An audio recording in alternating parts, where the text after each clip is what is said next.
I see your boy Chuck want to say something, so let him speak. Peace, Chuck. Peace to the brother.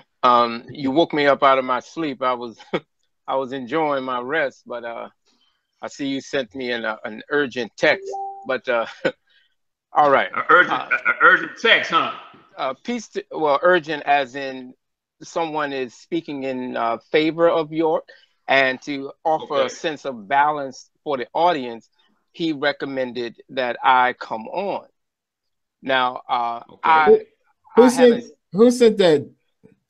I don't know who sent it. All I know is I got a text. I don't know if it was you or whomever. I guarantee you Tarnum sent that. No, it wasn't Tarnum, because if he did send me a text, it would have his name. Okay. Go ahead, brother. Go ahead and say what you got to say. Well, there's much that I have to say. However, I don't believe in jumping in half-footed. So if there is a comment or something that you made reference to in regards to what your dissertation was, I'd be happy to offer a counter to it as only best I can, if it's only fair. Because I did hear you mention a number of things, but one thing I've learned that in dealing with the Nuwaupian cult is they have a tendency to overlap in dialogue, which is to drown out any time to stop them and then have you explain yourself in detail and or show the sources.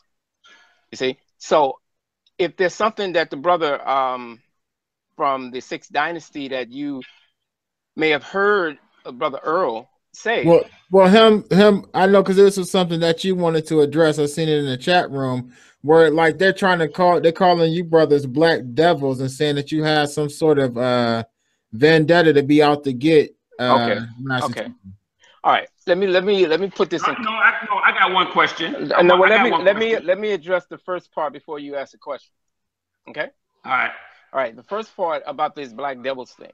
First of all, I have no reason whatsoever to have any animosity towards Mr. York anyway, because he's never done anything to me personally. I've always had the best relationship with him over the years that I've known him personally since 1991. What I have presented on the Nuwaupianism.com website is from me to anyone who wants to know what took place, what's in the doctrine, how the setup was in regards to the teachings, etc. It's a counter. It's something that offers people an opportunity to see, well, here's another side of the story, or here's something that I was a part of for a number of years. And because there are a number of charlatans and fakes out there, York would fit firmly at the top, because of the dogma that he taught that contradicted itself over the years. So I documented by placing in each an individual article that addresses one aspect of what York taught. And then we have different categories that goes into his legal situation, the plagiarism that he was a part of, the fallacious language that the Nuwaupian cult presents as legitimate. There's a number of things that the website addresses. So as far as this black devils thing, first of all, I don't believe in devils or angels because that's a biblical concept and I'm devoid of it. I don't have any grudge, because I hear a number of people ask me, well, why didn't I question him when he was out? Well, the reason I've said this multiple times, there's no reason for me to have questioned him, because I was in his favor insofar as I was doing the radio show. I was out there promoting his publications. I had a bookstore that I was teaching classes in. So in order to get information on how he taught things the way he wanted it taught, I consulted with him. So any questions that I asked not in doubt, but I asked them for clarity based on his perspective.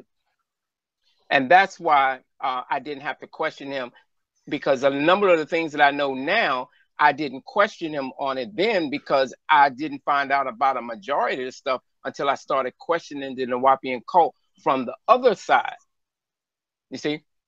So I hope that addresses that part of the whole black devils thing, because again, I don't believe in the devil stuff. Now, if being a black devil is someone who questions York from a perspective of critical thinking, then anyone can be a black devil, and I would hold that title as a badge of honor, because if he says to question what I say and prove me wrong, which he said on a number of occasions, Nuwaupianism.com does that.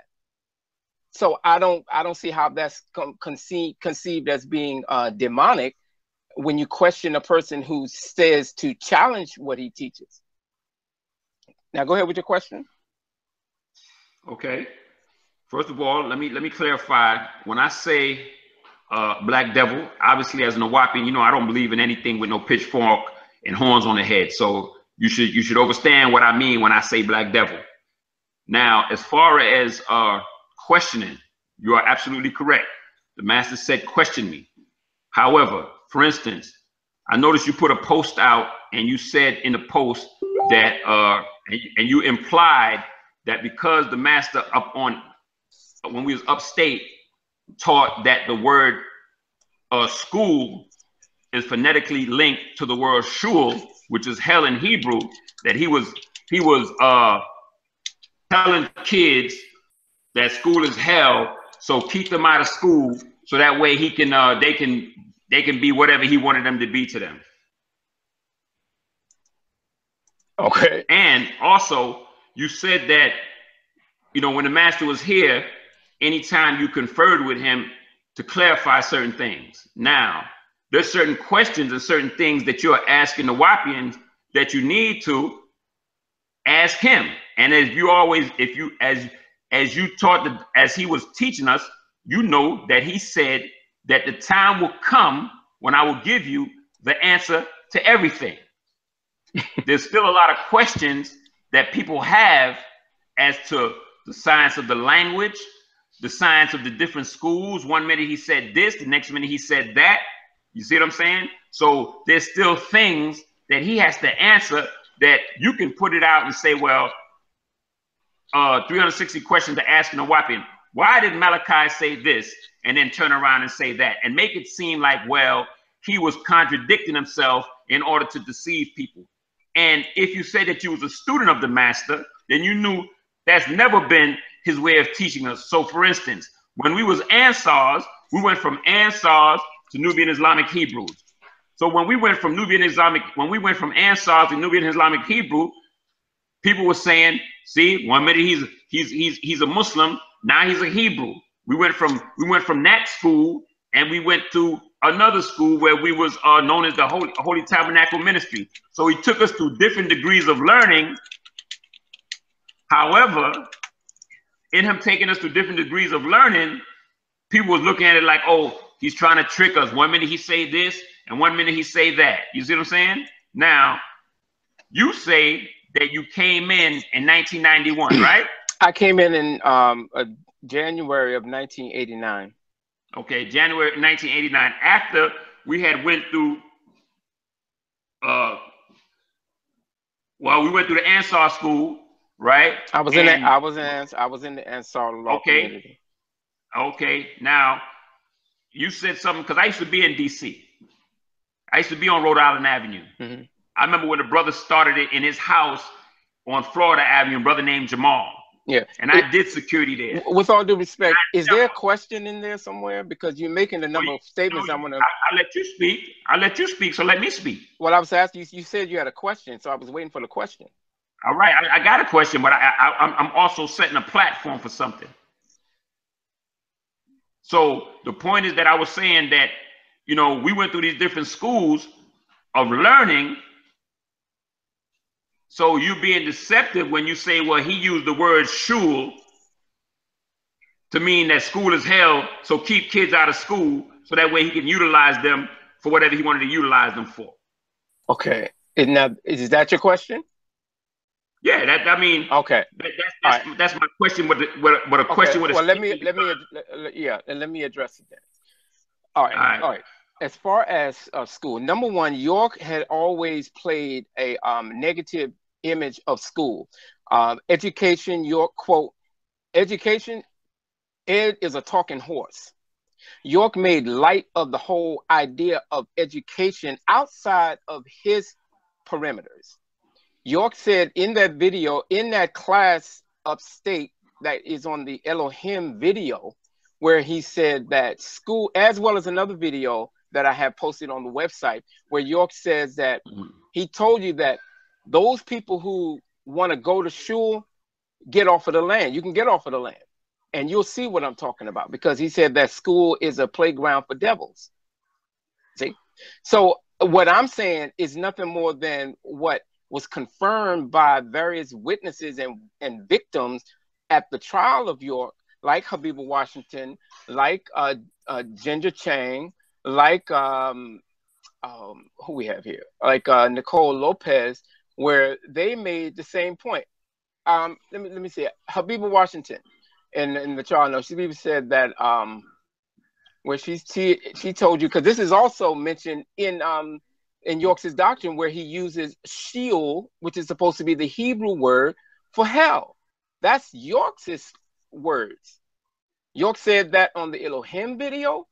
He said that on the other video that Nuwaupians had circulating online. And this is also confirmed by way of the testimonies from various witnesses. For one, he says, when the prosecutor is asking the question, so when you lived upstate New York, Sullivan County, how long did you attend public school? Habiba said for 1 year. He took us out of school. Quote, why was that? Well, at the time he started religion, he kind of went the Judaic way, and he was saying that school, Sheol, which in Hebrew meant hell, an evil place to send your kids. So he took us out of school. Nicole, Safia, Sakina, Chandra, and Ebony. Okay, so that's just one, and there were 3 testimonies that helped to confirm that. So just like Amanda Noel, she was asked the question to say, when did she attend public school? She said when she initially went to school, it was in the New York community. And she studied basic math and science and Arabic. But she wasn't able to attend school in the mainstream because that was something that York was opposed to, at least for the children that he took upstate. And those children that he took upstate were those listed victims that were molested. So being as though they were not in school and he was educating them, at least as far as Arabic and general, like a general education development, that confirms what I was stating or presented in the article. You finished? Yes. Okay. First of all, let's deal with the whole school thing. Now, I'm gonna be honest. I got 7 children. Excuse me, I have 9 children, and all my children have been homeschooled. Excellent. You see what I'm saying? Excellent. So the whole thing that you're trying to make about the school thing is deceptive, and so as like when and there was plenty of people that the master told them go to school, get your education. We have had brothers that went to school, colleges that had their own Egyptian fraternity there. So don't make it seem like the old man was trying to keep brothers and sisters out of school. Because even today, I didn't say anything. I didn't say anything. Okay.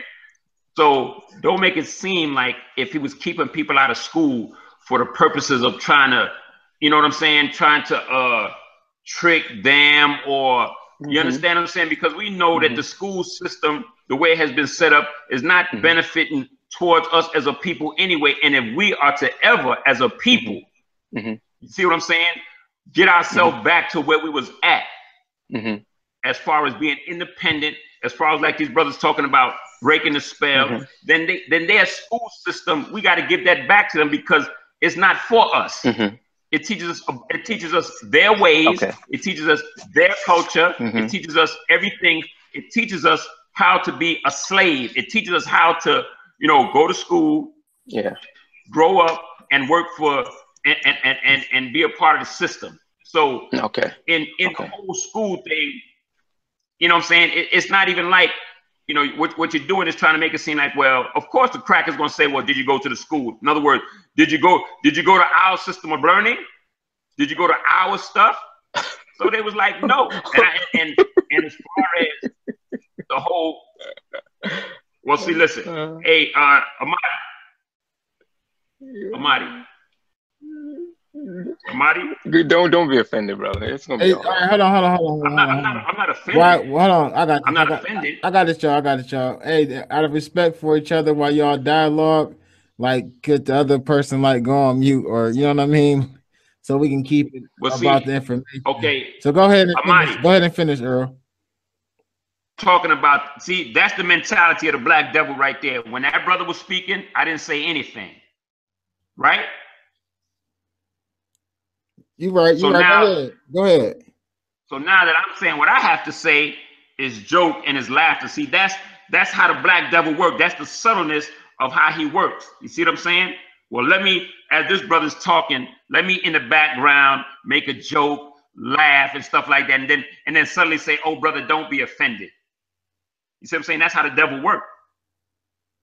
He's on mute, right? And that's the he on mute right now. And that's the point that I'm trying to make. So when he brings up the case again, we didn't listen to Dr. Bright, who in fact says, you see what I'm saying? So and this is another reason that a lot of things are sealed about the case. Chuck tries to play like he's so articulate and he sounds, but he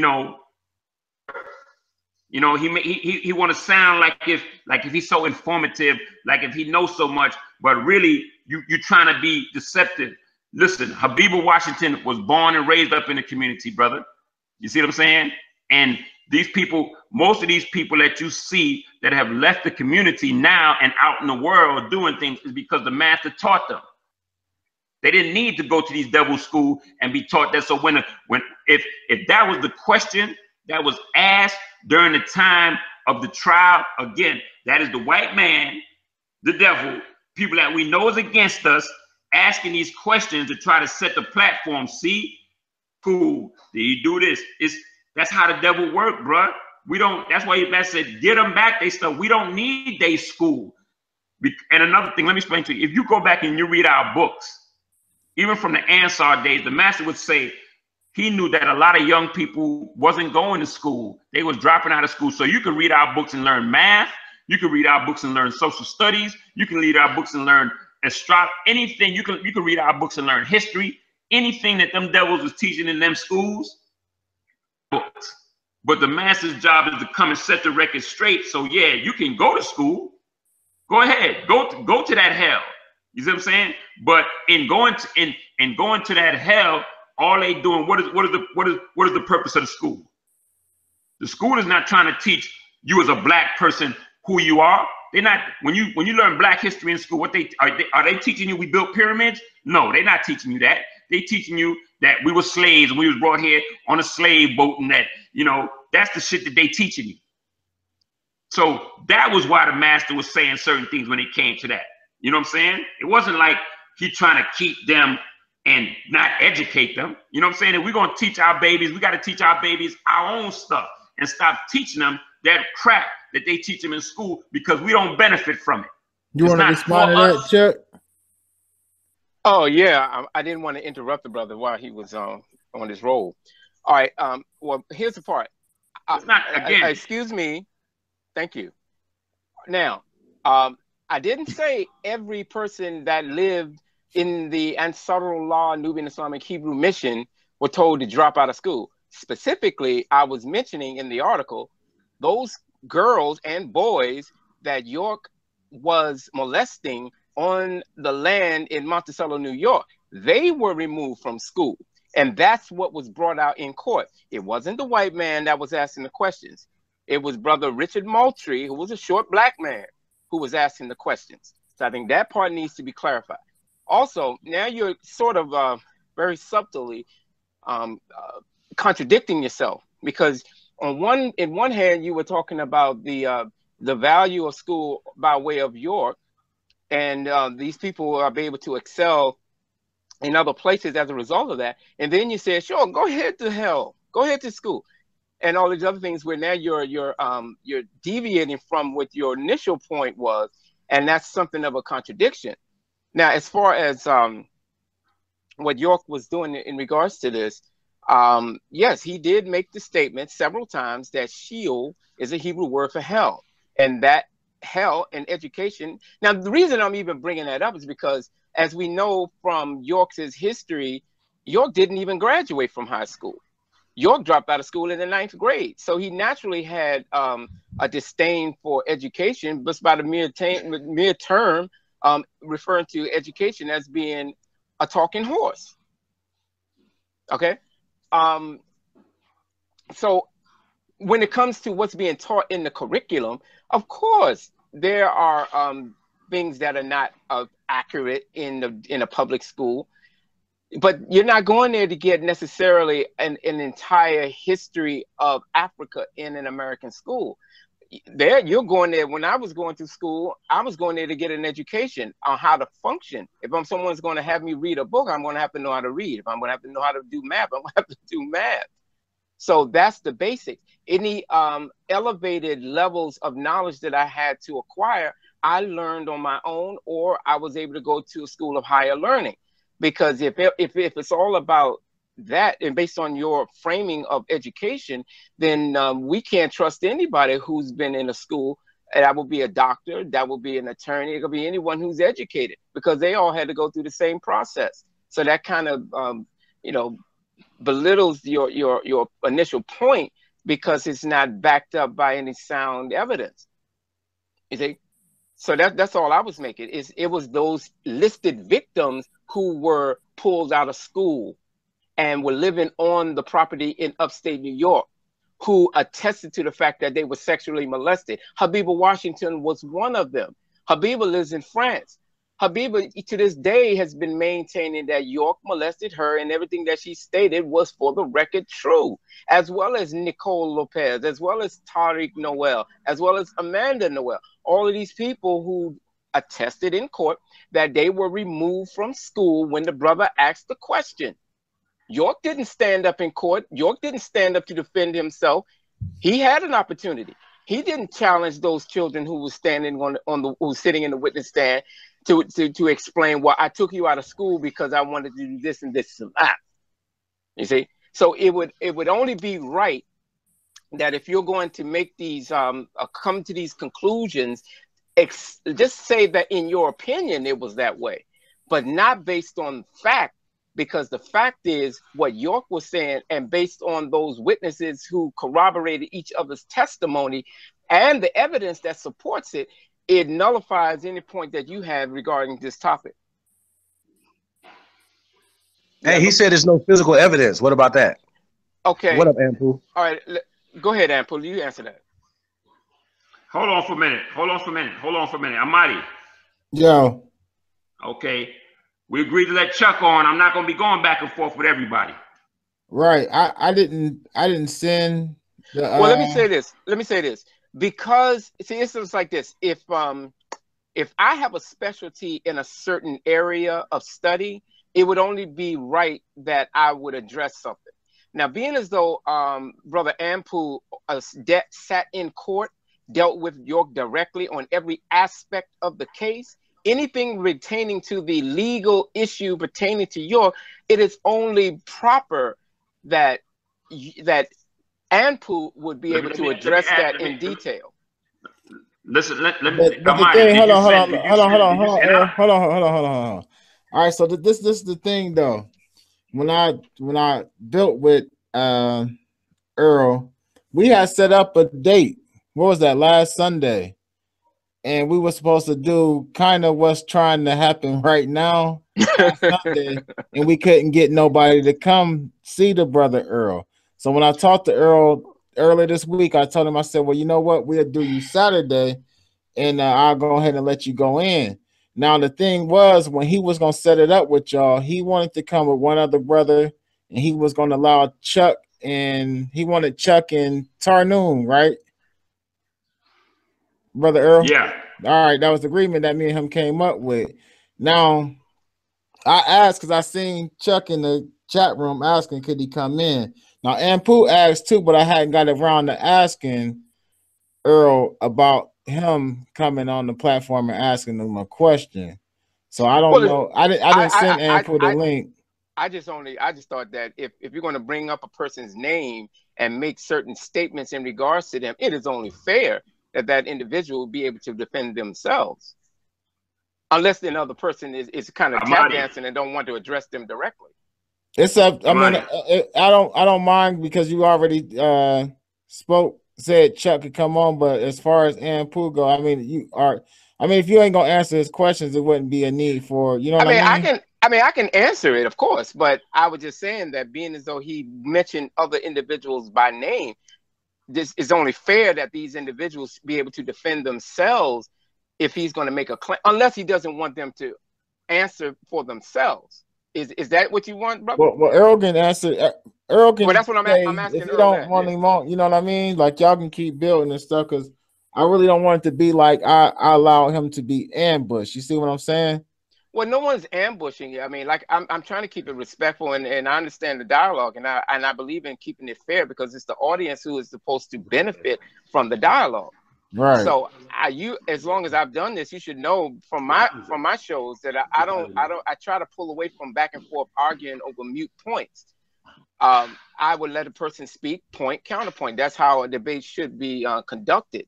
Correct. And I know Ampu, who's very good at in debates, he's not going to try to talk over a person, yell at a person, anything like that. I don't use profanity or anything to that. I try to keep it professional. Okay, so let me just. All I'm saying is,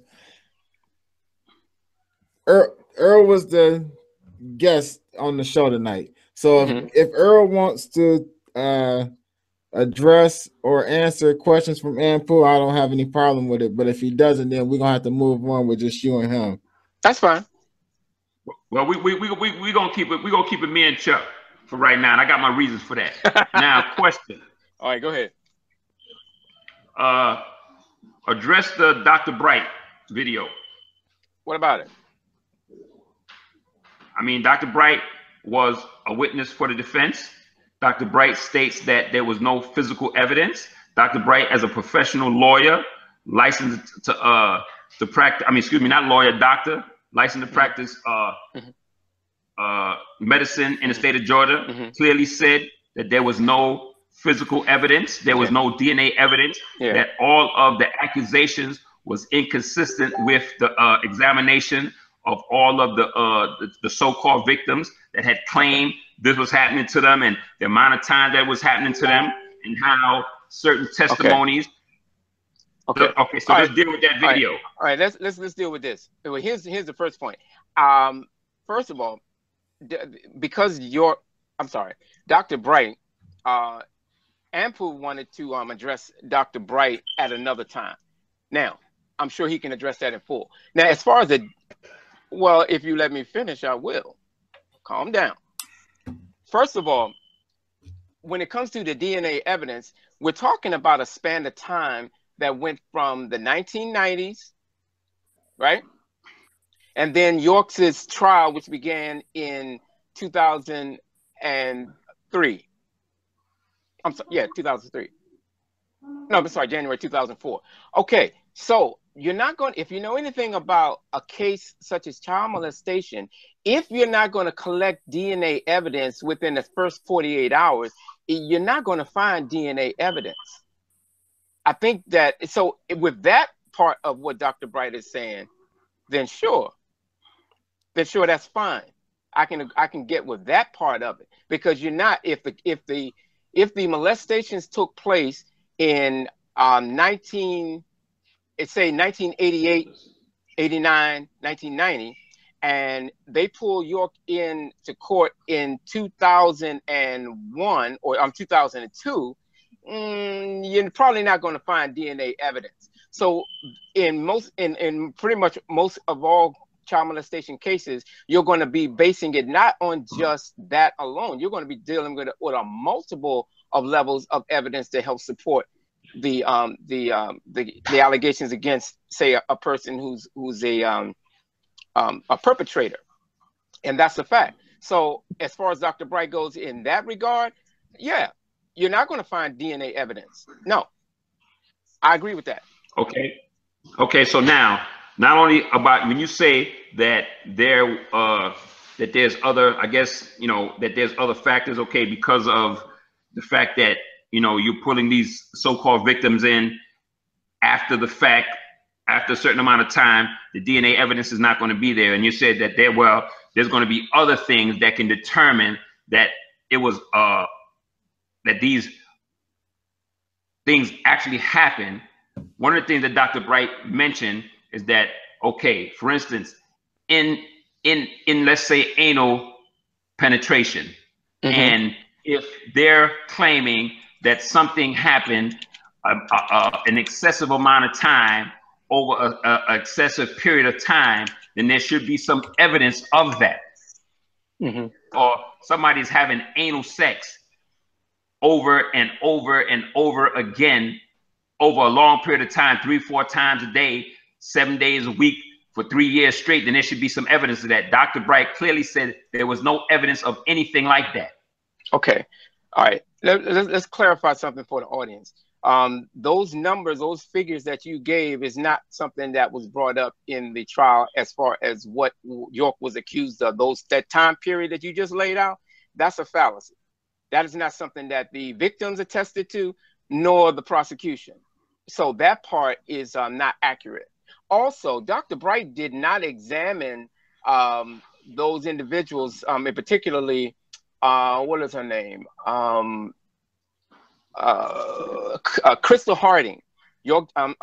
Dr. Bright did not examine her. She was, however, examined by Dr. Alicia Jackson, and she gave her testimony at the trial January 9th, 2004, and based on her conclusions, Crystal Harding suffered from a pulverized anal area and had anal scar tissue, as well as Amanda Noel, who also suffered from the same type of anal penetration. Is there any documentation for that? Well, that's what I presented. At the trial, she presented her findings based on her interview and her examination with the knee chest position and how it was laid out. I presented it on the Nuwaupianism.com website where anyone can go to it, and you can contact Dr. Allison Jackson. And if you have any questions in regards to that, if she feels the need to want to present it, I'm sure she would talk to you. What he's saying, see, again, this is something that people are misinformed, because what Chuck Morgan is saying is an absolute lie. It's an absolute lie. We don't have any. She's not. Again, when it comes to Dr. Bright, they want to ignore that. They want to say that, well, you know what? Now, what he's saying is what part not of that true. Again.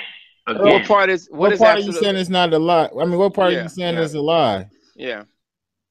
Excuse me? What part of that is all of it? All of it. Okay. As far as this person, they claim that there was pulverization to the. What is the where's the documentation with that? I mean, where's the medical evidence of that? Okay, I'm giving you from the trial notes, and you can also find it in the sealed transcripts, where you can see Dr. Allison when she's questioned. I can find it in the sealed transcripts if the transcripts are sealed. Well, brother, the transcripts, certain victims have the transcripts. Two, they are sealed, but they can be purchased, and some people have actually sold them online, unfortunately.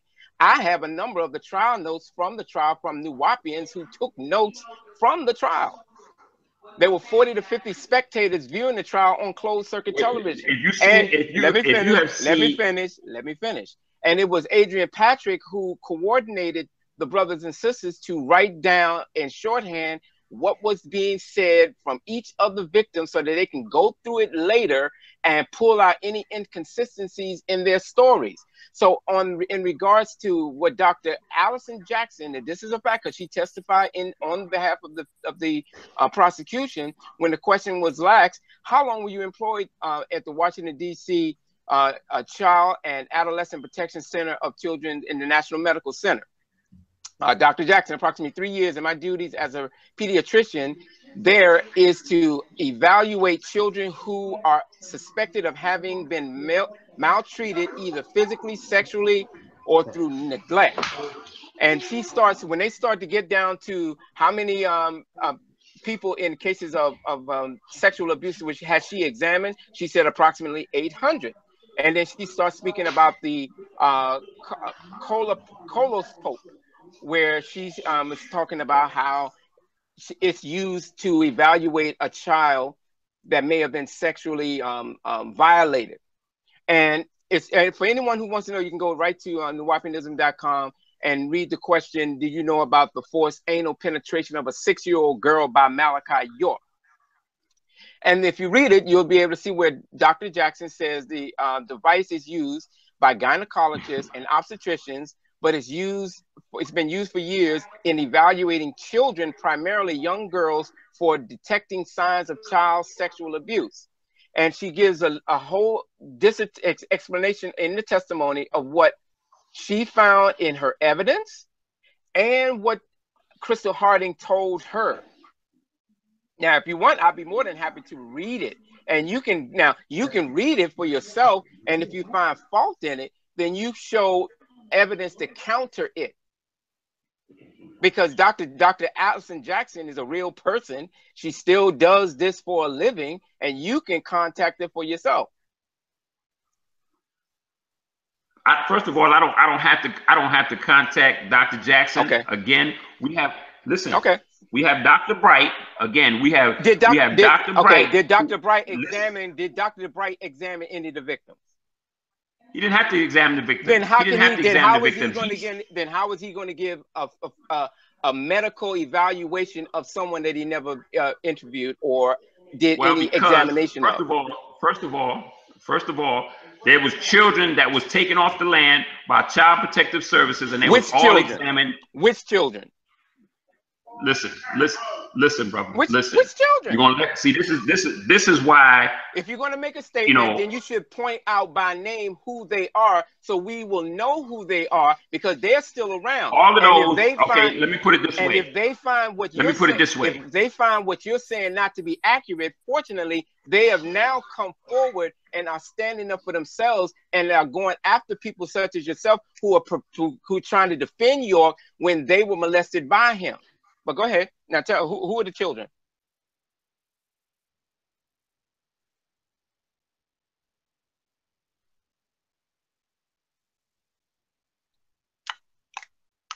Cricket. Still waiting. That video, the audio of Dr. Bright. Hello? Well, seeing as though you don't want to answer the question directly, let me go ahead. I didn't want to answer the question. I didn't say I didn't want to answer the question. What she had to say in regards to that. Okay. All of the names. All of the names of the people that the children that was taken off the land by Child Protective Services. Those names are on Nuwaupianfacts.com. Okay, but you don't know them. That's beside the point. I know. It's beside the point. You want evidence, but you're beside the point. But anyway, let's go with what Dr. Jackson said. I also examined her anus, which doesn't suggest much. I remember a case where a child was hospitalized in our ICU that had a tear of her anus on Friday, and when I examined her on Monday, it was gone. All right, so we know that anal injuries can heal completely in a short span of time. About her torn sublingual frenum, Allison Jackson says the torn sublingual frenum is consistent with forced anal penetration and is consistent with her diagnosis of oral sex. Now, this is the doctor who is being interviewed by the federal prosecution in regards to York penetrating her sexually by force. This is when York was sitting right there. This is when York, excuse me, I'm still talking. When York was sitting right there. I want you to play some of the video. Sir, can you not be rude? I'm trying to keep this professional. I understand that you don't like what I'm saying, but I'm basing it on what's being okay. What's the question? Listen, bro. Listen, Chuck. I don't. It ain't got nothing to do with me not liking what you're saying, bro. It ain't got nothing to do with that. It must be because you're talking about me as if I'm doing something wrong. All I'm doing, and you calling me a devil, which I don't believe in. But I'm saying that you're lying. I'm not lying. I'm going by what she's saying. All I want you to do is play the audio. Okay, which audio is we talking about? And Dr. Bright. Play Dr. Bright's audio. And hold on, before you do that, I just asked the question, did Dr. Bright examine any of the victims that the courts has as being victims of York sexually? You said, what was your hey, Amadi, let's play the video. Brother Earl, did Dr. Bright examine the victims? Yes or no? Hey, Chuck, he already said no about that. So to me, I want to make sure. I just want to make sure. I just want to make sure. Go ahead. All right, I'm gonna play the audio real quick. It's like 2 minutes. Cool. All right.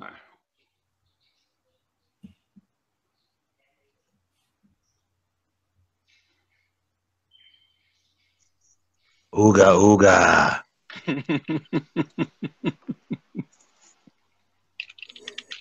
Hello again. My name is Dr. Frederick Bright. I'm a physician licensed to practice medicine in the state of Georgia. I have followed the Malachi Z. York case from the onset during the arrest in May of 2002.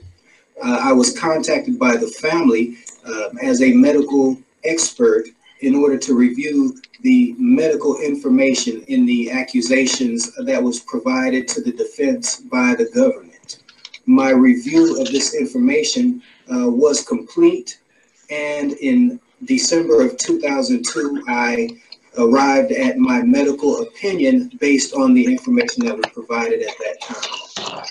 The medical information at that time was complete and never was dated beyond what was received in December of 2002. In my opinion letter during that time, I stated that the consistent inconsistencies in the medical history from the alleged victims led me to the conclusion that there was a problem with those histories. In other words, the histories were not medically what was expected for the type of complaints or allegations that the victims were stating had occurred. Additionally, there was a complete absence of any DNA forensic evidence, or there was a complete absence of pregnancies of any of these alleged female victims who were of childbearing age, despite the astronomical number of allegations of sexual molestation and assault that were apparently stated to have taken place.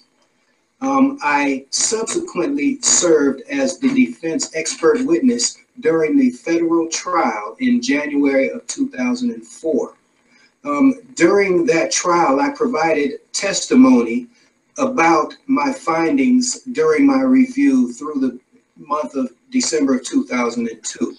Again, please note that the information that I expressed in my medical opinion in 2002 was offered to the court, and it was not used or not favorable in obtaining bond for the defendant at that time.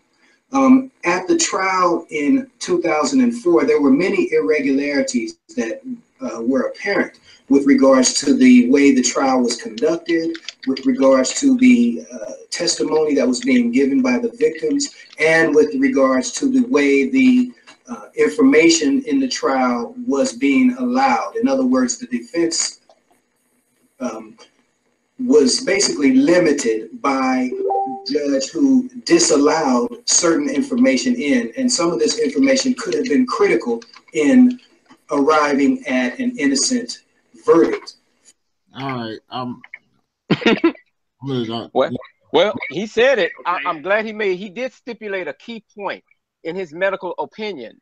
That is not from someone that examined each individual that was a listed victim. And I'm glad he did make that point. That is in his opinion. And as a result, that's probably more than likely why it wasn't used as anything substantive, because it was just his medical opinion based on whatever he was given. Let me respond to that. Again, Dr. Bright was in the trial. The evidence, like I said, if these people were molested, and if these people were, all these things was happening to them over the period of time, there would have been evidence of that. Again, nobody was able to say something happened at a certain time.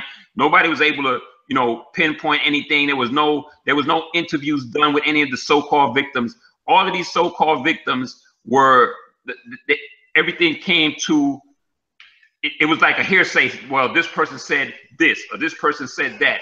The so-called victims were never interviewed. You see what I'm saying? So all of this stuff is why transcripts sealed. You know what I'm saying? Y'all gotta, you know, Chuck may sound like he know what he's talking about.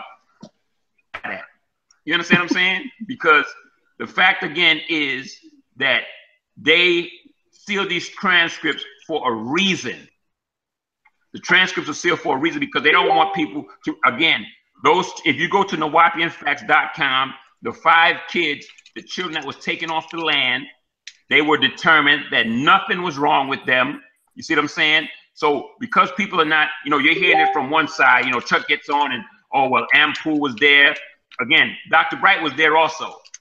And Dr. Bright, in his medical opinion, because as an expert, he didn't have to examine them. The evidence that was put forth, he realized, wait a minute, this is inconsistent. These people are saying that, you know, all of this stuff happened to them. Why was there never any hospital? There's no report of any children ever going to any hospital and saying that anything happened to them. You mean to tell me these children was molested all this time, over a long period of time, and there's nobody was ever taken to the doctor, nobody was ever taken to, you know, there's no report of anything anywhere? I mean, come on, you know, y'all got to think. Is that a question? That, because if it is, I can answer it. Is that a question? I mean, it's a question and it's a statement. All right, well, I don't want your statement because you just ad-libbing. If that is a question, let us address the question. Okay, cool, my brother. All right, first of all, let me deal with the initial part, and then we're going to work down to that scant question you presented.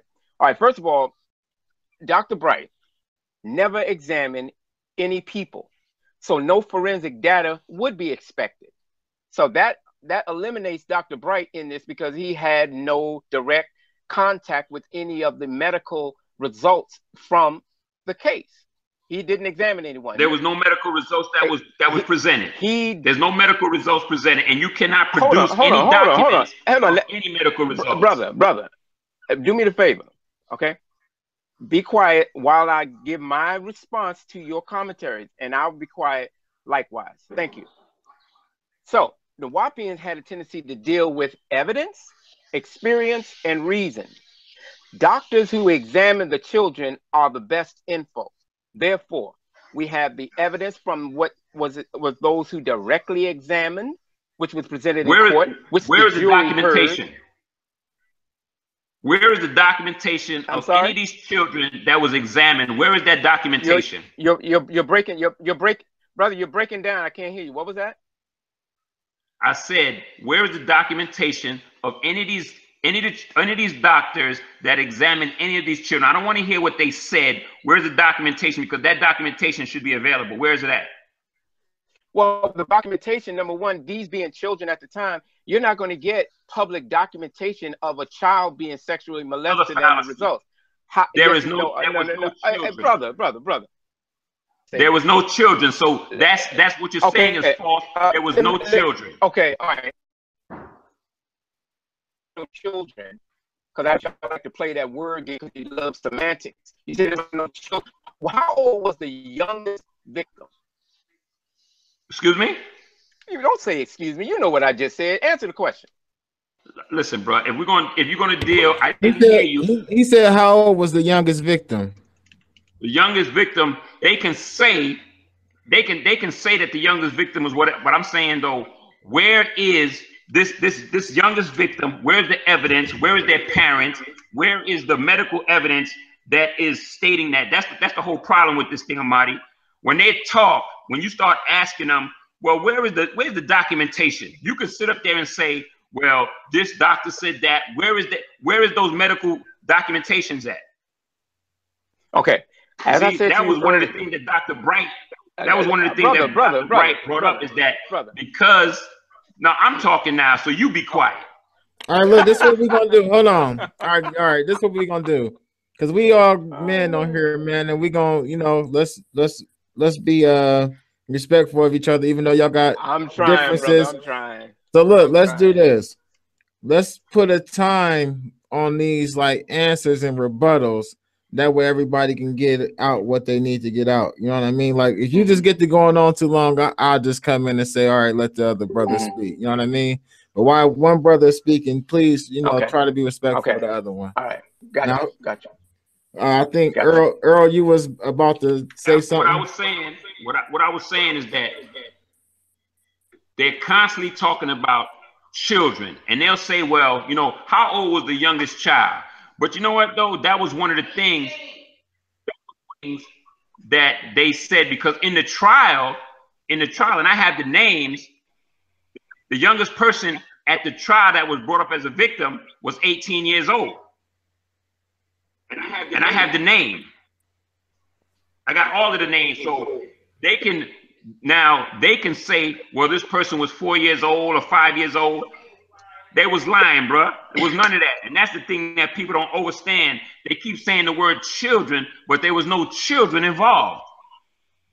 About this child, whoever she was medically examined by a Dr. Jackson.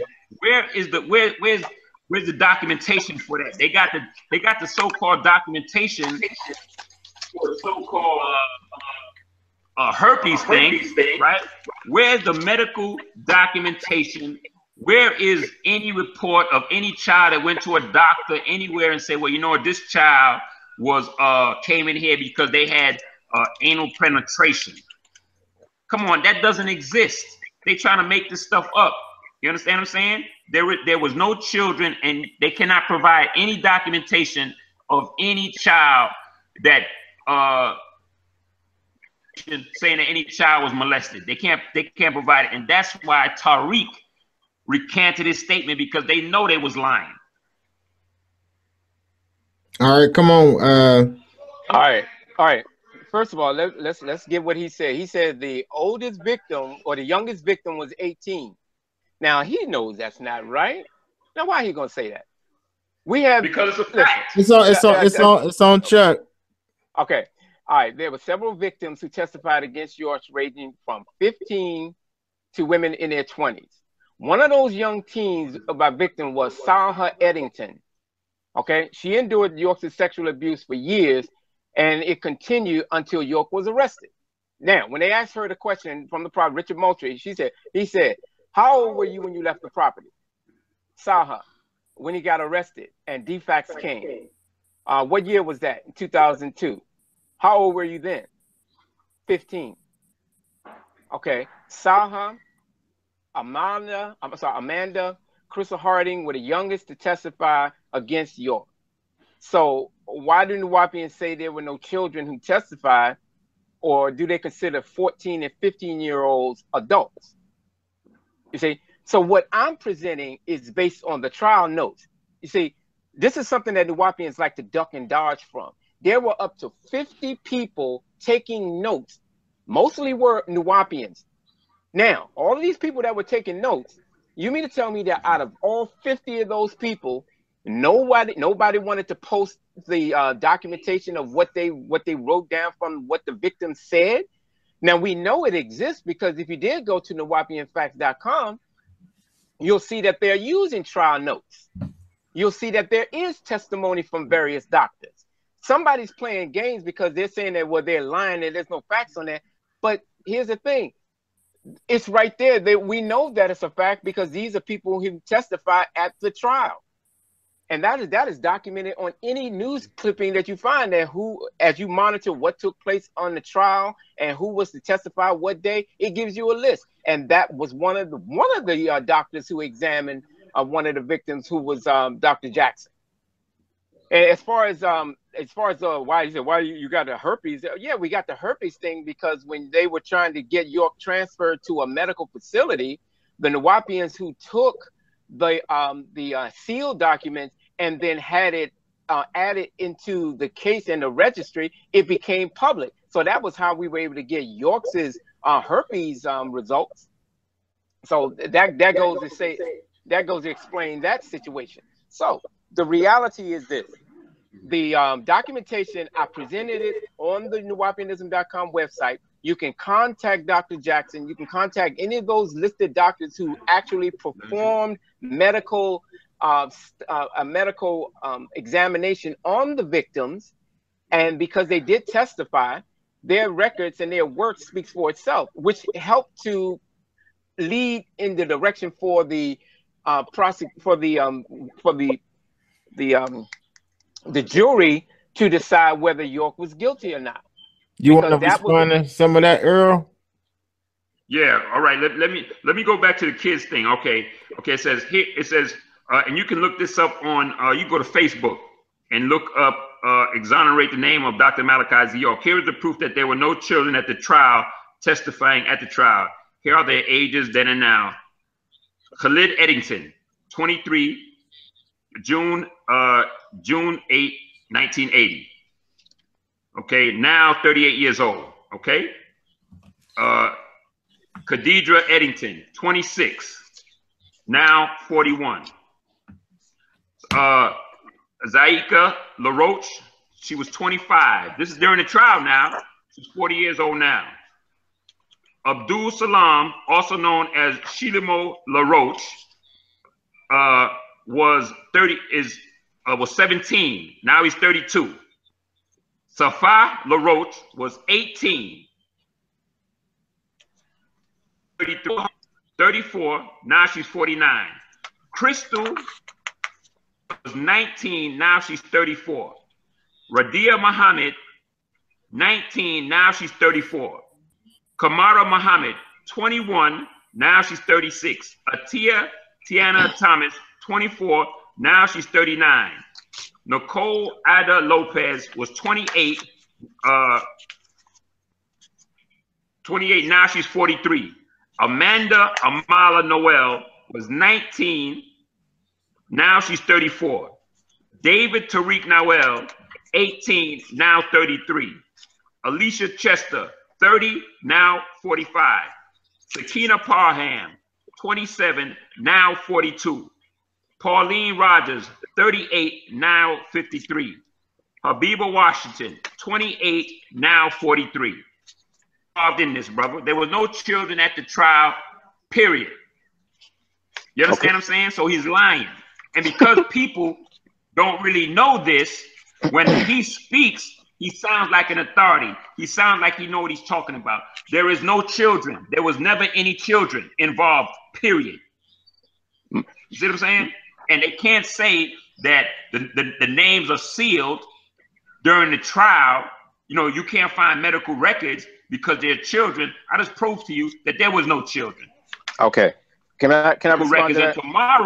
Tomorrow, I'm going to provide the medical records because I got some of the master's medical records. Because like I said, my wife was there, bro. She was very instrumental in this case and what was going on. That's why you're trying to say, well, Dr. Bright didn't have to examine the children. The evidence that was presented, you see, you can't say that children was molested. Where is the evidence? All right, where's the evidence? So these are the reasons. Can I respond to that? That? Okay, first of all, I don't know what Facebook. I didn't know Facebook was even around during the time of the trial to where there's medical evidence there. Okay, now as far as documents was available. No, the documents weren't available. First of all, let's look at available, it. Brother. Calm down, brother. Calm yourself. Now, I just pointed out that now I'm holding in my hand, and I posted it on the Nuwaupianism.com website. We have the pre-sentencing investigation report. All right, where's that? Where's that under? Because I think I got it. Just go to Just go to the website. It's one of the new. It's in the under the leader, and you have the pre-sentencing investigation report. It has the whole documentation on it, and it gives you the names of each person at the time of the trial, and what was the results of what happened to them based on their own testimony. Okay, it's right there. So I don't know where he's getting this from, but based on the pre-sentencing report, we have their names. Now, as far as the youngest, we do have Saha Eddington, because see, keep this in mind. many of these molestations took place back in, because that's what the whole indictment was centered upon, what took place in 1989, 1990, 1991, because the molestations that took place in upstate New York, and then when York had relocated down to Georgia, that's when each one of those who testified had indicated that the molestations had increased. So that's what the case was centered upon.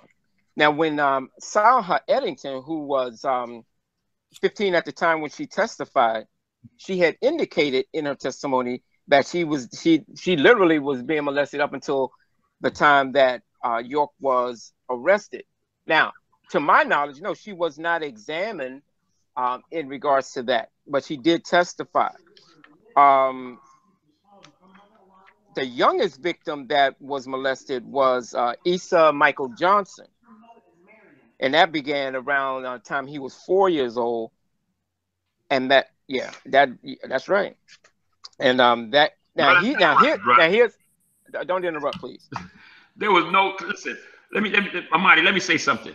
You mean to tell me all these children who had parents was being molested and none of their parents came out and said nothing, bro?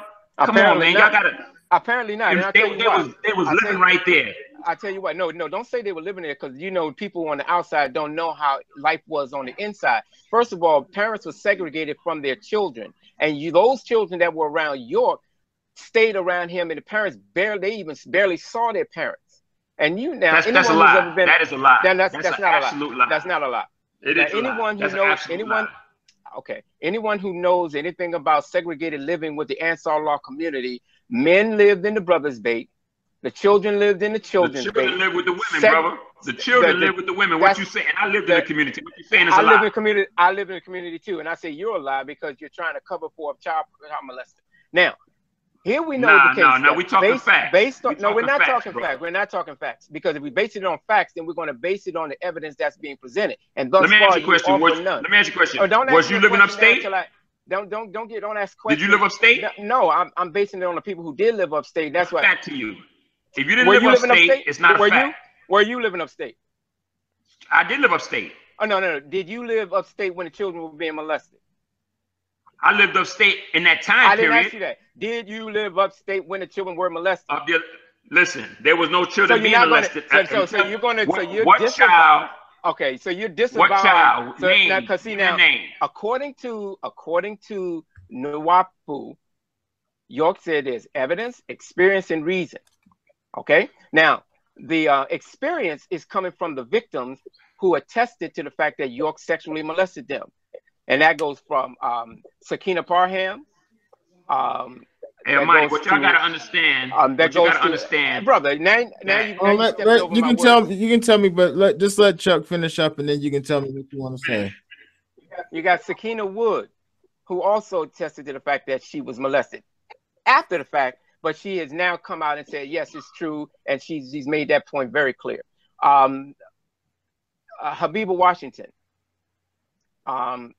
Nicole Lopez. As far as Tariq Noel, Tariq didn't recant his statement. That affidavit, let me finish. That affidavit that is supposed to be an affidavit was never submitted in any court. And he himself even made that point clear multiple times for y'all who are trying to attack him on that. He just signed it because that was something that he was asked to do. He didn't. Excuse me? That's right. He's been on the show multiple times, and he's been addressing that. I don't know why.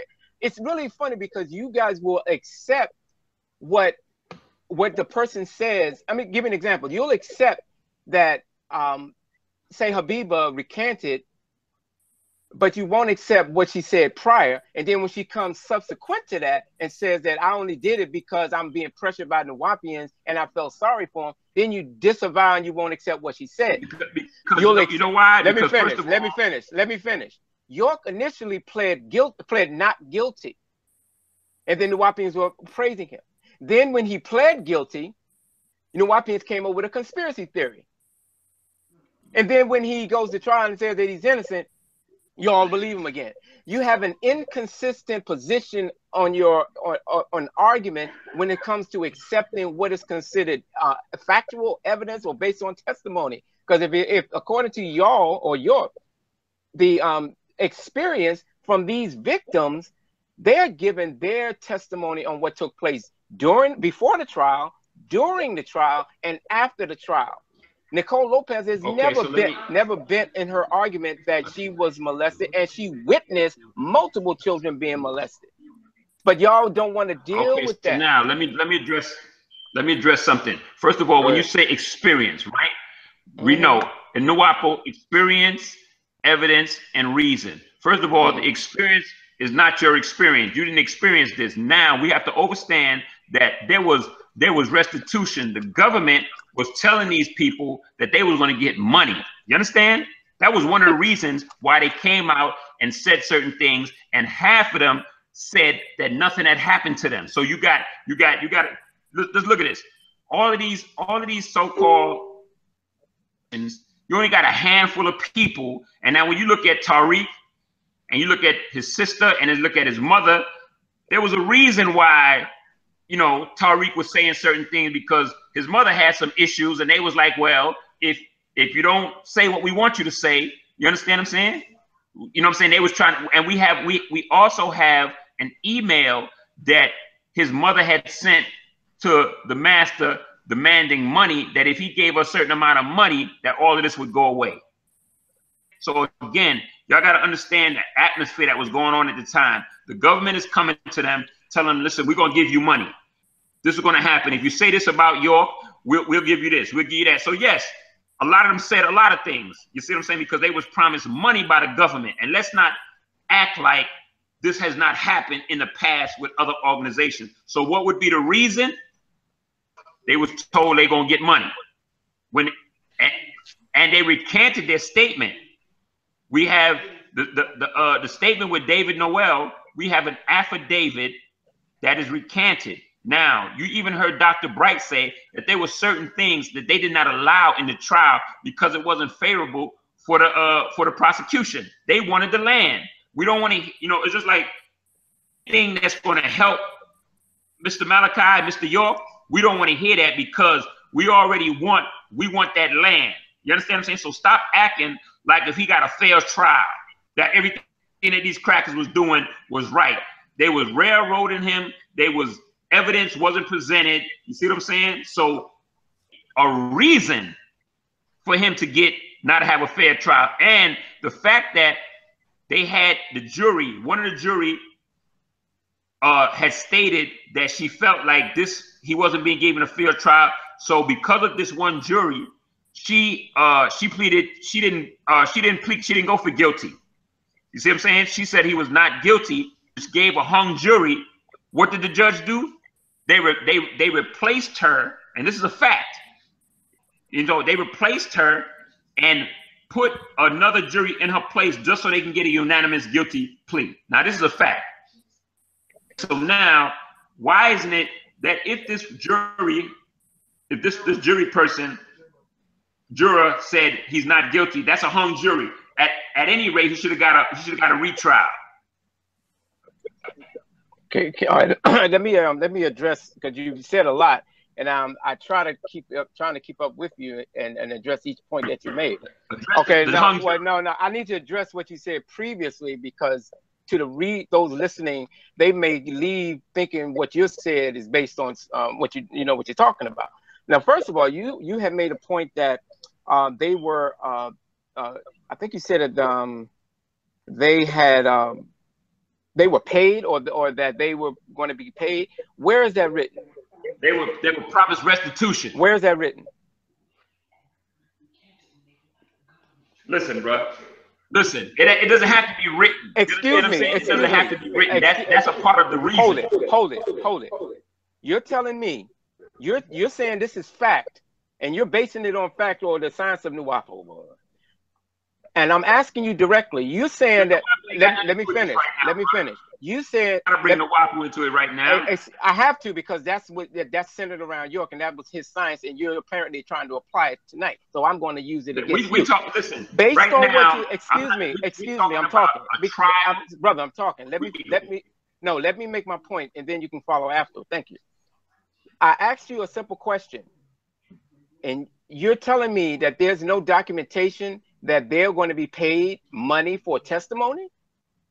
telling me that there's no documentation that these children, there's no medical documentation that they was actually molested? You're telling me that there's no documentation? Well, if they're children at the time, then by law, no. Children at the time. But there was no listen, children at the time. I just gave you the name. Brother, let me get back to my point, because you're using a red herring. I asked you, why won't you, I asked you to cite the source where you're getting this thing that they're going to be paid for their testimony, because by that being the case, then it shows the corruption of that particular court, and York's attorneys should have brought that point up in the trial. Did Adrian Patrick bring up the fact that the government was going to pay the victims wages or monies for their testimony in exchange? Did that happen? Listen, as far as Adrian yes Patrick no? is concerned, yes or no? Listen, yes it's or not no? It's not a yes or no answer. It is a yes or no. Yes, they did, or yes or no, they didn't. Did they pay? Did they state that they would pay them restitution? Well, listen, Amadi, let me address it this way. So there was a lot of things when it came. Obviously, you're not going to. All right, look. Let him answer it how he gonna answer it, then you can address the way that he answered it after he done. All right, go ahead. When it comes to Adrian Patrick, what happened with Adrian Patrick, there was a lot of things that Adrian Patrick was not allowed to submit. Even Dr. Bright said that a lot of his testimony, they didn't allow it. You see, Adrian Patrick wasn't even given. Adrian Patrick was not even given ample enough time to get his situation together when it came to the case. You see what I'm saying? Because he came to the case.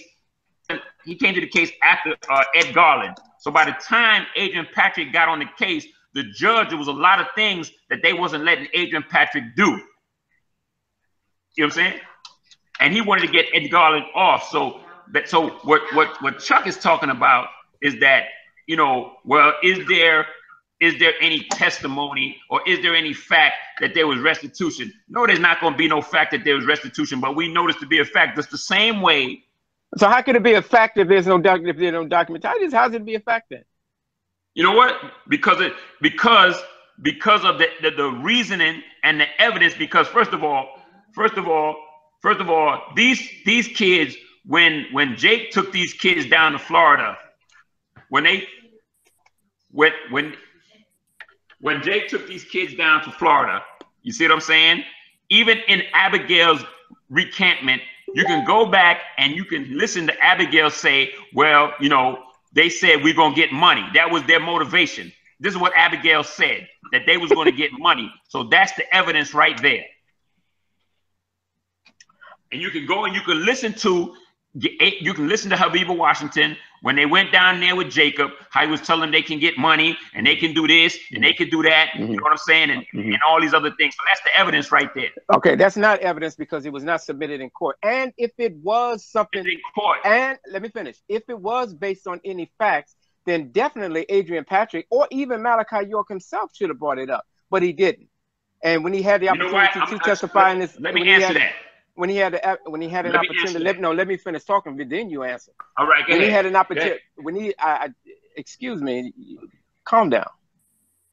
When he had an opportunity to testify in his own, when he had grown man, brother, with all due respect, when he had the opportunity to speak in his own defense, York chose not to. So what you're saying that, and it's ironic, Habiba Washington made that statement on a video that was designed for Nuwaupians, but you'll accept it. Now, when she comes after the fact, I'm not finished. After she... I'm sorry, I apologize. Thank you. Your apology accepted. After the fact, she maintains her testimony. Matter of fact, to this day, I spoke with her back in January when she saw some of the nonsense that's being said by Nuwaupians. And she stated emphatically, and I posted it on the site for her, that I stand by everything that I said at the trial. He molested me. He molested all these kids. Everything I said is true. That it is BS what Nuwaupians are saying. And I have to agree with her because it seems you're very select on what you'll accept. Because at first you won't accept her testimony at the trial, but you'll accept the video that she says openly when she appeared back in court to attest to whether she said that to be truthful in order to give York another trial. You'll reject that part and you'll maintain what she said before the fact. So just it becomes an issue is where you'll accept just what you want to accept. It's selective acceptance and calling it fact. But again, getting back to the question. Well, that's it. Go ahead. Go ahead. I'm finished. Go ahead. I thought you was finished. Okay. Just getting back to the point, because when you make the statement, and to the people listening, when you make a claim that they will be paid restitution for their testimony against York, then there should be evidence or documentation, at least as far as that is concerned, because that is very critical in York's defense. But you're not offering any, nor did Adrian Patrick present that in the trial. He didn't even make that argument. Why didn't? Okay, can I respond? Why didn't Adrian Patrick even bring that up in the trial? Let me respond to that. Okay, first of all, we got to understand that one of the reasons that they did not want to bring up the fact that the Florida thing, they didn't even bring that up, that these children, that these Habiba and them went to Washington, and that went to Florida, and that they was, they had this conversation with Jake, because then this is the reason that, because then they would have had to put Jake on the stand, and if he was to go on the stand, then they would have found out that, wait a minute, they would have said, well, why was y'all in Florida? Well, we went to Florida, we went with Jake, we went in the hotel, we was having sex, blah, blah, blah. They didn't want that. So it was a lot of things that the court did not allow when it came time to put things for Malachi's defense. You got to realize this was a court that was already biased against him. So why you sitting there acting like, well, you know what? This court is a noble court. These people are doing things the right way, and that they're gonna present all the evidence. Again, this is that mentality of that old slave mentality where the white man doing everything right. These people was out to get him, so they're not gonna submit anything, or they're not gonna allow anything that's gonna go into the court that's gonna be in his defense, that's gonna be in favor to him. So that was one of the reasons why they didn't let it happen. See, y'all are acting like these crackers that was, you got a white judge, you got an all-white jury, and basically an all-white area. You acting like these people was good, noble people.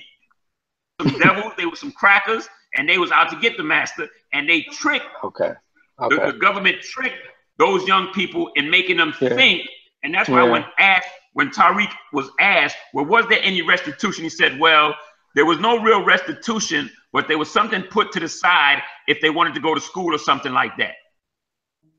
And they never got it. Okay. You understand what I'm saying? So people are not, so when you talk about why wasn't certain things said in the court, and the reason, let me explain something to you, why the master did not speak at the trial in Brunswick, because him being a secured party, he has a right to remain silent. That's what the law says. You have a right to remain silent. So because he didn't speak in his defense, doesn't mean that, you understand what I'm saying? Okay. He spoke in private with the judge. Okay. He spoke in private. Hold on. Okay. And we had that documentation. Yeah. He spoke in private with the judge behind closed doors, and we had that documentation. Yeah, bring that out tomorrow night, because we would like to debate that issue tomorrow night, because we want to have. I'm gonna bring it up. We want to have Ampu on tomorrow. I'm gonna bring it up. We want to have Ampu on tomorrow. Let me finish talking, please. We'll have Ampu on tomorrow, so that these issues and this between me and you. Can we? No. We want to have Ampu, because since we're talking about the court, he was there and he had privy knowledge to everything that was presented. So it's only. No, you know why? Because. Is there a reason that you don't want? Hold on. Is there a reason why you don't want Ampu on the show? Yeah, because you know what? First of all, I don't think I got Ampu on. Ampu was on video saying that the master was actually charged with the crime of the son. Okay. Him on when I know he's biased. Because if he's on, then he can defend himself against the claims that you're making. Listen, it's not what we're talking about. we talking about this trial. We're talking about the fact. We talking, like I said, we talk. Okay. Let me finish now. Okay. You know what I'm saying? Go ahead. We're talking about the fact that, you know what I'm saying, he was at this because you said something about why did he speak in his defense. You got a right to you have a right to remain silent. Y'all don't see what y'all fail to realize is that the government was against him. Government was against him. So don't act like the government was going to do anything that was going to be in his favor. Well, of course, it's the United States versus versus Dwight York. Of course, that's laid out in the opening of anyone who's going against the United States government in a trial. I'm talking about the government was out to get. Don't see now you playing that crazy role. I'm talking about the government was out to get this black man with this black organization. We want to destroy this. That black man let himself get destroyed by doing the things that he did. He brought that on himself. No, brother. Listen. Let me get back to what you said as far as this Jacob thing. The reason there's 2 points. Let me address that last part that you brought in. Even if York didn't testify in his own defense, certainly he could have relayed his commentaries to his attorneys, who could then advocate for him and take his defense and articulate his point of view to the courts, but they didn't. So in regards to that alone, it's clear that York wasn't trying to step up, because now, if that were the case, if Jacob was really that guilty according to Nuwaupians, then it could have been so simple to just subpoena Jacob. And Adrian Patrick himself said they didn't subpoena Jacob York. Why? Because he would say things against his father. Okay, right. So that's an excuse. So why would you subpoena somebody if you listen? Because they could be examined, and then they can be cross-examined. Then the attorneys are very good at pulling out inconsistencies in statements. So if that were the case, and Jacob was the core, according to the Nuwaupians, was the core of this whole thing against York, then by all means, you should bring the man in himself. But they didn't. Didn't even try it. I see. And I think the people listening can pretty much get the point in that. Because it was fallacious. I don't think the people listening pretty much get the point. I think the only people that get the point is those people that already want to feel like the man that Mr. York is guilty. First of all, you mean to tell me all of this? Let me go back. All of this molestation that was going on for all these years. He is guilty. He pled guilty. He is guilty. He's not guilty. All right. Now let me go back to saying what I'm saying. You mean to tell me all of this molestation is going on through all these years, but it doesn't come out until after the trip to Florida? Why did none of this stuff come out before the trip to Florida? Well, there were plenty of people what was her name? Pauline Rogers didn't go to Florida. Excuse me? Pauline Rogers didn't go to Florida. That Pauline Rogers she didn't have to go to Florida. She was already disgruntled because she had a child. Oh, wait a minute. She had a child support case against. Let me finish. She was disgruntled, yet she was the one who opened the door to this case.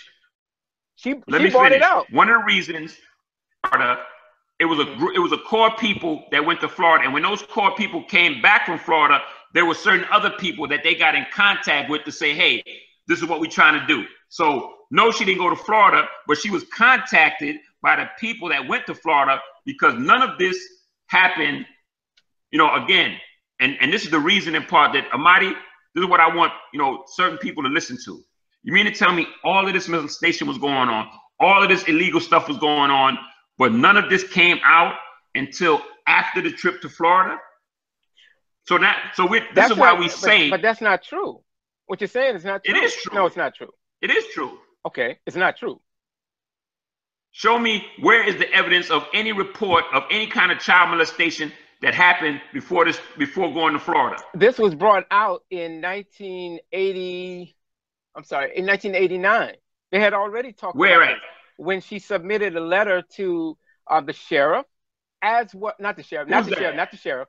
She had sent a letter in 2000 in 1998 about children being molested. That was Pauline Rogers. No, and you know what?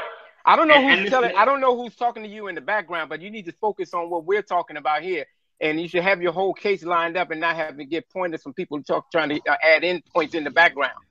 So, Pauline Rogers is the one who set this thing off.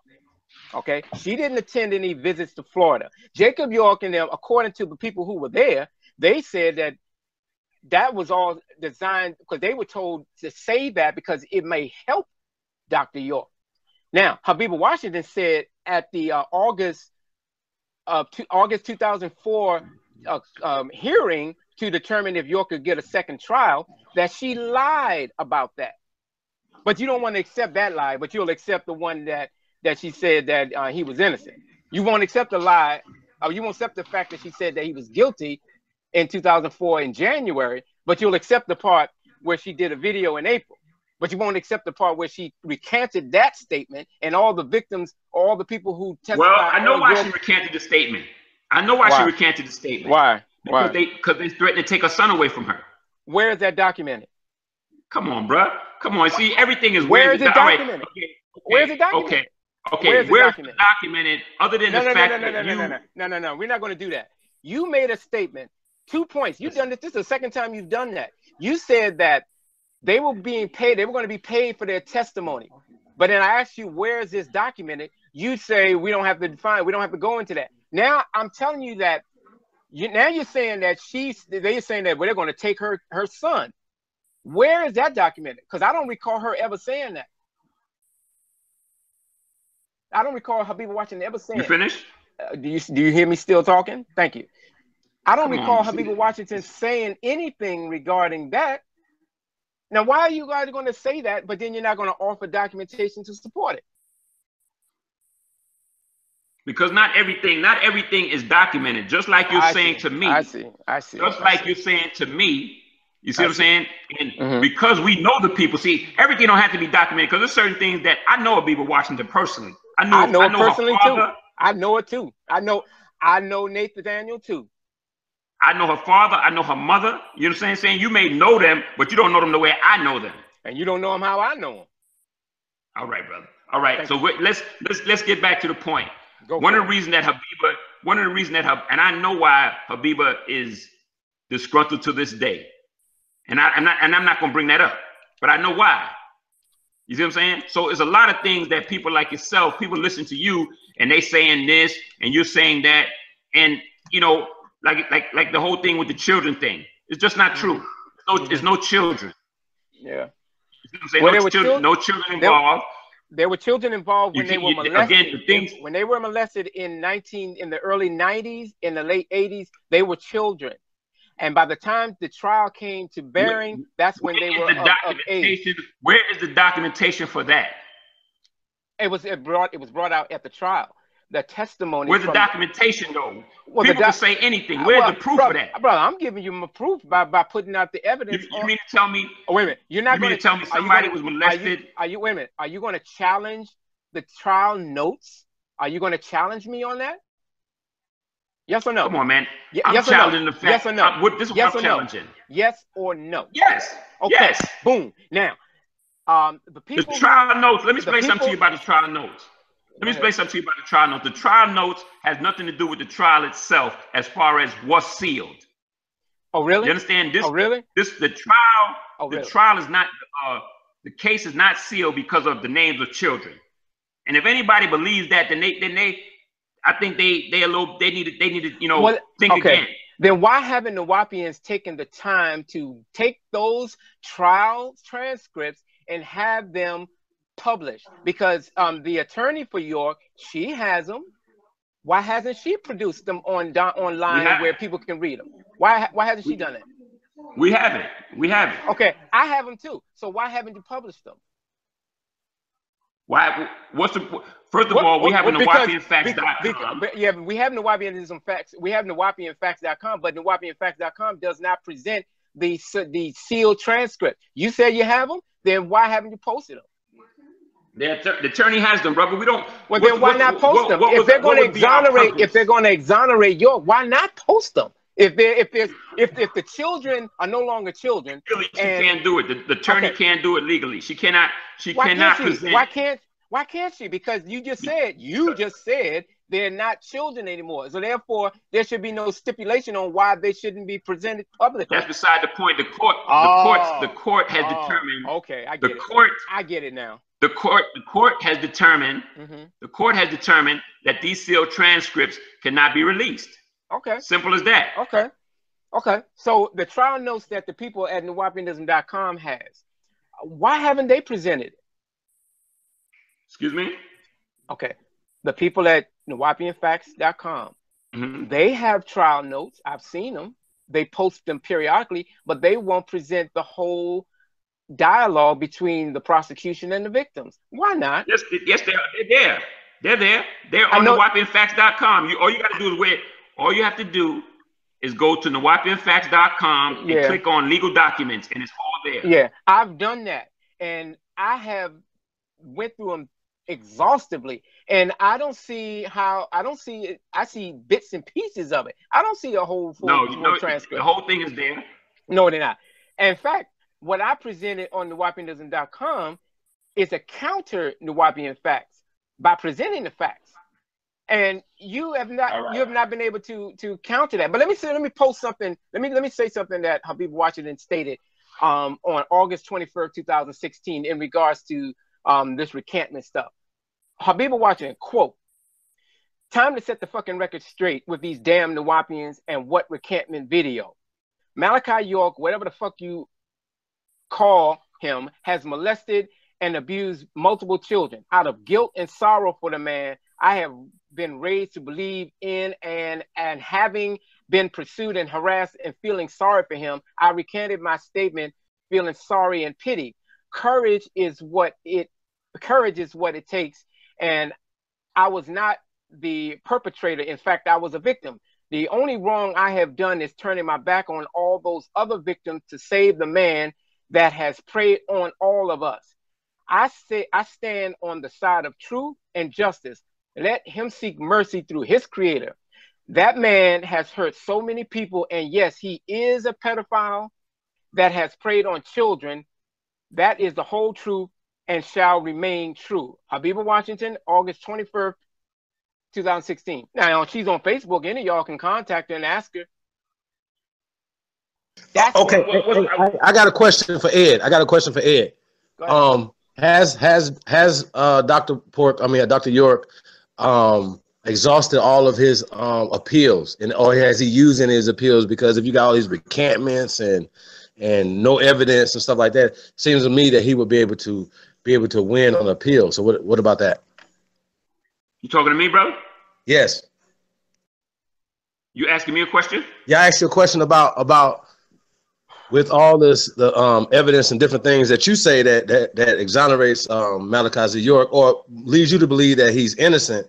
Right. Has he exhausted all of his appeal processes? And if he has, if he hasn't, tell me how's that going? Instead of saying, okay, well, we want him to get out on what do they call it, pardon or some shit like that or whatever, or clemency.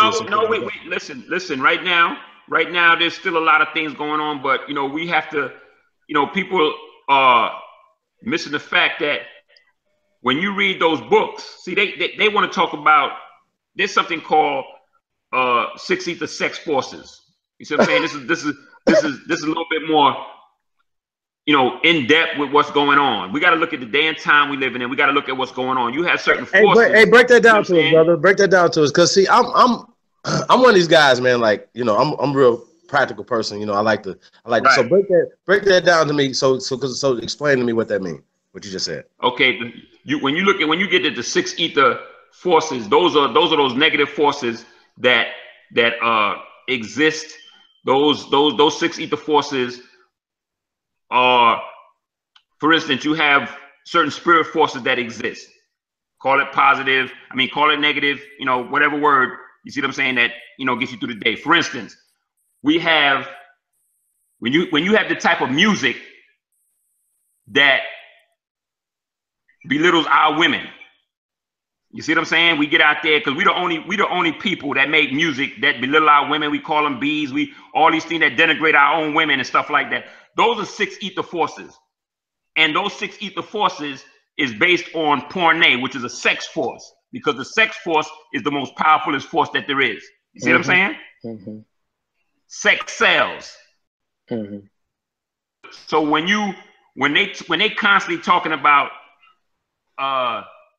molestation, homosexuality, anal this, it's they constantly feeding the sex force, so people are they're drawn into that. Oh, he molested children, and he, it's a force that people are using to try to create, to make that, constantly keep that negative going on.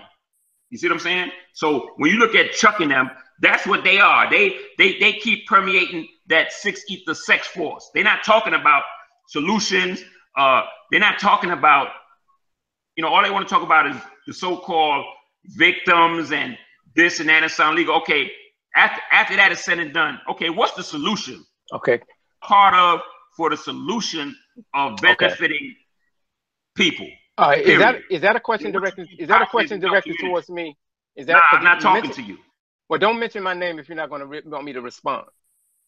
See, I'm coming with you. That's why I'm trying to come with you. I'm trying to respond because you're going to bring my name up. Then by all means, let me respond. Come on, bro. Hey, well, I want to get back to the question about his appeals. I mean, it seems like to me you blow trial. You blow trial. Go ahead. They definitely still think we haven't given up fighting. If you see we on Facebook, another thing, we're not out there all on Facebook talking about government pardons. If we know this man is guilty, if we know that there's, what I'm saying, we're hoping somebody open up the damn seals and say, okay, let's see what happens. Listen, brother. You see what I'm saying? Listen. When you ask for a pardon, you're saying you're admitting guilt. You know that, right? So that's the first thing. And the second thing, we're talking about appeals. You guys are spending $5 million or so. Wait. Let me put it together. Walk with me for a second. We're still fighting, but you got to understand who this man is. When they seen he had 476 acres of land and what he was doing, they feared that. They don't want a black man like that free. Do you understand what I'm saying, bro? And why did they allow the sale of it then? Excuse me? Why did they allow the sales of it? He bought the sale of the land? Yeah, he brought it. He brought the land. Yeah, because you know what? Because when he bought the land, they had no idea what we was going to do. They didn't know his history? Excuse me? They didn't know. Yeah, they knew his history, but that's again, that's inconsistent logic, brother. That's an inconsistent logic. They could have prevented him from even getting the property if they already knew that he had this history of black nationalism, according to y'all. It would make no sense for them to come back. It would make no sense to come back 10 to 15 years later and say we got to get that land when they had already knew he was planning to do that when he came down. First of all, let me answer the question. They had no idea that when we came down there, we were going to be building pyramids. We were going to be having events every year. We were going to be doing this. They didn't have no idea of that because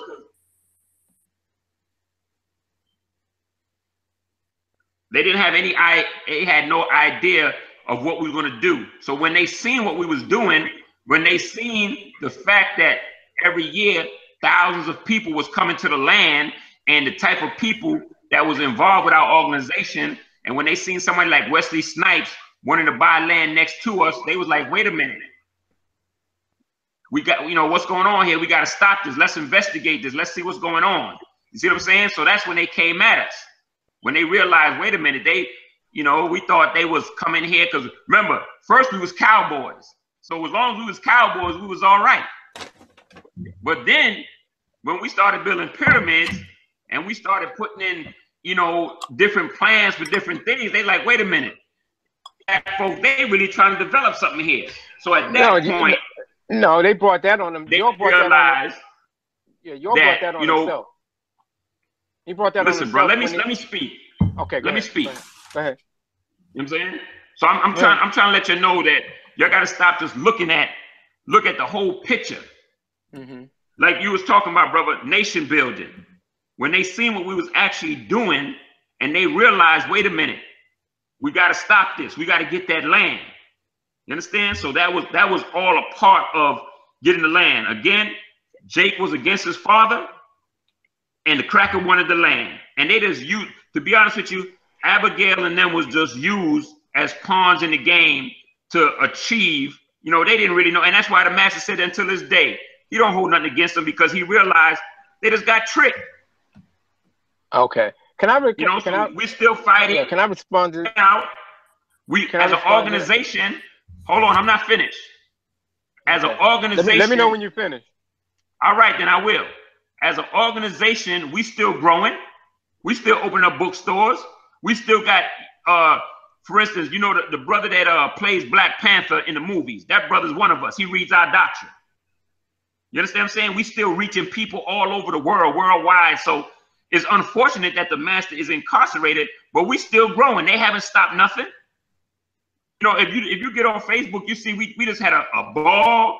You know, we doing things. We growing. We busy. We making it happen. We ain't, you know what I'm saying? They haven't stopped anything. So all of the stuff that you see Chuck and them doing, and none of it is being successful. The people that listen to Chuck and them and believe that is going, like I said, it's going to always be people that love that's into love and hip hop. You see what I'm saying? Right, but the fact let's talk about let's talk about the books, because I know Chuck had presented some information before on the books and plagiarism. All right, let's talk about that. Now there was some evidence that was presented that that York didn't write these books. There was plagiarism that was supposed to have been going on. Okay, when you say plagiarism, again, if he says, don't believe me, check it out. Now, when it's things in the books that you can see in other books, is plagiarism. But when he puts something out there that nobody's never said before, then he just made it up. Where's the evidence? So it's like, they can say it's plagiarism. So, for instance, our books talk about extraterrestrials. It talks about the Anunnakis. You can find stuff about the Anunnakis in Zacharias Stitchin, and other people talk about the Anunnakis. But nobody's breaking down the bloodline of the Anunnakis, who they actually was, where they came from, the family line. For instance, if you look at right now, if you Google ancient Zimbabwe,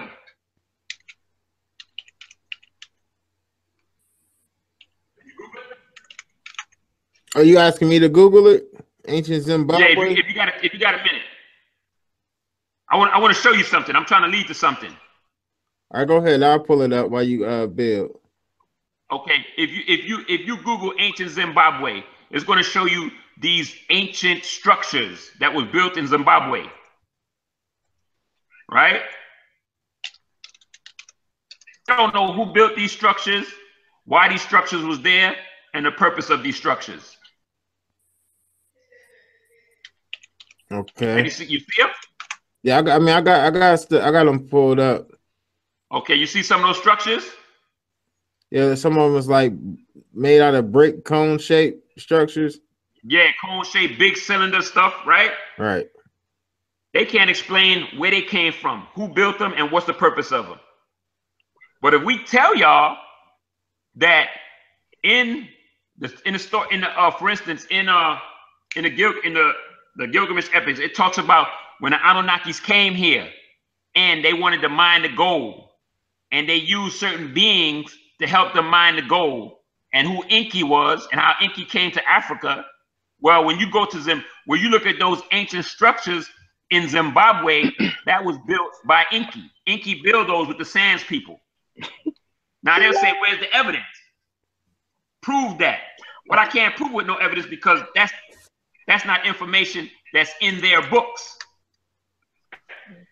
Can I respond? But what? Well, go ahead, go ahead, Chuck. I really was just saying about the allegations of plagiarizing. Yeah. That's called a red herring. Nuwaupians have a long history of doing that because they learned that from York. So let's just cover that first part. Now, he's talking about Anunnaki or Anuna, and he's taking it all the way down to Zimbabwe. Now, let's just look at this. All you have to do when you, and I put an article on this about the goal. All you can do is ask a Nuwaupian, cite one, just one, Sumerian text and line that shows the Anunnaki mined for gold. Name the text. That's for you, Earl. Say it again. Name the text that mentions the Anunnaki mining for gold. And the exact text. Yeah. It's in the Enuma Elish. No, it's not in the Enuma Elish. I have the Enuma Elish. Okay. There's not one single. Matter of fact, the word is not even in the Enuma Elish. So find another one. Bruh, listen. You can't. We know you can't that it's find there. It. In other words, you can't find it. Just. Why do you? This is something I never liked about Nuwaupians. This is something that I never. No. Don't ask me a question after I'm trying to lay a premise down. What I have learned from Nuwaupians is you guys, and this is from York. You have the tendency to rattle on, but when you're told to pause and show your evidence, you do not do it. I simply asked you the text. You said Enuma Elish. Why? Because that is a name that's familiar to other Nuwaupians and some people based on Zechariah Sitchin's writing. But if anyone read the 7 tablets or even any one of the 7 transliterations and translations, not one reference is made to it. Because you know why? Because they don't have the complete fragment. They don't have the complete text. And York does. And York does. And York does. York does. Yes or no? York has the complete Enuma Elish in Imigir. He has that. Okay, where's the evidence to support that? Where's the evidence to support it? In the doctrine that we teach. So York is making verbal statements and it's on paper, but he's not showing a line from any ancient text to support what he's saying. When you say that, when you say show you the evidence, you want us to say, you want me to show you where the white man says it, right? I don't care if it's a white man or black man. I'm asking you to show the literal, I want to see the textual evidence to support the claim that they mine for gold. You know what? And this is a part of the reasoning. This is a part of the reasoning in Nuwaup. Not everything we can prove with evidence. So you have no proof to this. So you have no proof, right? No. The proof is in the reason. No, reasoning. No. You see, you're lying. Now you're lying. Now this that's not lying. You asked the question. This is what this says. Let me do this for the people who are listening. First of all, there is no Sumerian text that talks of, and I asked you to show a Sumerian text that mentions mining for gold. Then you pulled up the Enuma Elish. The Enuma Elish is Akkadian. That is not Sumerian. Matter of fact, the Akkadians took on a whole new perspective on that, and even they don't mention it. But in the doctrine of, or in the literal teachings or writings of the Sumerians, there is no reference to mining for gold. That is a Zechariah Sitchin concept that York plagiarized. He was walking in Zechariah Sitchin's footsteps, and he posted this stuff because the books were geared towards revenue. So by him, let me ask you a question. Let me finish first. By him presenting Zechariah Sitchin's teachings and just covering it over by putting brown faces on it and passing it on to Nuwaupians. Of course, we never asked, where's the evidence, doctor, to support this? No, we didn't do that. And many of us are at fault for that. But now that we are able to access these texts and tablets and cones and all these other documentation, we find that there's no references whatsoever to support it. And because one of the things that now a lot of these questions that y'all are asking, he's not here with us to give those exact answers. Not that he can't answer it, but he's not here to give us those exact answers. So with all the books that y'all are claiming that are coming out now from York in prison, you mean to tell me he's not going to this day, he has not presented, he has not cited the text that's supposed to support the idea that these people called Anunnaki mine for gold? To this day, 2017, he has not presented one single cited literal text? Why not? Listen. Why did Zacharias You're answering a question. You're answering a question with a question. That is not. See, that shows someone that's digressing. That you listen. You're showing your signs of deviation. You don't want to answer these questions. Listen, and it's good that I have you on here because it shows the people what Nuwaupians are. How it don't show the people operate. anything. It shows how Nuwaupians it don't show the people operate. anything. Yes, it does. It shows that you don't want to deal with the facts. You make commentaries, yet you won't present evidence to support it. So in this case, with the mining for gold, York has never presented any evidence to support it, and none of his teachers have been able to show evidence to support it. I asked you, it comes from Zacharias Sitchin's Earth Chronicles. He fabricated the idea by this is according to him. He used his quote knowledge of biblical narration, and he used suppositions to fill in the gaps of stories that the ancients had relayed.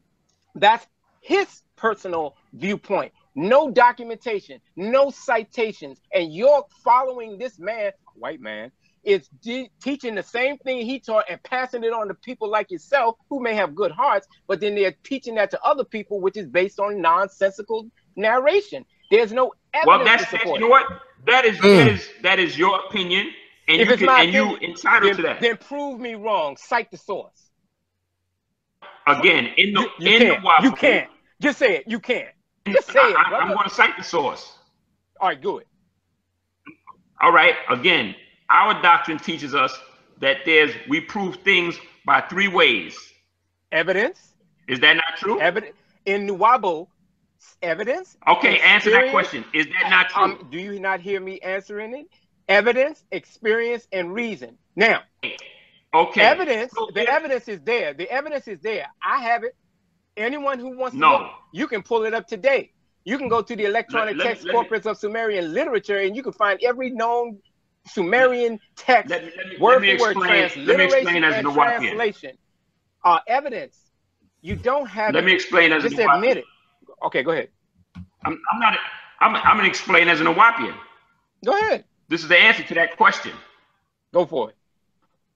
Yeah. Okay. In Nuwaup, we prove things by evidence, experience, and reason. So where the evidence and experience factor is not there, we use reason.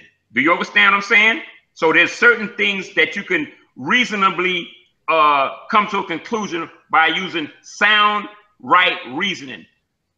Didn't just say that to make it out of nowhere. He just couldn't tie it all together. And this is why, and whether people want to believe it or not, I'm not finished. Whether people want to believe it or not, that I got 76 trillion years of information. There's certain things they know who he is.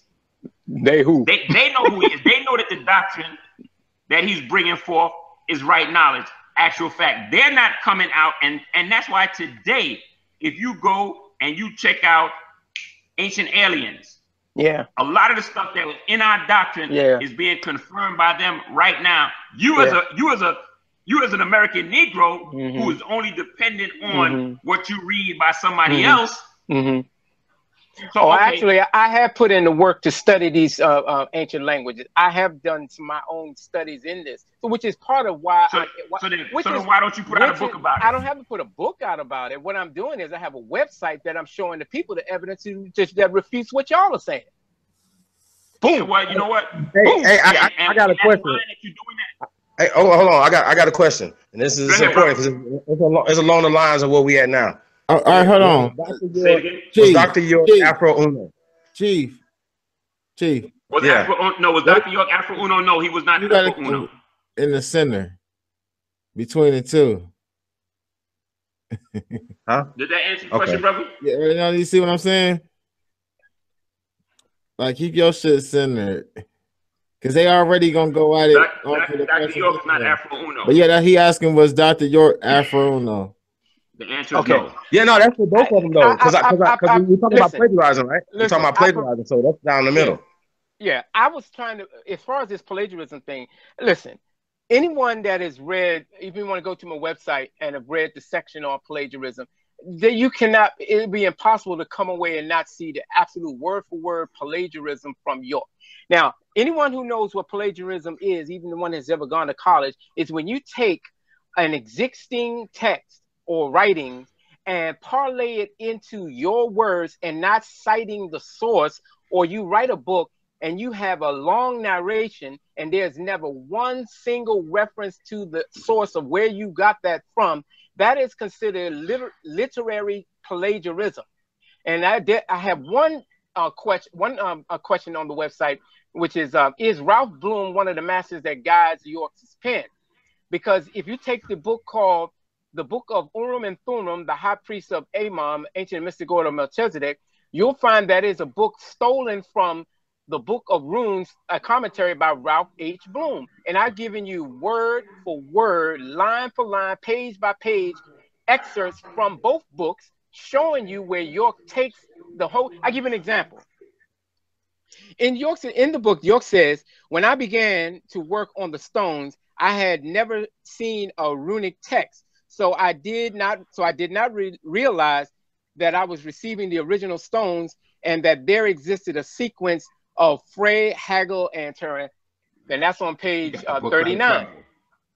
Bloom says, when I began to work on the runes, I had never seen a runic text. So I did not realize that I was breaking away from the tradition sequence of Frey, Haggle, and Turin. Same words.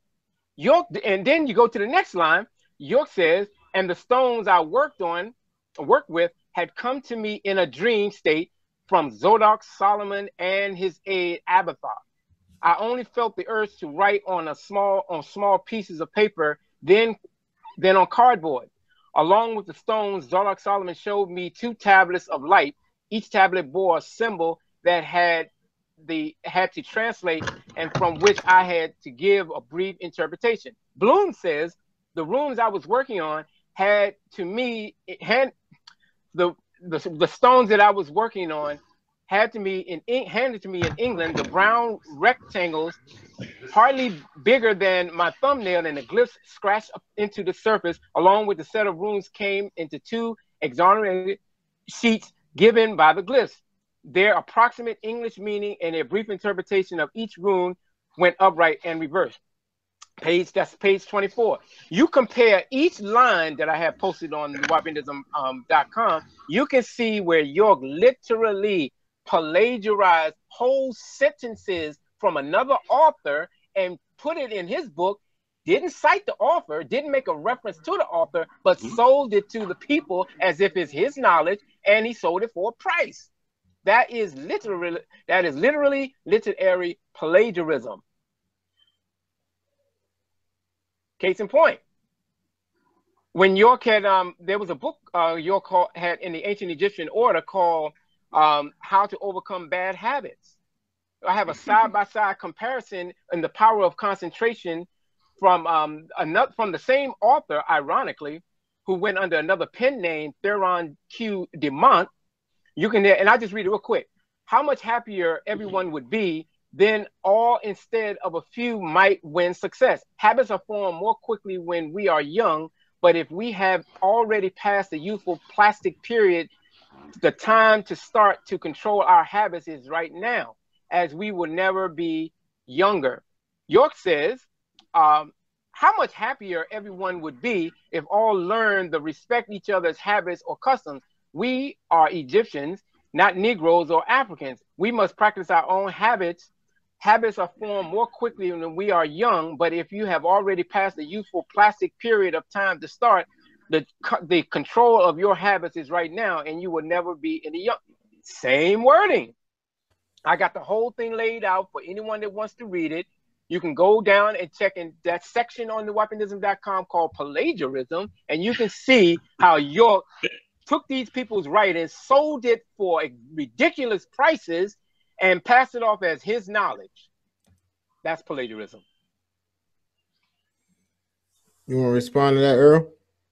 Sure, I respond to it. First of all, again, the master, to cover that, the master always said, don't believe me, check it out. And we did. Okay? And we did. So if he's telling you to check it out and don't believe him. He expects for you to go somewhere else because, you know, as black people, for some reason, unless the white man say it, we don't accept it as true. You see what I'm saying? So I'm not going to say that, you know, what he's obviously he said he did the research, but to say the master sold a book for a ridiculous price when you have people like Chuck that was in the community in Queen, was in the community in DC, and instead of selling the books, was selling porno tapes from under his table. So what is he talking about selling the books for ridiculous price for? Okay. Can you give me some evidence? Can you give me evidence? Because I've heard Nuwaupians say that, and that seemed to come up. That seemed to come up after I started talking about York and exposing his nonsense. And then you're going to say that I sold porn when I was an Ansar or when I was in the community. But for some reason, none of this seemed to have come out or mentioned during the entire time I was in the community when I was in the high profile position defending York on the radio show, in the ancient Egyptian order, in the Masonic order. All of this stuff all seemed to come out when I'm talking about York and I become the enemy. I'm being called an agent. I work for the FBI. I beat up women. I'm selling porn. I mean, all of these things shows me that you guys have an axe to grind, because when I start confronting you to ask for proof on what you say, you don't present it. My questions are directed towards Nuwaupians, not Dr. York. I have a whole separate line of questions for him. But you're going to come and attack me. You're going to, but there's that's a lot of questions. It's a lot of questions that you say that you ask in Nuwaupians that, you know, there's certain, you know, we don't know all of the questions. Certain things only he can answer. I don't expect for you to give me the answers. You know why I don't? I don't expect for them because I know you don't know. Because York didn't provide you any evidence to support what he was saying. What I'm so when you say that you have questions for him, then you got to have those questions for him. Well, those questions are for him. I don't post those. I posted. So let me finish. Every one of my questions starts off, ask the Nuwaupians, not ask Dr. York. So when I ask the question, but you know you asking certain questions.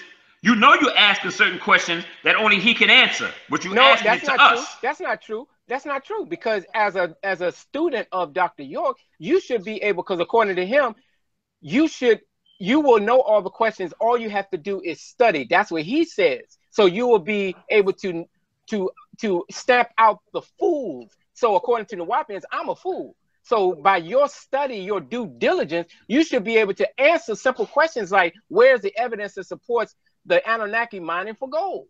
That's not. Well, you know what though? Because there is the answer is in reason. Is no, I can't state to you what particular. Wait a minute. Go ahead.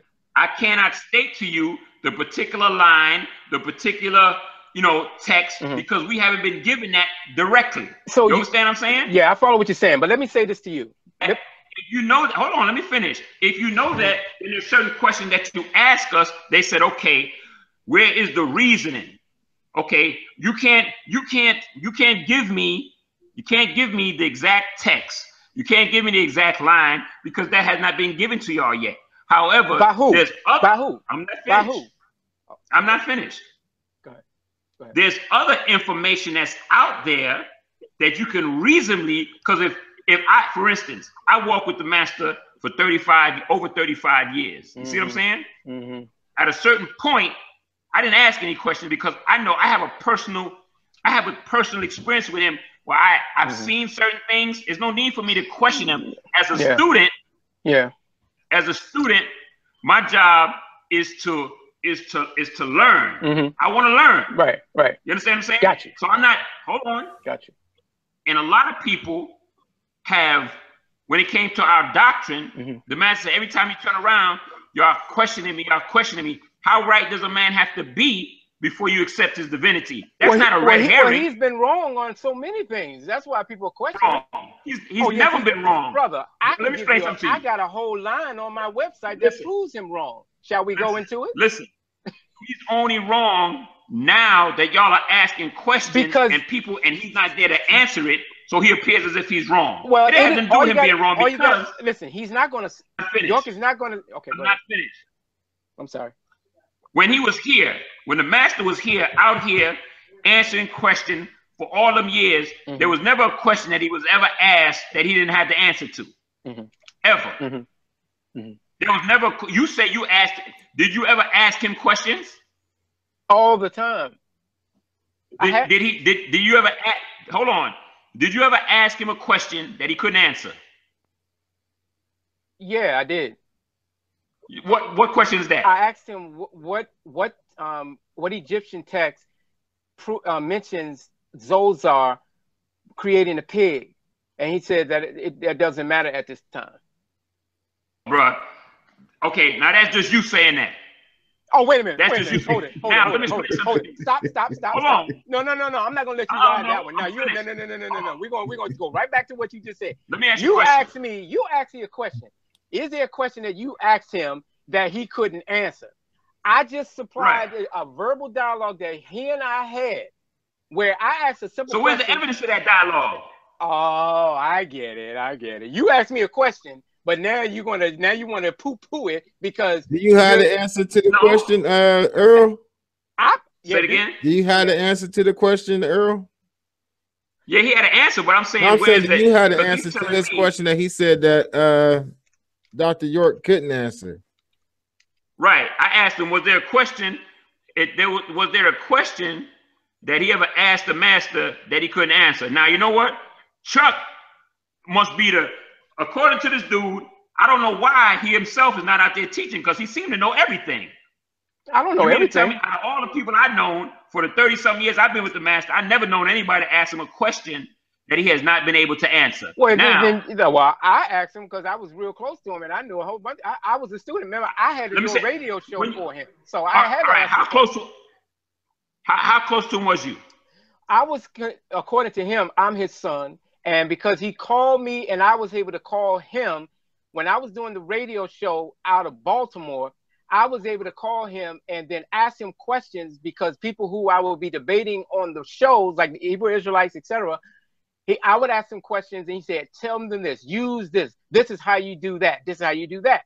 I didn't ask any questions in doubt. I asked because I'm doing stuff on behalf of the organization. I got you, bro. But the question, what I'm saying is though, because your reaction to him saying that Dr. York couldn't answer that question was kind of like that. That's a question that's been answered already. So did you have the answer to that question that he said Dr. York couldn't answer?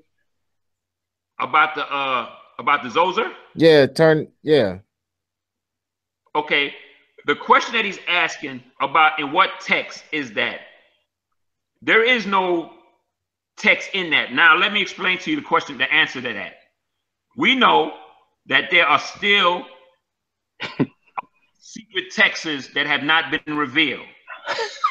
For instance, my brother laughed. Because I know BS when I hear it.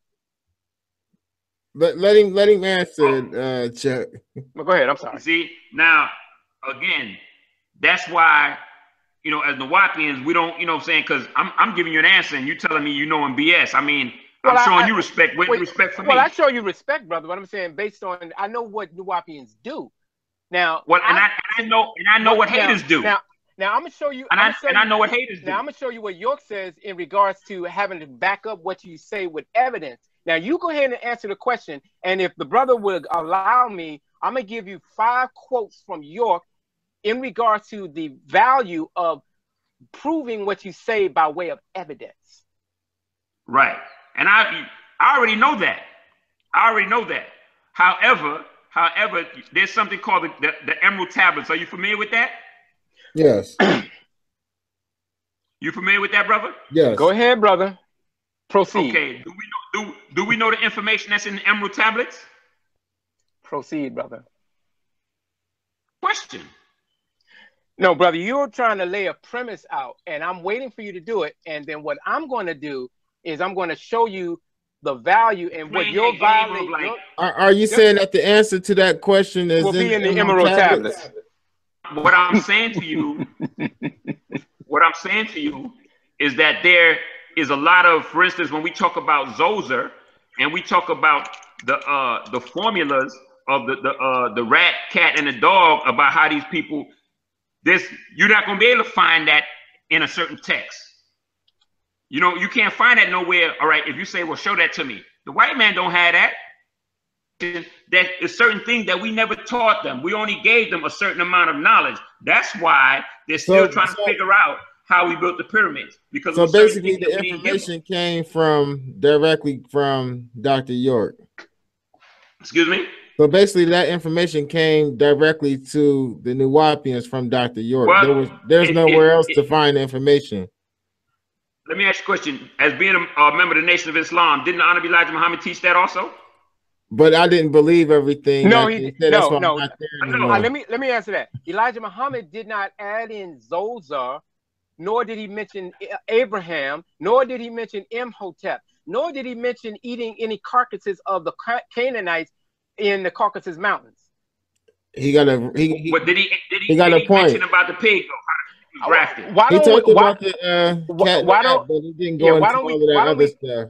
Why don't we read let's read what Elijah Muhammad said.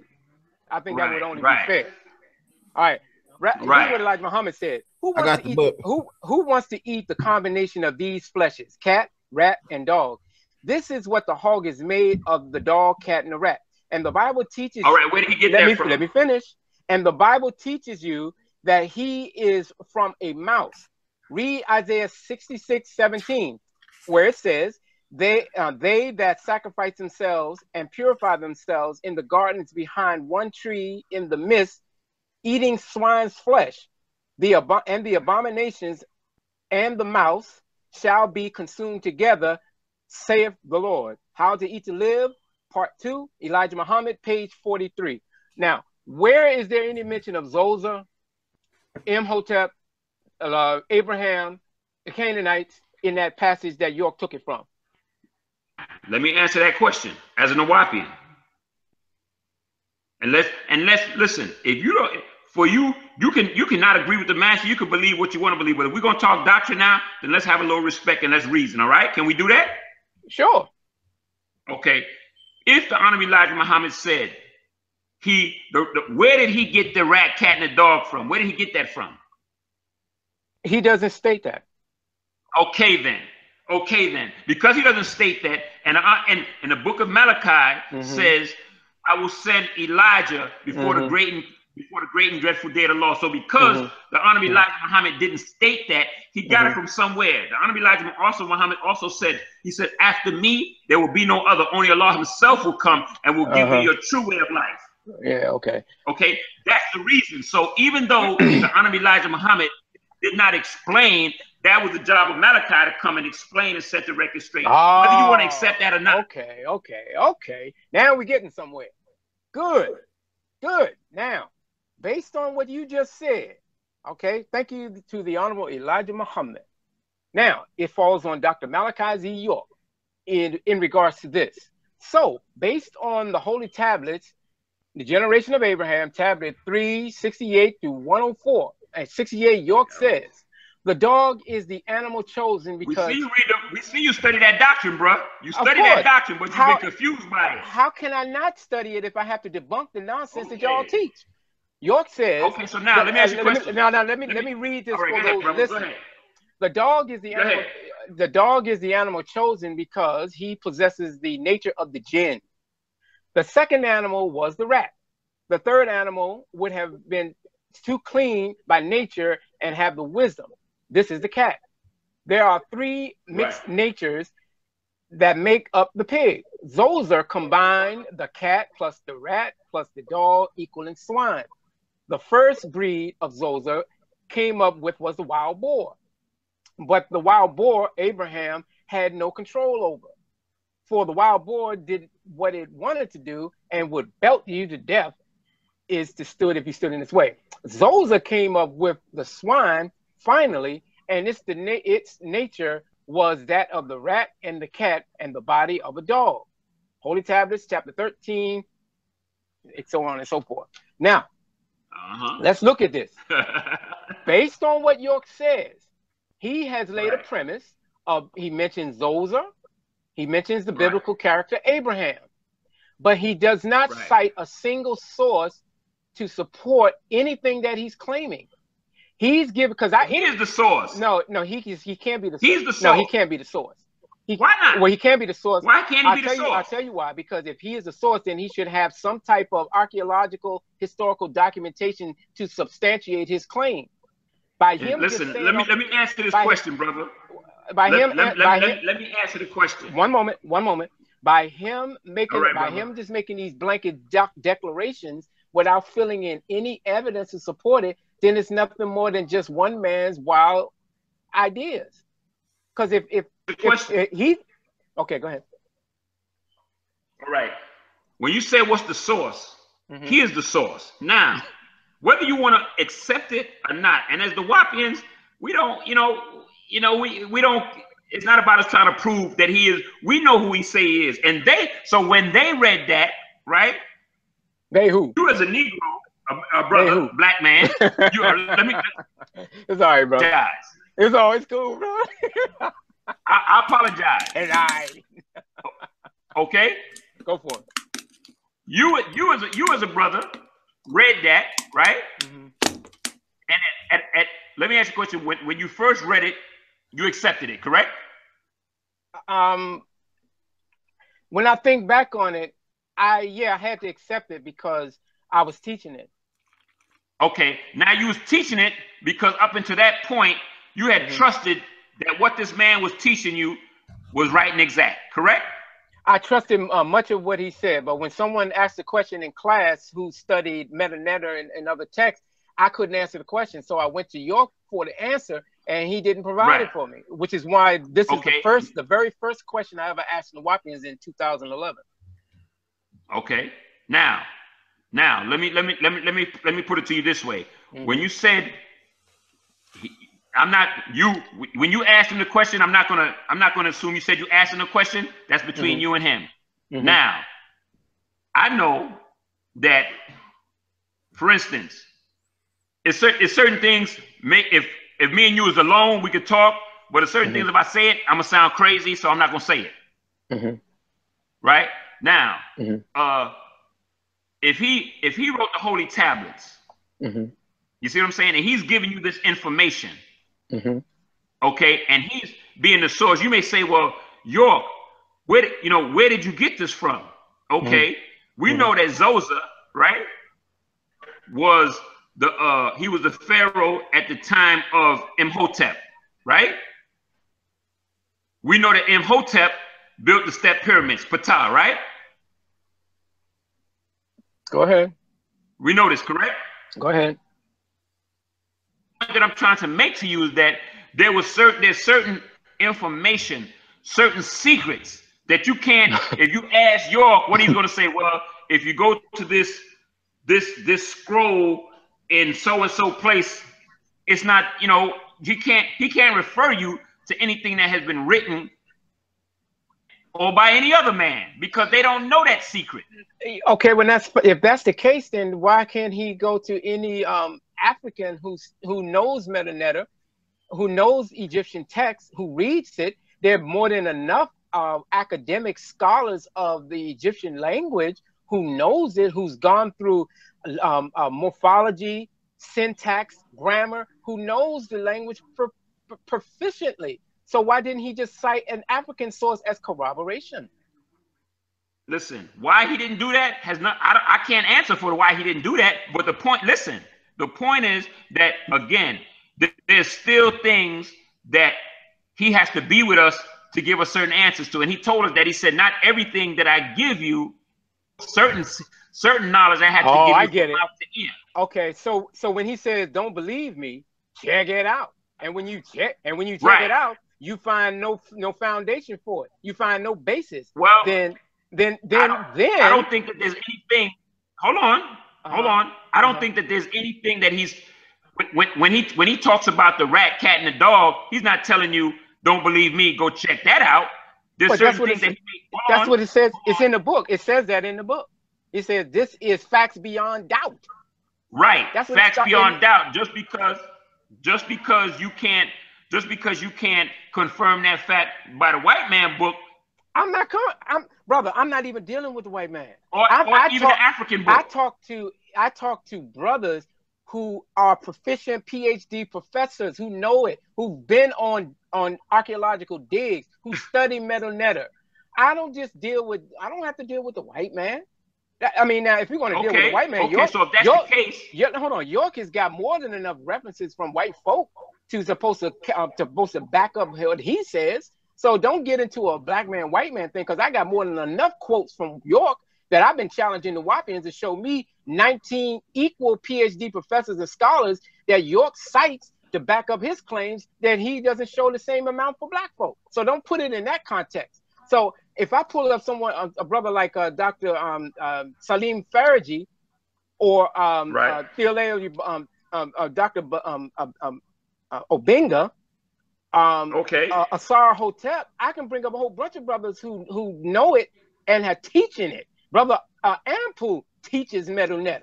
So there's no excuse that an Nuwaupian can use to try to justify this. But for the people listening, let me make something clear on this whole thing about proving what you say.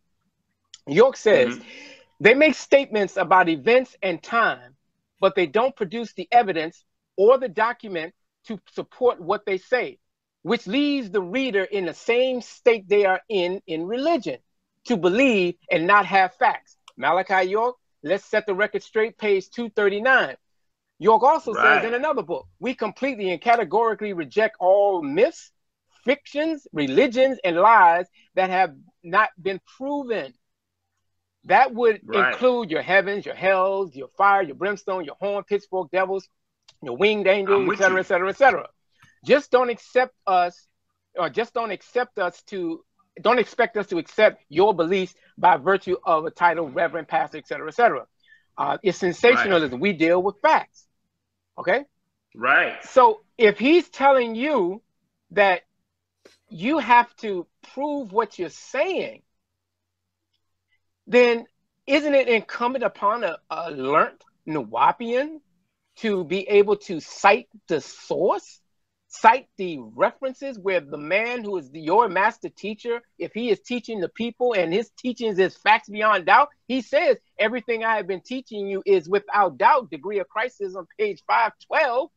That's what I teach you, to have facts, because having faith isolates a person from having the ability to question. Degree of Christ is on page 433. The man goes on the limb that says you got to support what you say. Yet when I ask questions, yet he didn't support what he said. And when I asked his great students like yourself, you can't even back up the documentation to support what he says. So what is the reader? Because it's things that you ask. There's things that you're asking. For instance, about the Enuma Elish, the line. There's certain things that he just. Well, what about? Let me answer. But what about the Enuma Elish? What about it? Let me answer. Okay. There's certain things that he has not answered. He has not given us the question to. I mean, the answer to. That doesn't mean he doesn't have the answer. So this is why. One of the things that we're doing is to fight for his freedom. First of all, because we know he's innocent, and there's things that he has to. There's certain things that he still has to explain to us. Okay. All right. So you understand what I'm saying? Listen to me. Listen to me. Okay. Go ahead. So, and if up until this point, this man wrote the holy tablets, he translated the Bible. So you mean to tell me he translated the Bible from the ancient Aramaic Hebrew? That was wrong too. That ain't correct either, right? Everything that he did is wrong. Okay, so what you're doing is you're jumping away from one point and trying to build a straw man. Let's stay on that point. You're trying to build a straw man art. I have to keep this for the people listening, because this is what Nuwaupians do. You're jumping into a red herring, and then you jump from that red herring into a straw man argument. And we can't do that because, people can see it, and it makes Nuwaupians look very bad. No, it don't make us look bad at all. Yes, it don't make us look bad, because why? It does, because it shows that you're ducking and running from the question of you supporting what you say. So if you're going to make the statement, I told you, I gave you an answer that there's certain things. You did. I understand that, and I accept that. I accept your answer. But that answer. Okay, so if you accept my answer, I'm accepting your answer. If you accept my answer to that, that's a right reason answer. No, that's not a right reason. That's an answer to prove that you don't know, and you don't want to say you don't know, which York tells you if you don't know, just say you don't know. But you're using. Know. I told you that I don't know. However, now you're saying it. You're saying that long after the fact. Listen. When you asked me a question, I said to you that there's certain questions, that there's certain things he's given us, and he has not given the answer to us yet. So if he hasn't given us the answer, that's me saying I don't know, right? So when that publication came out in 1995 and then 1996, and with the latest publications of actual facts, he makes the same point of saying that the pig was created by the dog, cat, and the rat by Zoth. It's in the actual facts publications. I pulled it up. If you need to pull it, I can give you the cite and quote line of it. He's still not bringing it out. So you mean to tell me since 1995 and it's 2017, he still ain't been able to show you one single ancient Egyptian text that supports the story of Abraham receiving a pig from Zoza? You mean to tell me you can't pull that up in 2017 by the man who said he got all the answers? All right, let me answer that question for you. Now, let me answer that question for you. As far as the rat, the cat, and the dog, again, where that formula is at, where is the formula for the opening of the mouth ceremony? These different rituals that we see the ancient Egyptians doing. Where's it written down at? Show me exactly why you're supposed to do this and why you're supposed to do that. It's certain things that we have not been given, that has not been given to us yet, because not everything we live in a time where as a people questions, but we're really not ready for those answers. Wait a minute. Are you asking me a question? Are you asking me a question? Because I want to answer. I want to answer. Hold on. Okay. Not everything you can Google. I ain't Googling nothing. All right, let me explain something to you. Let me give you something. Let me give you a jewel. And you don't have to, you can believe it or you don't have to believe it. I hear you. Okay? On the land, upstate New York. I was there when the ships was in the sky and the master called the ships down. They flashed their light. He moved his hand and they went to another area and they flashed their light. And there's many brothers that exist today, that's still living today, that saw that. Brothers, for us brothers that saw certain things, I wasn't going to ask him, well, show me where this is written at, because I seen certain things being done. I seen you do certain things. So I know, okay, you're the real deal. I don't have to ask you, well, show me where that's written at, and show me where this is written at, and show me where this is written at, because there's certain things that we have seen the master do, that he has proven to us who he is, that he is that divine being. You understand what I'm saying? We know this for a fact. Yeah. That, I don't know. Yeah. I know. I know. This is typical rhetoric from an average cult member. I understand. I do understand. Okay, see, now I'm a cult member. Yes, you are. Now I'm a cult member. I can't be a brother. You can be my brother, but I can't be my a brother in a religious cult. Hold on. I ain't no problem with that. You can always be my brother.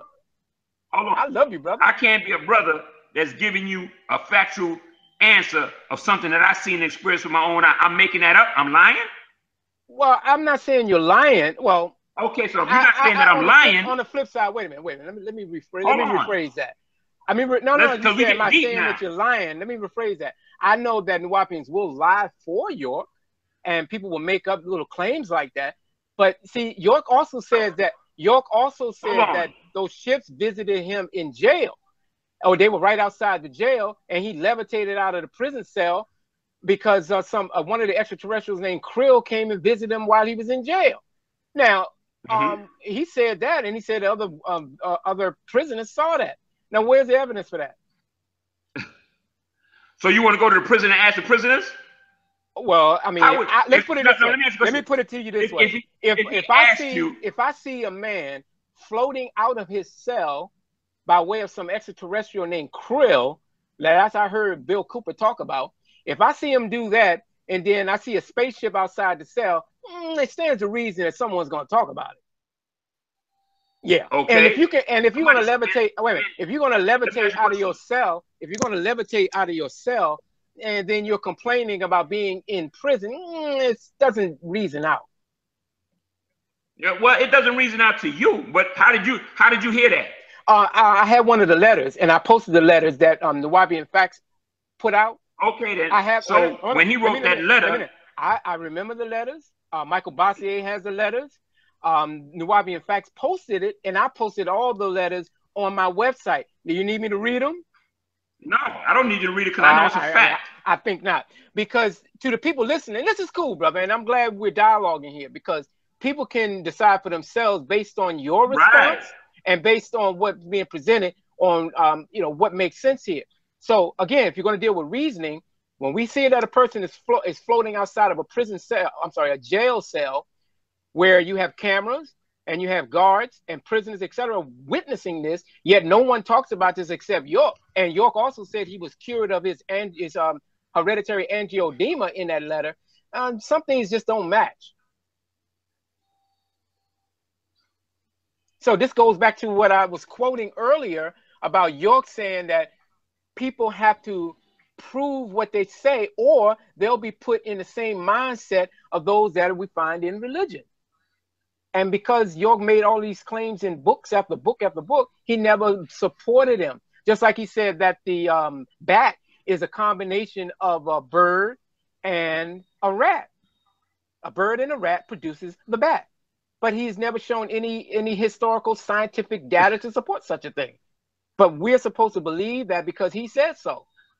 And you say that's not the cult mentality to just believe whatever these people say without question? I asked the man the question, can he show me so I can, when I go on the show, these people hit me with this stuff, I don't look like a fool up there trying to defend the nation. And he said that's not important, although he would give me other things that were religious in nature when it came to something like that. That's not important right now. And I can't say, hold up, man, you better give me, I can't do that. You don't do that to Dr. York. You just take it and you say, okay, and leave it at that. So, you know, for future reference, that's all I'm saying. So when he makes statements like in the Black Book talking about dolphins, you know, the Nun Project, where the dolphin was the human sperm was placed in the womb of the dolphin and then it was transported to the oceans of Earth. I mean, isn't there any kind of textual support to verify that? No, it's not gonna. There's not gonna be with something like that. Where do you think you would find something like that at? It's not where I think I will find it. I have to go according. If he's going to make if he's the claimant and he's making the statement, then it is upon the claimant to support. He has the burden of proof, not the skeptic. Okay, let me. All right, I'm glad you brought that up, brother. I'm glad you brought that up. Okay. Again, we prove things through reason and evidence. We say our doctrine teaches that the human gene was transported to Earth in dolphin in the water, right? Go ahead. Now, I'm gonna give you the answer to that, but when I give you the answer to it, because you're not even gonna accept it. Well, all right, but I'm gonna give you the answer. Because he recently gave the answer to that question. I'm gonna let you speak, and then I'm gonna respond by showing you people where that comes from, and then I'm gonna ask you again to cite the source. That's your opinion. No, I ain't saying nothing about opinion. It's not the book he wrote in the book, and I'm gonna show the people where I can read the line, the quote where he says it, and then I'm gonna ask you. I know. And I'm gonna ask you because I have all your books. I need to know what document supports this. Okay. Well, I have to have them. How am I going to not debunk you if I don't have your writings? Okay, so listen. Go. Because he said that the gene of humans was placed in the dolphin on Earth, right? In the water. Now, when you look at how do the dolphins communicate? Do you know how they communicate? You say you read the doctrine, you know everything. How do dolphins communicate? Brother, you're laying a premise. Please proceed. Man, come on, brother. I'm a Nuwaupian. I'm not the average person, so this is how we deal with this. I know you're not the average person. That's why I said you're in an isolated cult. So just explain your thoughts. So let me say what I'm saying. Go for it. Let me say you asked me a question. I'm responding. Go ahead. Do you know how dolphins communicate? Brother, lay your premise. Lay your premise, and then we can address it. Yes or no? Answer the question. No. We're not going to do it like that.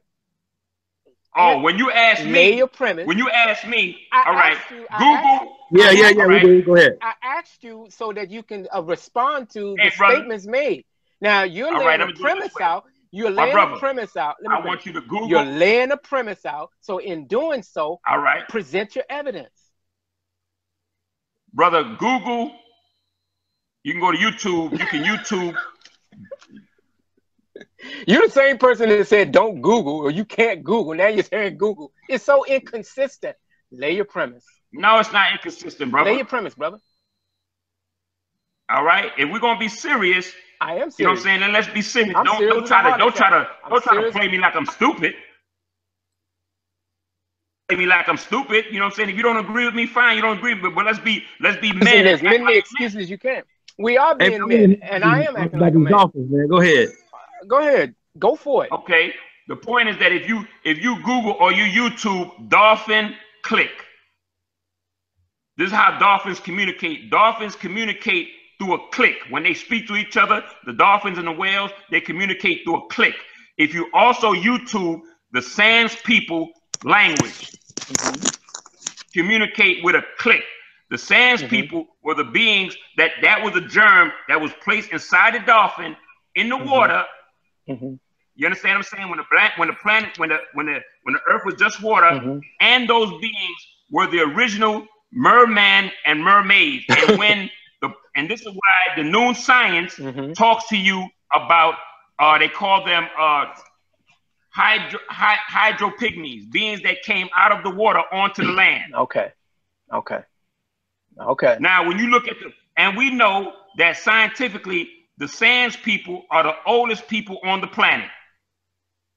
The scientist has already proven this. That wait a minute. The Sans people, who are these people? Who are the oldest people on the planet? The Sans people, S-A-N. Okay, could you cite the source for that? I don't have to cite the source. Just Google the Sans people. You mean to tell me you're giving me scientific data, but you can't cite the science source? Come on, brother. Just be mature. You're not, Stop brother. trying to play the game. If you were debating someone in a school hall in an auditorium, and your opponent asks you to produce the evidence so it could be read or scrutinized, and you don't come up with the source, then you have no foundation for your argument. I'm telling you, if you go on the internet and you Google Sans people, you understand what I'm saying? Google Brother, it. I can go on the internet. I can go on the internet and I can find snails on the moon. Come on, man. That's the point that I'm making. You're playing the game. That's not a valid source. Right. If you're going to make a claim that scientists say the Sans people are the oldest people on the planet and they are beings that evolved from out of the water. Okay, then cite Then cite the source. All right, go back. Obviously, you're not going to do it. So let me go to the quote. All right, this is what York says. This is what York says.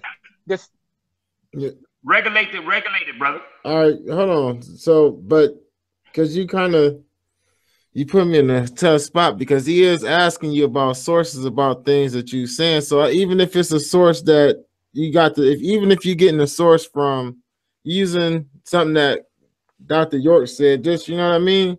Like, you got to kind of answer the question in a debate forum. People are the oldest people on the planet. It's not a particular book. That's scientific evidence. You're saying science evidence. All right. I'm asking for what science project determined that, so I'll know and be able to match that with your claim that these people they evoluted from dolphins. That's all I'm asking, brother. Proof. What I'm telling you is that, again, right reason. Okay. Reason. You see what I'm saying? It's not going to show, you're not going to find on the internet anywhere where they tell you that the Sans people came from dolphins. I'm trying to tell you. So you're telling me to go to the internet, and then you're telling me that you're not going to find it. You tell me you can't Google something, and then you're telling me to go Google it. You're not consistent. What I'm telling you to Google is the fact that the Sans people are the oldest people on the planet. So if they're the oldest people on the planet, that's fine. You're not going to cite the evidence, but go ahead. We'll move on from there. If the Sans people are the oldest people on the planet, then it leads to reason that they came out of the water.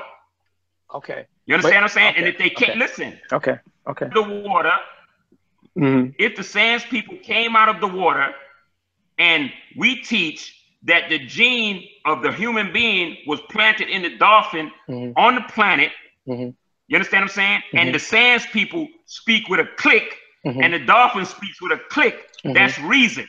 Do you understand what I'm saying? Okay. If you're looking for the white man or any other any African, anybody, they're not gonna have that knowledge. Okay. But so you're telling me all this knowledge, but you're not gonna give me any places where, because you tell me don't believe you, and I don't. And when I check it out, I can't find it.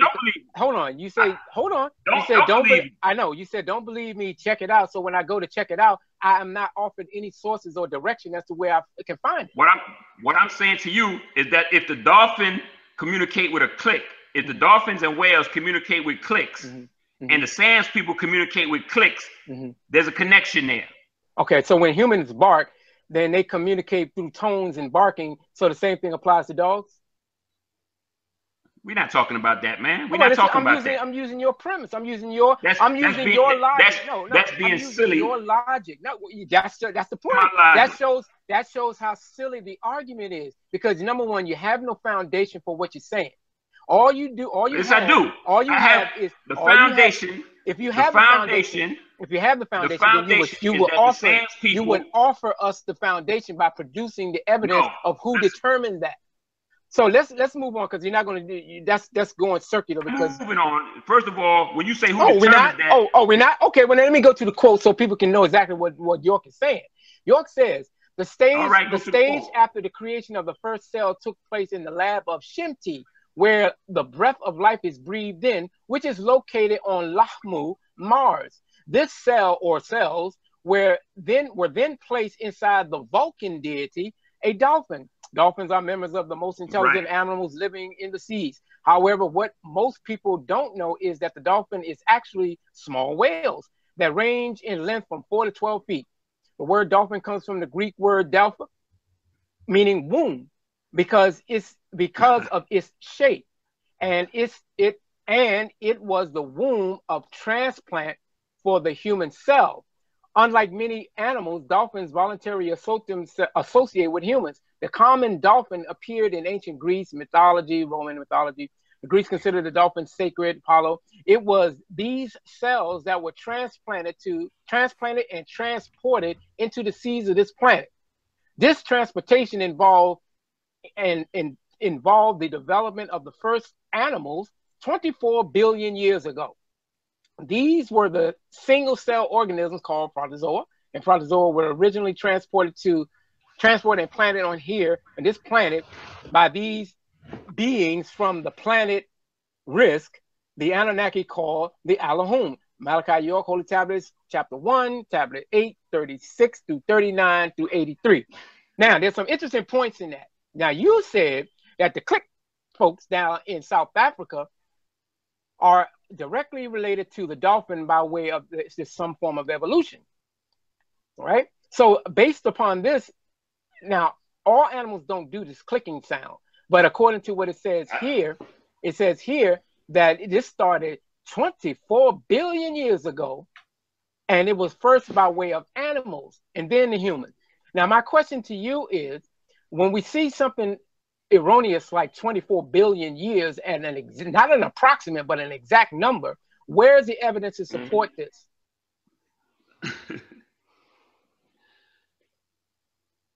When you say where's the evidence, he is the evidence. Okay, thank you for that answer. He's the source. Thank you for that answer. Therefore, we don't have we can't corroborate, we can't fact check, we can't back check anything that you're saying, because it's all based on what York says. Right? Yes or no? It's all based. He's the source of that knowledge. Yes. So it's all based on him then. You can't. That particular degree of knowledge. Yes. Okay. All right. Then let it be known to the audience that what you said and much of what else has been said is not based on anything that can be proven to become a fact, but is based on exclusively what York says alone. That's it. There's no proof of it. There's no evidence of it. It's just what York says. When he talks about the cells were placed inside of a Vulcan deity, Vulcan, I'm not too clear on where Vulcan is and or was, but York mentions it, but he cites no evidence to back that up either. He mentions Shemti, where the breath of life is breathed in. Where is that? Lahmu, Mars. Where is the evidence for that? You cannot give the people this and claim that it's right knowledge and it's the baddest thing on the planet, and York is the master teacher, yet the master teacher can't even substantiate his own claims. Oh yeah, listen. He can substantiate it right now. Again, like I said, you asking questions, and he's incarcerated. How's he gonna answer that question? He's incarcerated. That's very interesting. The same way that he's able to, according to y'all, write all of these new books that's giving y'all all of this stuff that he came to give. Absolutely. Yet he can't explain none of this stuff by producing evidence to back it. Okay, so when you look at Mars, is there a city on Mars called Sidonia? No. Oh, there's not. No. There's no city on Mars. There's no face on Mars. There's none of that on Mars. No. Okay. No. Okay. All right. Now, for those who are thinking people, he mentions a laboratory. All you gotta do is go on the internet and look for it. Yes, I know. You can go on the internet and you can find a whole thing on Star Trek too. He mentions the lab of Shemti, which is I'm not sure where that word comes from, but then he mentions Lahmu, which is only other place you're gonna find this word Lahmu is coming from Zechariah Sitchin in his explanation of names of planets, because he mentions 9 planets in Zechariah Sitchin's writings, something that is not mentioned in Sumerian teachings, literature, nor Akkadian or any Mesopotamian text. They only mention 5 because these people who charted planets were only able to give names for what they saw. So getting back to the point, it's pretty obvious that you affirm what you believe in terms of your passion to accept it. But I am a skeptic, so I require evidence. So you're a skeptic. I'm glad you said that. Yeah, I'm skeptical because when a person says something like 24 billion years ago, and he mentions a planet called Risk that he says he's from, and that they live to be 1,000 years on that planet, and then he's whining about being in prison for 135, I would see the Earth as being a temporary vacation. Because if you can live to be 1,000 years, actually it is. If you then why was he whining about being in prison for 135 years if he's gonna outlive all of us? Let me ask you a question. When you say whining, when you hear him in all of the videos or all of the audio tapes that he has given since he's been in prison, does he sound like he's whining? The last one that I heard him when he said, "Just get me out of this, get me out of here, so I can go to Africa and die." Yeah, that's the human part. Who wants to be in jail? Well, I'm only using that whining because I remember him saying when he was talking about Nuwaupians having to feel like they're being suffering in the community by living around rats and roaches and sleeping on floors, and he made the statement, "I don't need the bitch in men." So in his case, you don't need the bitch in men. Right. So the bitch in Dr. York is coming out. Bro, listen. Now I got nothing more to say to you, brother. Why not? He said it, not because me. I'm not gonna. First of all, we talking. He said we don't need the bitch. Hold on, wait a minute. He said, I'm gonna quote him. He said, wait a minute. He said this quote. Can I be real for a minute? We don't need the bitch in men. Why did he say that? Because in context, he said that Ansars were crying about. But he's not talking about. First of all, he's not talking about brothers that's locked up in prison. Well, wait a minute. What I'm saying? He said that. He said he was sleeping on the floor. Wait a minute. And he was sleeping around rats and roaches. So that's the exact same thing. So based on York sleeping on the floor, sleeping on the floor and around rats and roaches. Cats already know. Cats already know your sleeping on the. Yeah, I know. Cats already know your protege in the community anyway. Yeah, listen. You're trying to get away from my point. My point was that York said that sleeping on the floor around rats and roaches is torture. Then in prison, it is. So, okay, so living in the Ansar law community in Brooklyn, because this is what he was talking about, they said they were sleeping on the floor. He said, so? He said that you're sleeping around rats. So? Turn over. That's not what was said. Well, that's not what was said. I have the video and I have the quote. I even took a transcript of what he said. So I'd be more than happy to read what he said so the people can see it. First of all, again, let me set the record straight again. When you talk about rats and roaches, listen, black folks, don't tell me that black folks in their house in New York back in the day didn't have rats and didn't have roaches. Come on. Who didn't? I agree. There's black folks that got rats and roaches in their house today. So brother, what are you talking about, bro? I'll tell you what I'm talking about. Stop talking like it's something exclusive to the community. Brother, I'll tell you what I'm talking about. Because York used, you know what I'm saying? No, I don't. York said that sleeping on the floor around rats and roaches was okay because it makes you hard. That's what he said. That's not what he said. Well, that's not what he said. All right, you're right. He said you having to live like that will make you able to withstand anything the white man can give you. Listen. That's not what he said, brother, and you know that's not what he said. No, okay. Well, I tell you what. You go ahead and let me pull up the quote, and I'll read it to you because I took it directly off of his statements when he was upstate giving that speech among all the people that they like to post that it's a good video because I was there, and he was talking about when you sleeping around rats and roaches. That's what he did. That was part of the sacrifice. So by him sleeping on the floor in a cell in jail, not in prison, but in a jail, he looked at that or constituted that as torture. So if it's not torture when the Nuwaupians had to suffer that, then why is it torture? Why is it torture when he had to? Let me state something. What you're saying is wrong, but I'm not gonna go back and forth with you. We're talking about. I asked you something about Mars.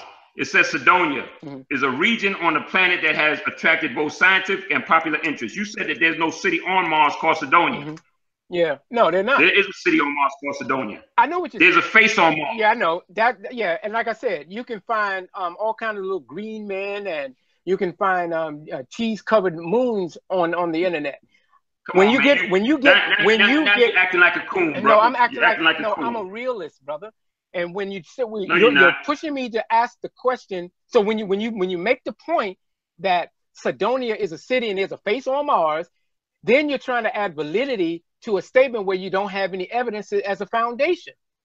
So when you have that, so if they have a picture of the face on Mars, that's not validity.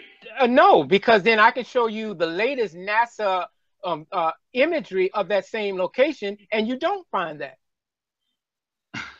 Okay. So now, so I guess they're not something that they're trying to hide. Oh, now something. See, everything has to be a conspiracy theory.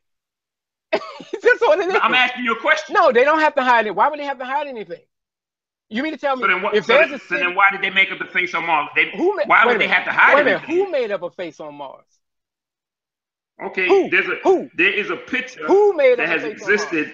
Who made the face? You said they there is a picture that exists of the face on Mars. No, I'm asking you. You said they made up the face on Mars. Who were they? The scientists. Did they make it up? What scientists? Bro, come on. Stop with the who. Don't scientists. Brother, don't give me generals. Give me facts. You said the scientists. Name the scientists who asserted. Name the scientists. You're trying to play that game. That's brother, what I'm not playing you're trying to play that game. Name the scientists. Name the this. Listen name the that. You know what I'm saying? When York, I don't have to name the scientists. When York released, why do I have to name the scientists? Okay, because that's going to confirm your statement. That's how. When York put out a book, that God series, and he was going after Christians, having them to prove what they're saying. When he's saying that, when he's arguing with a Christian, they say, well, it's in the Bible. And they say, where in the Bible? Well, I don't know, it's in there somewhere. And then he shows you can't do that. So I'm doing the same thing. I'm following the same thing that Nuwaup would do. So if you're going to use Nuwaup to support York, then at least be able to show it to defend him. And I'm not trying to defend him right now. I'm talking about the fact. Not defend him. I'm saying defend his teachings. If he's saying that, okay, you're mentioning scientists. What scientists? Oh, so unless I can name the exact name, the exact day that they put the picture, this picture is null and void. Well, I would want to know, because then I can look at it, then I can see where they were coming from, because people had a tendency to take things out of context and use it for their own purposes. So well, then all you got to do, if that's the case, to say, okay, if that's how you feel, then all you got to do is go. Let me go on the internet and see this face on Mars, and let me do the research on where it came from. Okay, you do that. Meanwhile, you know what I'm saying? Yeah. Okay. So you don't want to do that, because then you got to be like, okay, well, damn, it is a face on Mars. No, there's a Sidoni on Mars. No. I've seen that. I've seen that. As a matter of fact, I got another question for y'all. Was you guys, go ahead, brother, when you guys were Ansars and stuff like that? Were you guys Nuwaupians then, or that just kind of morphed later on? And when did you guys become Nuwaupians or Nuwaupians? When did that happen? What year did that happen? That came in. Nuwaupian as a group came in around the time when it was Nuwaupians, like the Nuwaupian Moors. This was around 1994 and 5. Okay, because the reason why I'm asking this is because when we talked about that Johnny Brown or Afro Uno was the actual person that came up with Nuwaupu and came up with the whole concept of Nuwaupians. So can you address that? Anybody? Okay. When we look at Johnny Brown, right, the brother that they refer to as Afro Uno, he uses the word in nature. He uses the word Nupu, Nuwaupian, or Nuwaupu. The word Nuwaupu was first introduced to us in the 9-ball series and Bible interpretation and explanation under Amenubi. So Afro Uno in his books used the word Nupu. He didn't use Nuwaupu. So who wrote The Nature of Nature and the 9-ball? Afro Uno. Okay. Afro Uno wrote The Nature of Nature, and Amenubi Ra'akatar wrote the 9-ball and Bible interpretation explanations. Isn't that another name that Dr. York went by? No, he never called himself Afro Uno. I think the people had got that. Listen, bro, the brother asked me a question. I'm talking about the second name that you mentioned. What? Amenubi Ra'akatar? Yeah. Yes, that was the master. That was him. Okay. Okay. So you see the problem that we having with the double talk, brother. Now we both caught that you tried to slip in Afro Uno and then the Amarat Top or whatever name or whatever. See, that's what I'm saying. That's being disingenuous. Right. So I was asking you. You could have said, well, Dr. York did that, but you tried to slip that in there like it was somebody else that did that. And that's why I said that's double talking instead of just being straightforward with the people. Somebody else that did what, brother? No, when we asked about who wrote these documents, because if you would have said Afro Uno, I told you Afro Uno, who is Johnny Brown, wrote Nature of Nature. Right. And the Bible interpretation and stuff like that, you said was written by this other character. Who is Dr. York. Right, but what I'm saying is when you said that, you were being disingenuous by trying to slip that in there instead of saying Dr. York wrote that. You see what I'm saying? Because the average person don't know that name of this brother. You see what I'm saying? Because the only reason I said that is because when you look at the 9-ball and Bible interpretation explanation, it don't say Dr. York, it says Amenubi Ra'akatar. That's why I said that. Can I respond? Yeah. Okay. First of all, let's lay down this in context. First of all, prior to 1991, Malachi York never mentions or utters the word Amenubi Ra'akatar. All this nonsense about him writing books in 1967 is all made up. Okay, York he's fresh out of jail. Okay, we got his rap sheet. So he was fresh out of jail. So all this stuff about that is null and void. There is no evidence to support it. In fact, if he says that the book by Amenubi Ra'akatar is supposed to be factual and it is supposed to be what York taught, but it was so heavy that he had to put it back on the shelf and start teaching y'all religion. Okay. In that same book, Bible Interpretation and Explanations, page 11, York talks about how the Canaanites, in that publication, the Canaanites are Ethiopians. Yet book after book after book, York is saying that the Canaanites were the right race. Now it can't be both. He can't be the black man who's an African pygmy, who he also calls. Let me quote it. It says here. He says but this book, it tells the Ethiopian Canaanites that he and she is neither Phoenician nor a branch of the Phoenician people, but evolutionary descendants of the African pygmies who had woolly hair and black skin from the original creation. Bible Interpretation and Explanation, page 11. But that contradicts York's statement where he says, why does the Most High allow all of this to happen to the Canaanite people if they were blacks? They are Phoenician related, and there were black skinned Canaanites, and the Canaanites and the Phoenicians, Hamath, Genesis chapter 18, by his wife Salha, his half sister. Was Adam black or white? Page 308. So you can't have it both ways, that the white race. What do you mean? You just said that they were black Canaanites. Okay, but that was supposed to be no, because Amorite, according to York, is not. The only one that York says is supposed to be a black Canaanite is Salha's husband, and that would be Hamath. What you just did, brother, you cut your own throat. You said, I know. No. In the Bible interpretation. Hamath, Hamath, the son of Canaan, and Salha's wife, he was the only one that's black. That's according to the book, The Sons of Canaan. Let me explain something to you. And you just read where he said that they were black Canaanites, right? Mm-hmm. Mm-hmm. Canaanites, as you read that he said that they were black Canaanites, and then in the Bible interpretation, he said the Ethiopians who were Canaanites. Then don't that mean that they were black Canaanites? The Ethiopians are black. Don't that mean that they were black Canaanites? No, because he specifically indicates that there was only one of the Canaanites, which was Hamath. Nah, brother. What you just did, you put your foot in your mouth. No, that's what. You put your foot in your mouth. You read. No, that's what York says. York says. You just read in the Bible I'll give you an example. No, I'm gonna give you an example. York says the Canaanites left to go live in the Caucasus Mountains because of the bright sunlight, let me finish.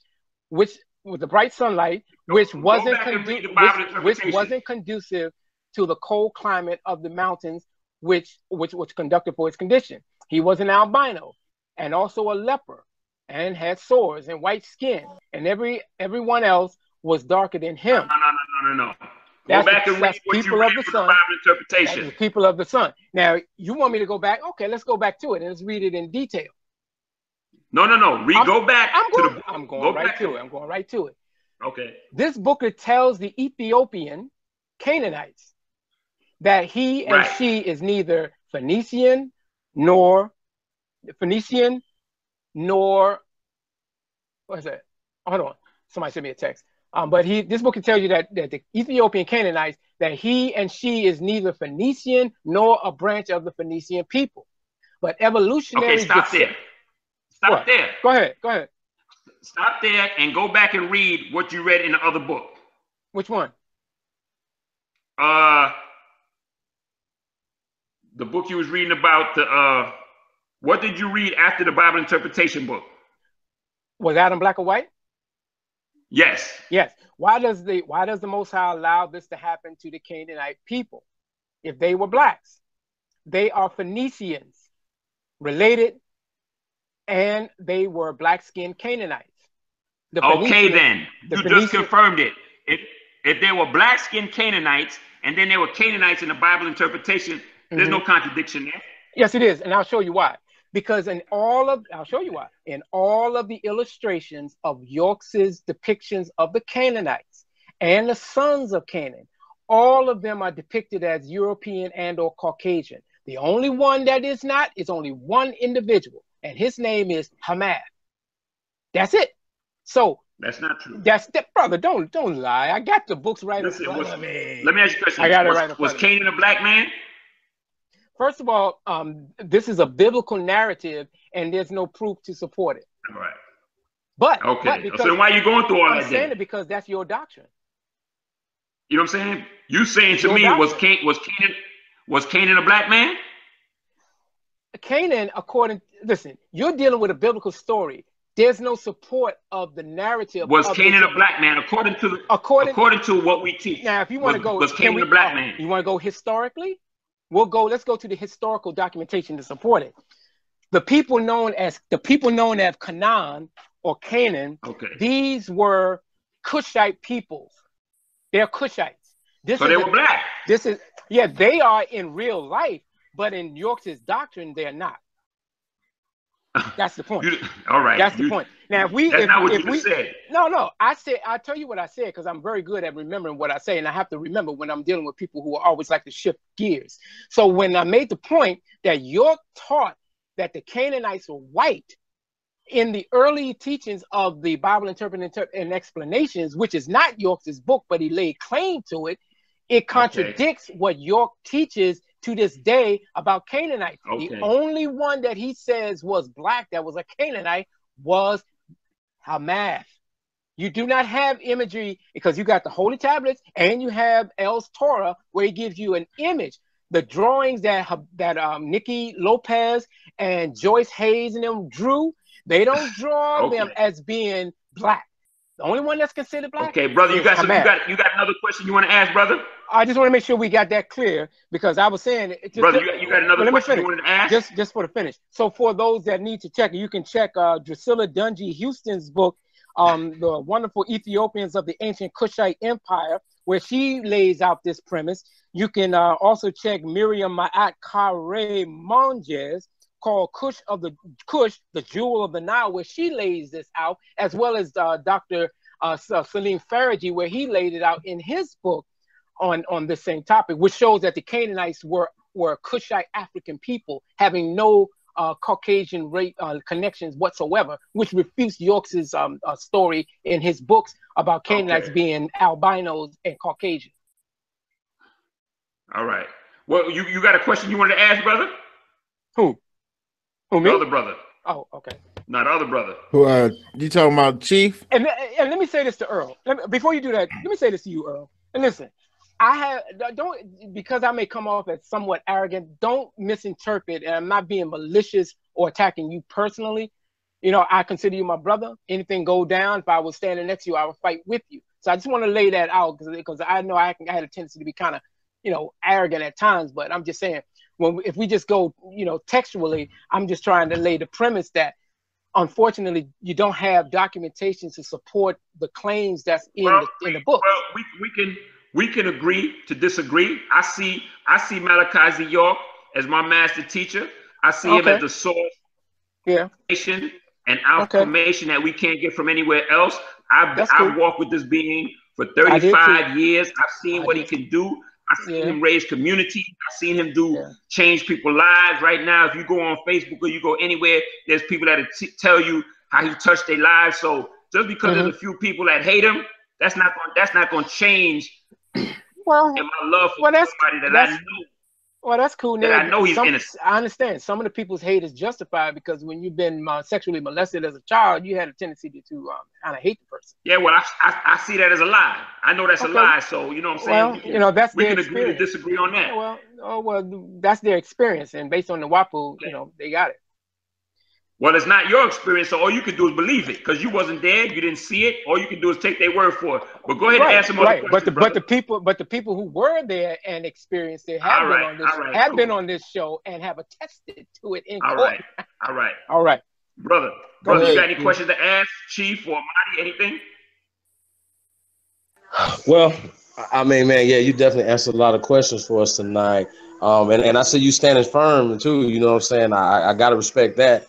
So just for the record, so the Nuwaupian is not a religious organization. No, Nuwaupian is not a religious organization. What Nuwaupian is, we are tribal people, bro. We're not a religious organization. Okay. Well, let me answer that when you get a chance. Chuck, chill, brother. Chuck, chill out, Chuck. I'm not talking to you. Amari, when you get a chance, when you get a chance, let me answer that. Okay, I got you. Let me answer that too. Okay. Okay, I got you. No. Amadi, moderate that, because you asking me as a Nuwaupian what we are. So let me as a Nuwaupian Yeah, answer that question. He's saying after you done answering the question. Okay, let me answer the question as Nuwaupian. So Nuwaupian is not a religion. We're a tribal people. You understand what I'm saying? Our spiritual science is Wu-Nuwaup, science of Nun. Nun going back to ancient Egypt, N-U-N, and that's who we are. We can't let, it's just like you as chief. So follow me for a second. So that's what I'm trying to say. So we know that Dr. Malachi York did not come up with Nun science or Nuwaupu or he wasn't the writer. He wasn't Amatamara or whatever the guy's name was. He did not come up with Amenubi-Ra-Akata. He was. No, that was one of his aliases. But that wasn't even his alias. But he used that. That wasn't him at all. No, it wasn't. He doesn't. Right. There's no. That was him at all. There's no evidence. All right. Afro Uno and Amarata was not Dr. Malachi York. So therefore, hold on. So therefore, that's Chuck saying that. Yeah. No. That's me saying that. That's Chief Holiday saying that from my research. Yeah. There's no evidence. Not him. There's no evidence. There's no evidence to support it. It's just York's word. And we have proof of that. Yeah. So we have proof that he's not Afro Uno and he's not the other guy either, right? So that means that he did not come up with Nuwaupianism or Nuwaupo or any of the things that he took from these guys and he give it, and now you're teaching this science to more people. I disagree with that, brother. No, you can't disagree with it because we already know that Afro Uno and the other guy came up with this science. Noon science was already. So let me ask you a question. Who is Amenubi-Ra-Akata? It's not Dr. Malachi York, brother. So who is he? Okay, say you want to say that. I'm not gonna argue with you on that. Who is he? I'm saying I can prove that though. We can come back and we can do all that, but I'm saying that Dr. Malachi York did not come up with noon science. Definitely, and he definitely wasn't him. Noon science. All right. Noon science goes back to ancient Egypt. No, it doesn't. Hold on, y'all. Hold on. So if this other person wasn't Dr. York, then who was he? See, this is why the other brother should be on, because he has more in depth with that, because that's the science thing. Tarnoon follows that. That's his thing. Now, what I'm saying is York doesn't start mentioning that until 1991. You won't find in any of York's publications where he mentions Amenubi-Ra-Akata prior to 1991. As a matter of fact, in the Ansar Cult, Rebuttal to the Slanderers book, he gives an outline of his entire history and the formation of the organization. He says that it was in 1967, a year that we wore black and green and were known as Ansar Pure Sufi, and bore the symbols of the six-pointed star, upright crescent with the 68, he talked about being metamorphosized into the African attire, akbirs, and the head covering called fawns and Husan, and Muslims of people in Muslim of Nigeria. And then, of course, in 1969 and 70, he talks about the Nubian Islamic Hebrew mission being opening up. This is on page 72 to 73 of Ansar Cult, Rebuttal to the Slanderers. There's no mention of Amenubi-Ra-Akata until York is upstate and starts talking about it. There's no evidence to support it. The teachings of it doesn't even jive with Nuwaupian teachings. So it can't be, you can't take York's words as being truthful, because the same way, and I think I sent you my current article. Let me finish. All you have to do is read. You read my current article on York and the Nuwaup, where I'm taking the Nuwaupian book, the one about the Melanites, and where York is talking about being born in Ghana. And we can look at that, and you can see all the lies that are in it, and compare it to the previous books that he wrote, where he refutes his own statements. So York has a pattern because he was a habitual liar. And because he put out book after book, part of the reason was to divert people from going back and looking at the older publications, or trivializing the older publications now by saying, oh, we was back in that school, that was in the past. But he's saying that he came to, he was brought here by his mother where he was an infant in 1945, and then he tells people in the book, "You must be born again," that he first came to America in 1955, and he officially stayed in America in 1959. So there's too many inconsistencies and/or lies in his teachings for it to be. There's no inconsistency, bro. Again, there are things that only the master can answer. So when Chuck says things like that, it's the point is to try to raise this or he's a habitual liar and you know what? I cite my source. Wait a minute, I cite the source for people to be able to see it for themselves. Right. So it's not Chuck saying it. I use York's words for the people to see for themselves, and then they decide if that's true. But unless they ask him and he can explain that, you're speaking for him. But why would they ask when he wrote the book and says it to be the truth? He said, this is quote. Well, he says this, quote, he says, this is my, wait a minute, let me pull up, so I want to quote him directly so you don't come back later and say, oh, you said that. So let me pull up what he said. Let me ask this question. Hey, but Amadi, let me ask this question. Brother, let me finish that last point. Brother Earl, let me ask you this question. Was Dr. York known to publish work under different names or operate under different names? He was known to have published that book, the Bible Interpretation and Explanation, under the name Nuwaupian. We have brothers that are still with us today that was with him then that were propagating those books. People like Habiba Washington's father.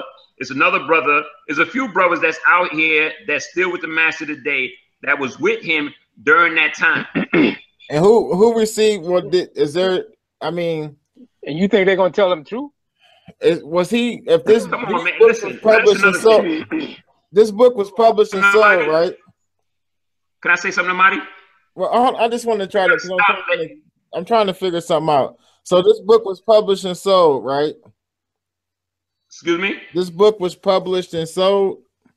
Yeah, back in the day, yeah. Okay, was this book published differently than all the many other books that Dr. York has supposed to have wrote?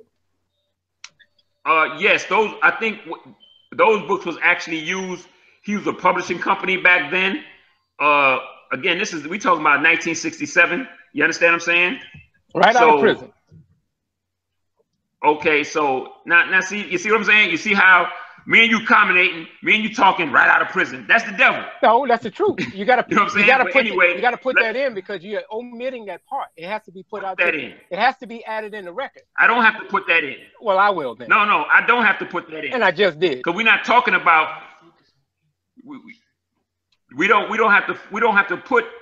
First of all, the master has never tried to hide that he had a criminal record.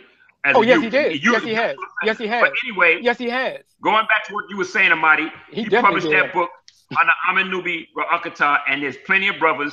Even if all you got to do is look at the book, Bible Interpretation and Explanation, and see that the way that book is written, the way that he's written other books, because the other books, for instance, the book Sodom Misinterpreted, that's a Bible explanations and interpretation. That's what he's always done. He's taken the Bible, explained it, and interpreted it. But he don't believe in it. You can look at Bible interpretation, explanation, and you can look at the Nature of Nature book, and it's a different type of writing. We have nothing against Afro Uno. You see what I'm saying? But you like to use his information. I'm not talking to you, Chuck. I'm sorry. So, and now with the brother Johnny Brown, and I actually sent you something. There's a genealogy that was written by the family of Johnny Brown. Yeah, I got it. And in that genealogy, it talks about Johnny Brown when he was born. It talks about the bookstore that he had. It talks about his first publication, which was the Nature. I forget the name of it. If you want to know the truth, follow me or something like that. In 1993, it gives all of these books that the brother Johnny Brown wrote are Bible Interpretation, Explanation, and the 9 Ball. It doesn't mention any of those books that he written, and it also does not mention the name Nuwaupian. It mentions Afro Uno. Johnny Brown or Afro Uno was Nuwaupian, and his family wrote this genealogy. Why didn't they put it in there? They didn't. It's not in there. So if they saying that Johnny Brown and Nuwaupian, you can't. No, we're not saying that. We're not saying that. Okay, we're saying that Afro Uno and Amaruna Takata, whatever, is not Malachi York, which means that Malachi York did not come up with Nuwaupianism or Nuwaupu or any of that shit. It is fake. But if we're gonna say, The but if master we're gonna say teacher that is a that's con not, artist, brother. if we're gonna say that that's not him though, then who is he? Who is it? No, That's what I'm saying. if we can get Tarnoon on here, then Tarnoon can break that down because that's what he studies. He broke that down. And but that's why he should be in, yeah. So we're gonna do this tomorrow? Are we gonna do this tomorrow? No. We can do this tonight. We're gonna put this to bed. Or can you get do this tonight? then can you get All right, hey, can you get listen, Chuck can go. No, this ain't gonna take long. No, I ain't going nowhere yet. No, you can get you can get Tar on so he can address it, being as though that's what he subscribes. That's the tradition he subscribes to. It would be only fair to have him. Yeah, but we tried to set that up for Sunday, and Tarnoon was saying that he was gonna be busy, so that's why I brought Earl on tonight. Okay. Amadi, what's going on, Earl? My position is simple. There's no evidence to support it. York took the claim, but it's not supported. Okay, cut Chuck off and bring Tar on. Yeah, tripping, man. And you're gonna keep coming. But let me get back to what I was saying earlier. The only reason I want that because I don't want Chuck trying to come in while I'm, you know what I'm saying? If I'm gonna deal with Tar, what you're saying is you want to deal with one person at a time. Okay. I promise you. I promise you. Listen, Earl, I'll give you my word. I promise you. I will not utter a word. Matter of fact, I don't want your word. I just want you out. I don't want your word. I want me to be on myself. You want me out. Matter of fact, the Nuwaupians want me dead. I got more than enough emails when people say they want me to die. Come on, bro. If I wanted you out, hey, let me explain something to you. It's cool, brother. Hey, you ain't got to explain. I've been on here with you for the last almost 3 hours, so obviously I'm not. You don't intimidate me because I've been on here with you for the last 3 hours. Brother, so, I'm not trying to intimidate. I'm just asking you to back up what you say, and you have yet to do it. So I'm saying to you, let me deal with Tar and get you out. I said that. You should address him. I'll be happy to leave so you can address him. That's fine. Hey, bro. I don't want me and him. I'll tell the brother to come on if he's still awake, or because I'm gonna get the times come on. But if he comes on, I'll bowl out. You bowl out. Yeah, cool. But meanwhile, what I was saying was in the current Nuwaupian literature, what's this thing called? Supreme Beings, the Melanite Race. There's the brother calling himself the Nuwaupian assassin laid out this narration from the book, and he was making a talking about York's birth. And my reason I'm bringing this up is because the article that I put up, I have multiple citations of York's claims which are refuted from previous claims. Okay, just like give you an example. He says this. So with let's get on top, man. I'm done with Chuck, man. Let's get on top. Let's talk about Uno now. We're done with him. I know. But but I just wanted to. Hey, brother. But this is something new because it just came out, so I wasn't saying this at all tonight. So with the help of her first husband, David Piper York, who she had separated from in Boston to come back to Africa, by whom she had 2 children before this one, a male, David Piper York Jr., Obaba, and a female, Dale Elaine York Wakia. She, being rejected for this, had to find a way to return to the West from the East, and her ex-husband and father of her 2 children, David Piper York, a Native American, and Yamasee of the Yamasee tribe who lived in Boston, extended a helping hand and to her from America in Boston, Massachusetts. Now, that statement is contradicted in the Ansar cult rebuttal to the slanderers, where York said that my full name, Isa Hadi Mahdi, and if you check the records in the Hall of Records in the Sudan, you will see that my birth was indeed recorded. Now, in the same publication of the Melanites, York is saying that he was born in Ghana on a Tuesday, June 26, 1945. And that can't be accurate because he contradicts that by making a statement that no birth certificates were issued because one was not required by law in Sudan. Even after I'm waiting on Tarnoon, man. What's up? Yeah. As soon as he comes on. This is not for you. This is for the listening audience. Even after I was born. You can come on tomorrow with that. Are you gonna be on? Hey, Amadi. Are you all right? Let's get Tarnoon on, man. Let me finish this last point, and then I'll let you guys. I'm about to sit in there.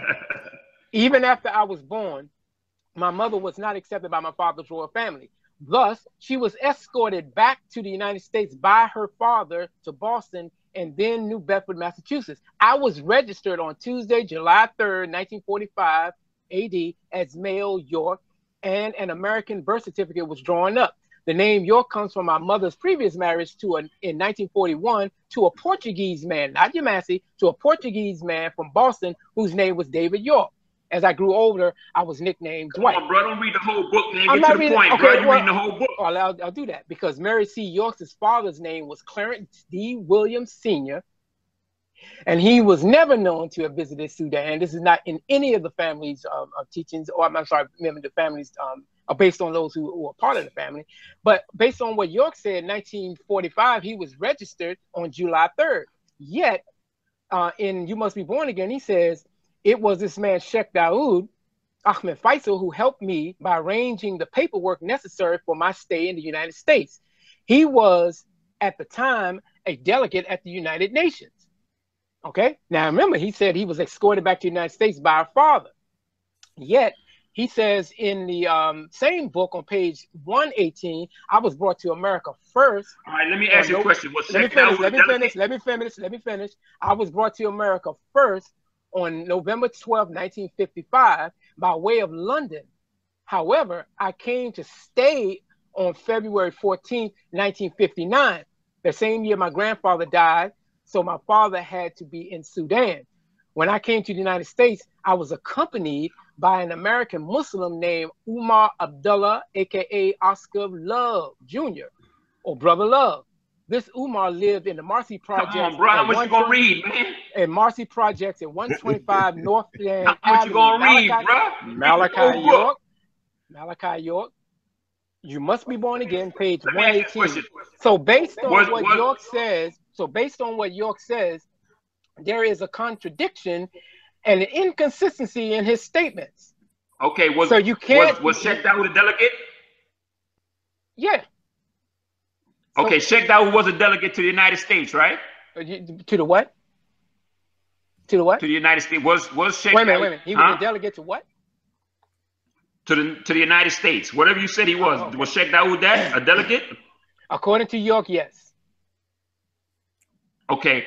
Now, this delegate to the United States, right, came to our community in Brooklyn. There's pictures of Sheikh Daoud with the master. You mean to tell me this delegate of the United States, he just comes down, gets with this Negro that's lying and come and sup with us and everything like that? How did York get to even meet somebody like this? All right, let me answer that, because this is what's called a red herring, where you divert from what was just presented here to build a straw man argument around something that's not referenced. So here we have York saying that he was escorted to the United States by his father, by his mother's father.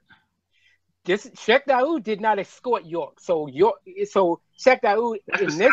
So no, it's not beside the point, because according to this new publication that your group is putting out, it says that David Piper York made a phony birth certificate. Somehow he was able to get pay someone to make a phony birth certificate at the office of the Okay, brother. Okay, you got it. But then, I just want to know I just want to know how the Dr. York. But wait a minute. I want to know how Malachi. Wait a minute. Well, he said. I'll tell you why. He said that. He said that he met him at age 12. Remember? He said that I was taking, his mother put him in the State Street community at age 12. So that should answer your question. Right. But that does not change the fact that he said that David Piper York made a phony birth certificate. All right, you got that. Now, you want that? I'm saying so based on that, he's saying in that same publication that y'all put out that he was escorted by York's father, York's grandfather. But he's telling in a previous book that he was escorted by Oscar Love in 1955. So you can't say that you're coming here on July 3rd, 1945, yet tell everybody in the previous book that it was 1955 in November. All All right, you got it. So that, you got it, my man. So that's just, I'm just laying that out to show the inconsistencies in York's statement. My point is, how did he went to be with Sheikh Dawood at 12 years old. Sheikh Dawood raised him. This, the way you put it, some Negro from Boston who was a jailbird, dropped out of school, met this Sheikh Dawood. How could he be a jailbird? Because he had already known him when he was a child. He was 12 according to York. You're not let me finish what I'm saying. Let me finish what I'm saying. Dr. York meets Sheikh Dawood at 12 years old. All right. So at 12 years old, obviously he grows up. He eventually goes to jail, like y'all said, dropped out of school and everything. But he reconnects. Somehow he reconnects with Sheikh Dawood, comes to our community. Sheikh Dawood comes and be a part of our community, visit our community numerous amount of time. For this Negro that was a nothing, was a nobody. I didn't say that. Oh, wait a minute. Now you're making a phony. I'm done with you, man. Bring time, man. Now you're making a false premise. I never said that. All I said was, hey, peace, y'all. Chuck, okay, pardon me for a second. Yeah, go ahead. Listen, brother Earl, I sat here and listened to your whole thing, and I've been quiet. My mic's been muted, and I've been patient. You know, I heard you mention my name. I heard you call me a black devil and everything, and I was patient. My mic has been completely muted. I listened to you out of respect. So what I'm hearing you now, yes, this is the brother Rick. Yes. And brother Rick. Wait a minute. And this is the thing. I am more than qualified to address every single thing that you've said thus far. And for some reason, you don't want me on this show. But but wait a minute, you're willing. Wait a minute, you're willing to pause and bring Tarnoon on. So I just want to put it on the record that I've been patient and I've been listening to you. So we went into the subject of Afro Uno. That's why. No, I mean that's fine, but for the bulk of the show, I'm not running from you, Rick. You know I know you. I'm not running from you. Okay, but let me just get this. Listen, I mean, I haven't talked this whole time, so I just want to say this, and then I'm gonna leave you in peace because we could do this another time. But the bulk. Okay, no problem, brother. We can kick it if you want to. We can kick it. The bulk of the show wasn't about this topic though, and there's a lot of things you said from the beginning up until y'all changed topics to focus on Afro Unu and all of that. That was wrong. That was just outright wrong. All right. So all right, like what? I mean, you've said so much because y'all been on for 4 hours. So it's hard for me to go way back. That's why I came in when I did. But out of respect, I didn't say a word at all. Okay, so, I'm gonna let you speak your piece. No. So what I would like to do, and I'm asking the brother Ahmadi.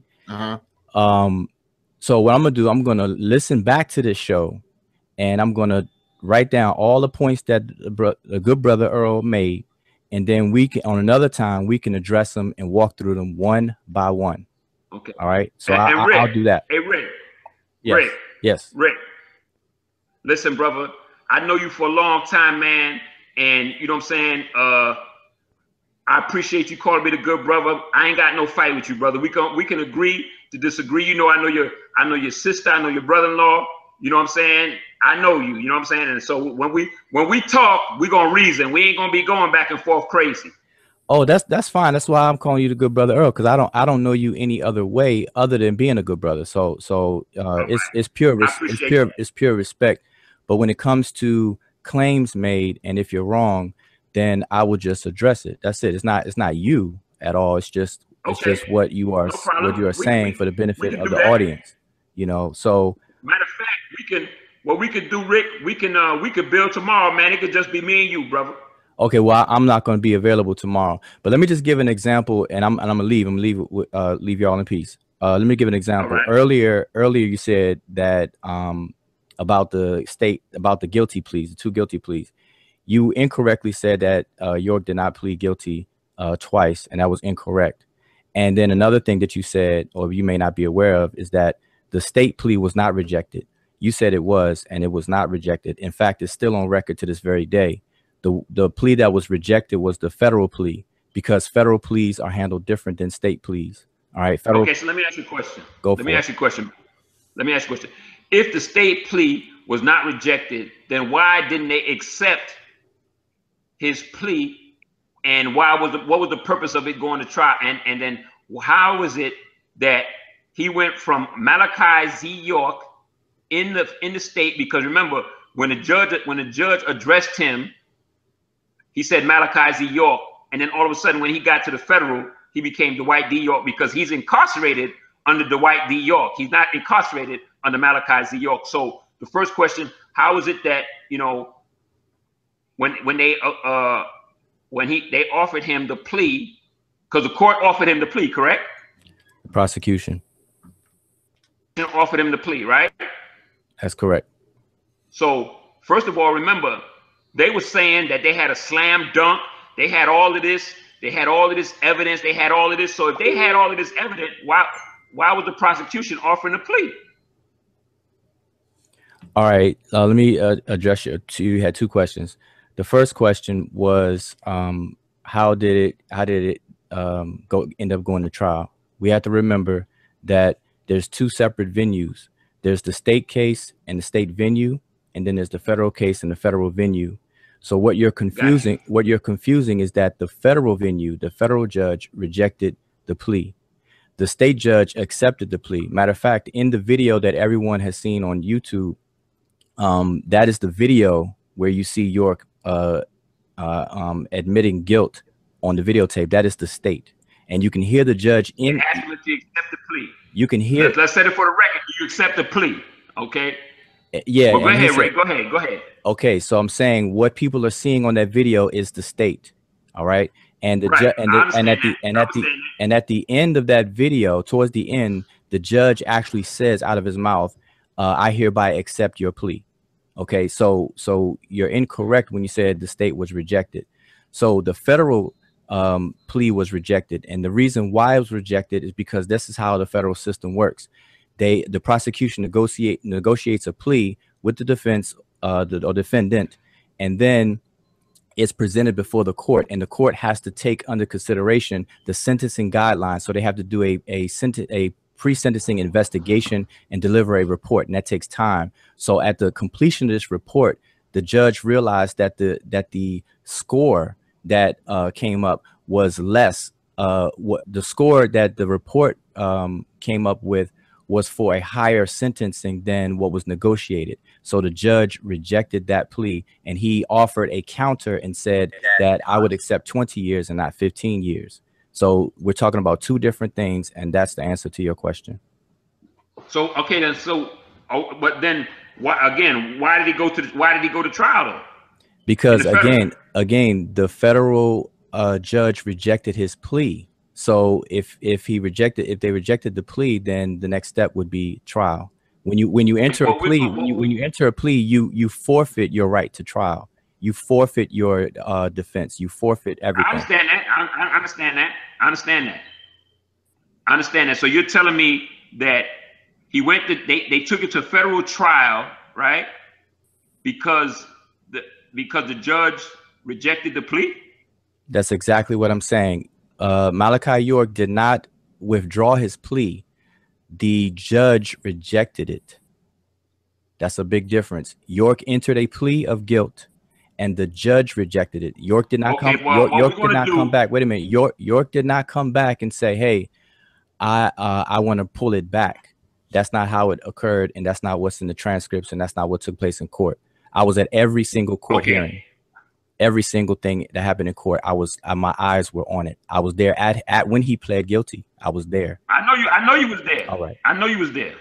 So let me ask you. Let me ask you one question, Rick. Because I got documentation and stuff. So we're gonna build on that. Why is it that you are on video stating when you was, let's say you was on the side of the master? Why did you state on record that the father had been judged with the crime of the son? That was propaganda put forth by York and to his office. So I'm on videotape saying that the father got accused of the crimes of the son. So in other words, So in other words, you're saying that the office told you to say that? No, York. Oh, York told you to say that? Yes. I don't, Rick, you and I both know, and even though people see, what's going to happen is that people will say, because you was there, they're going to take your word for it. They're going to be like, okay, yeah, but the difference, you know what I'm saying? hold up. But the difference with me, wait a second. The difference with me is that I don't want people to believe me. You're asking me the question and I'm answering it. Now, you don't have to even ask me that because we can just deal for documentation. I have all of the records. I have every single thing. The medical records that you were talking about earlier, I have them. The sealed transcripts you talking about, I have them. I have every single thing. So we can go blow for blow for documentation, doc for doc. We don't have to, you don't have to make reference or ask me a question that when I answer it, then you don't, you spin off of it. So we can do it like that. That's fine.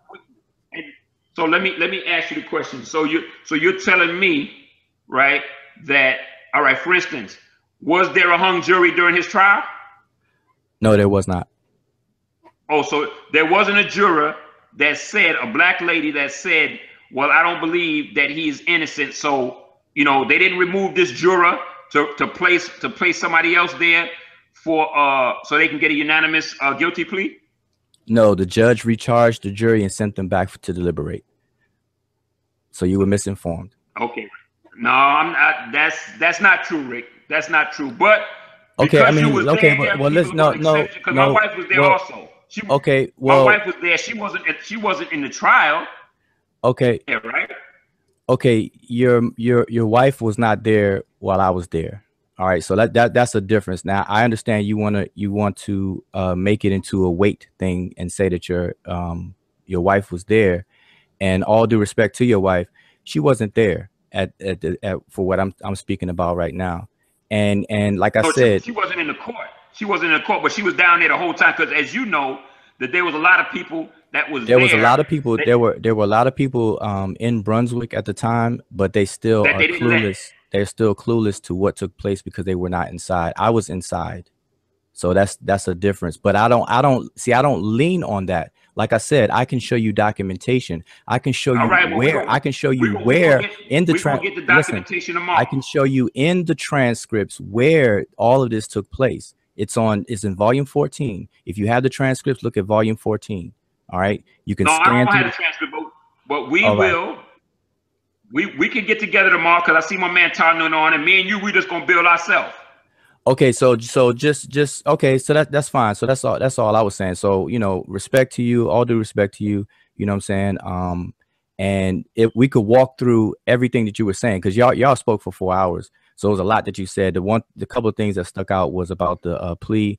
Something else you spoke about with Dr. Bright, who is my brother-in-law and my sister, right, and things like that. And you are some of the things you did not mention that you should have, and things like that. So we can kind of clear all that stuff up. Then you mentioned something about the Dendera, the four women on Dendera being really men, and that's just not true. It's a couple of things just stick out. No, I didn't say that they were men. I didn't say that they were men. I said that they were hermaphrodites. That's what I said. Yeah, you said that they had on a male headpiece, but they had breast. Right. They have the male headpiece. They do not. They have on wigs. Those are women. But we can get into that as well. You can look, but we can get into that. We're gonna build with it tomorrow because my man Tarnon on. I'm not running from you. We're gonna build with it tomorrow. All right. No problem. No problem. Okay. No matter. But are you gonna be available tomorrow? No, it won't be tomorrow. Like I said, I won't be available. That's why I just unmuted my mic just to say something tonight. So what I'm gonna do is I'm gonna go through what you said, step by step, every claim that you made, and then I'm just going to offer information. Whether you're there for it or not, it really doesn't matter, because I will have documentation and everything to show, share screen, and the whole nine. I would have done that tonight, but it's late. It's 3 o'clock in the morning. So I just want to say peace to everybody, and appreciate the time I did get to speak. Hotep. Peace. Hey, Rick, one more thing, man. Rick. Oh yeah, Yo, man, just give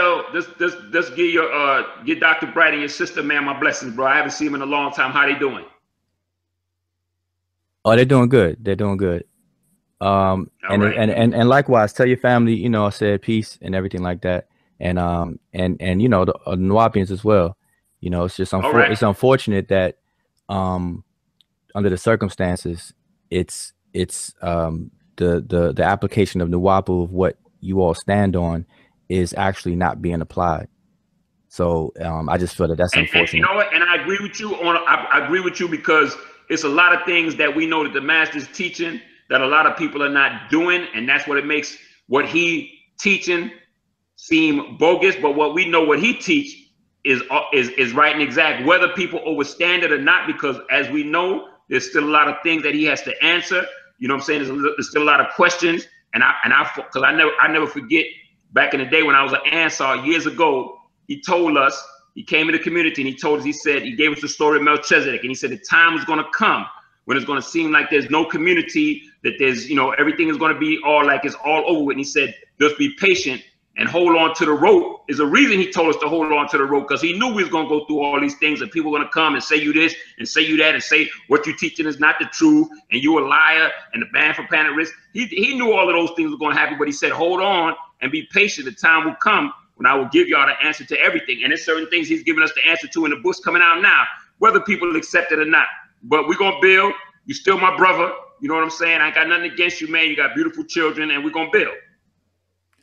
All right. Yeah. So just, and I appreciate that. And so, like I said, I'll reach out to Ahmadi. I'll reach out to you and see if we could walk through it. I won't be available tomorrow, but it'll be sometime soon. Cause I know this video, all right, no problem, this video will be up. All right. All right. That's cool. All right. No problem. Before all right, bring Tardun on if you're ready. Tardun already on. You shit, bro. Hold on, Chief. Before we go in on this part of it, I just want to be sure that this is going to be just between Earl and Tardun. And the reason why I'm doing that is because we got one person on here, and like I said, when I talked to him, the agreement I made with him was I wouldn't let him be outnumbered on the panel. And he was going to bring Brother Wooding, but that brother wasn't available to come today. Plus, we didn't know that this was going to happen today, you know.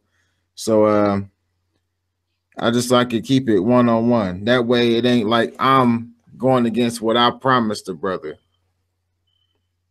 Trying to be a man of my word. So if y'all ready to get it in on this, we can go ahead. I got about 30-45 minutes. All right. True peace to the panel. I apologize. I wasn't able to get on sooner. Like I was telling Ahmadi, I'm doing a lot of work, so I was dead tired, and I just had woke up a little while ago, and Chuck sent me the link. So I wanted to prepare and go into a whole lot of stuff that I thought we was going to be able to talk about, which we could do this on another time. So I just wanted to jump in and add in just on the Afro Uno thing. First of all, I'm definitely not the first person to have the nature books. There's many people who had the books before me. A lot of them know the stuff that we about to discuss or have discussed on my YouTube and other places. They just decided to stay out of it for whatever reasons that they decided to stay out of it. So I just wanted to make that a point. So I want to say true peace to Earl, because we never spoke on the phone personally, but we had a lot of debates in our group.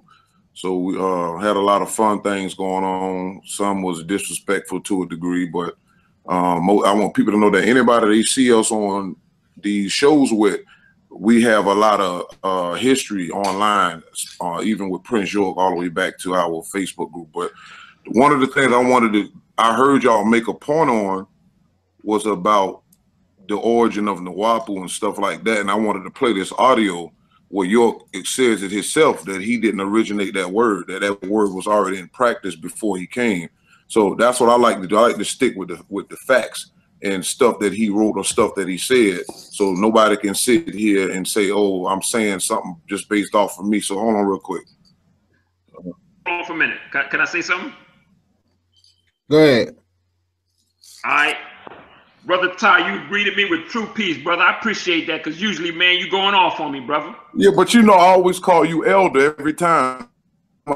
You do. Okay, so let me ask you a question, brother. So is this We try to set a new precedence, man, where we're gonna deal with each other with respect, and we're gonna talk and agree to disagree. Is that the new precedence we setting between me and you? I always my thing is this. I'm just gonna put the information out. This whether we agree or not, it's gonna be obvious. But I'm not gonna. You know me. I never called you out your name. If I call you a liar, that's because from what I presented is opposite to what you said, and I proved it. I've never called you anything other than that. Anybody can go to any of my YouTubes or any of our Facebook page. You'll never see me call people out their name. I never call you an MF or none of that. We won't see that, and you know that for say elder, etc. And you know that for a fact. But yeah, we can definitely let the people see on their own. I don't have to make an agreement to disagree, because that's going to be obviously we on two different sides of this information. But I'm not going to be disrespectful. You know that. You know I never done that to you, Earl. Never. Everybody knows. Go ahead and go ahead and play what you're playing. All right. Let me do my screen share. Let me see if I got this right. All right, can y'all see my screen, Amadi? Hold on, I gotta hit you up. All right, go ahead. On a video I did November 16, 2014, called "Where Did the Word Nuwaup Come From?" Hold on. Let me run it back a little bit. Okay.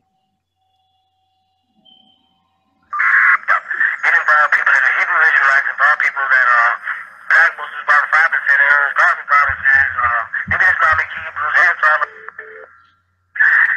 Nation Islamic, but Egyptologists, African, Yoruba, everybody, it's like a place where a nation of united Nuwaupian nation of war, right? The word united is self-explanatory. Like I said before, I will not give you all the meaning of Nuwaupian because they keep using it. I'm one day going to put them on the spot and ask them what does it mean. Right, so United Nuwaupian Nation is obvious, and more is morenos, which is a Latin word meaning brown, as opposed to right now, which also means black.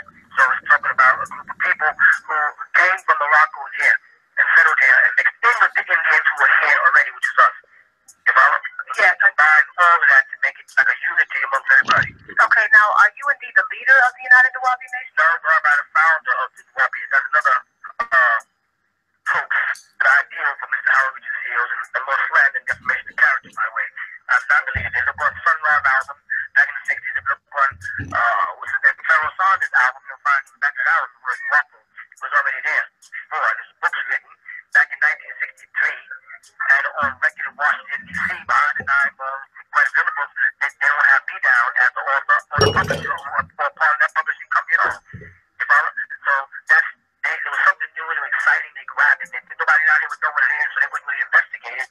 And so they threw the name out there. No, I'm not the sole leader. I was a teacher and I was a lecturer. I still am a teacher and I still am a lecturer. All right, now he pretty much is telling you this stuff was already here before he got here, and then he mentioned 63, and he talks about the books online and all that stuff on that's in Washington D.C. We looked is not.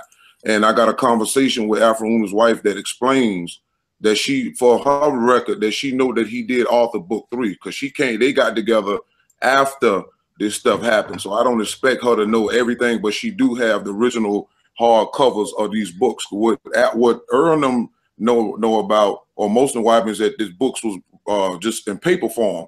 But when we went down into Harlem and found the original BIAE, it was a hardcover book and it was green. We was able to talk to Sipu's cousin after he passed. He said the 9-ball was a hardcover. It was yellow. And Ms. Nupu says she has the 9 balls that she got is a hardcover red. So the original books were hardcover. They weren't just typed out and passed around just as their own. He eventually made them hardcovers. Now in the same video, York put out a letter stating, which you can go to the YouTube and see because it's kind of small here. So I had to write what he says in this letter he put out. And he said, here's what the letter says. If it's too hard to read, next thing they're gone, I ask why, and I'm told some lie.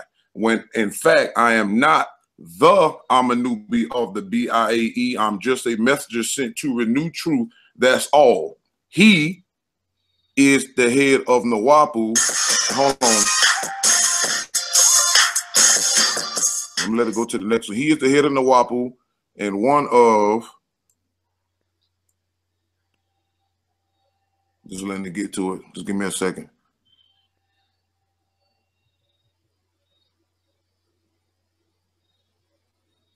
He is the head of one of the Nuwaupu and one of the elders who guides my pen. So he said, I am not what people want me to be. I did not write BIAE or behind the 9 ball. I only renewed it. So that right there in his own letter that we got, and it's in the group, we put it in Chuck group, that here York already admits that. So when you renew something, that means it had already been in existence for you to renew it. So he is not the originator. He didn't write it like he lied and said so in the 90s. This is what we're trying to say. So that's the point. So again, this is just one of the things that they don't want to listen to now. If they still believe that York wrote the 9 ball, right? I'm gonna just say this, and I'm gonna let the elder respond. Hold on, 9 ball count, and it says right here. This is coming from 9 ball count 2, number 34, right? It says those of us who will be liberated must be able to exist like a son by our individual selves if necessary. That is without visible physical organization. Okay, so the fact that if York wrote this, why are they an organization?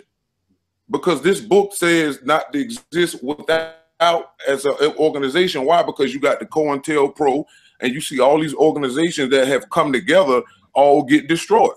So the fact that we understand, that's why Nuwaupians don't organize in the way that they organize, because we understand that we supposed to do things in the opposite of the moon culture, and which is America and other places. They want you to build an organization and put a savior up there, and then they knock him off, and then they fall off. And again, the savior is over. February 5th, 1962 was the end of saviors. It's nothing. It's no more of that. That's why everybody you see, whether it was Malcolm, Martin, all these different individuals that was organizations, whether it was Drew, all of them were saviors, or they did savior roles. They got crucified and the organizations got separated, or somebody came in and corrupted it. This is why you could tell who's following sound right reason.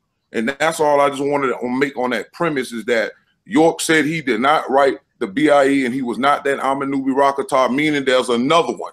And we already discussed it. I got another video that says Amenubi versus Amenubi. Is spelled 2 different ways, and I give you a whole list of the names that York always used, and he never spelled Amenubi Rakata the way that Nuwaupians are used to seeing it. And that's my point. But go ahead, Brother Earl. I'm done with that. Go ahead if you want to respond. Okay, let me respond to that. When we go to the genealogy, right? I'm gonna come back to what you said. Because I don't have it pulled up. Can you pull up the genealogy written by the family? Talking about Afro Unu's, yeah, I heard what you said about it. You got to understand his wife was not. I understand. Pull up the genealogy. That's all I'm asking listen, you, brother. Pull up the genealogy. Listen, I already know what you're trying to do. His wife was not. That's again, this is what I'm trying to tell you.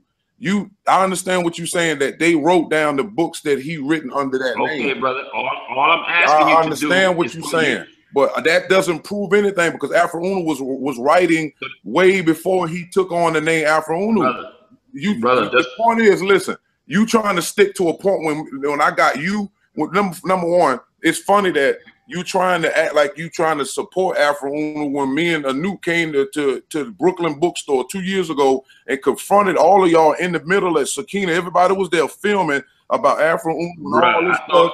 I thought we was gonna start off with a new precedent, brother. Know who we was talking about. I got a video on my page that caught y'all lying. It's called Nuwaupian Discussion 2015. Ask y'all why was y'all using Afro information, and they all lied at like they knew what was talking about. Again, I'm not saying what you read earlier didn't say he wrote those books in '73, but that's not the first time he was writing, sir.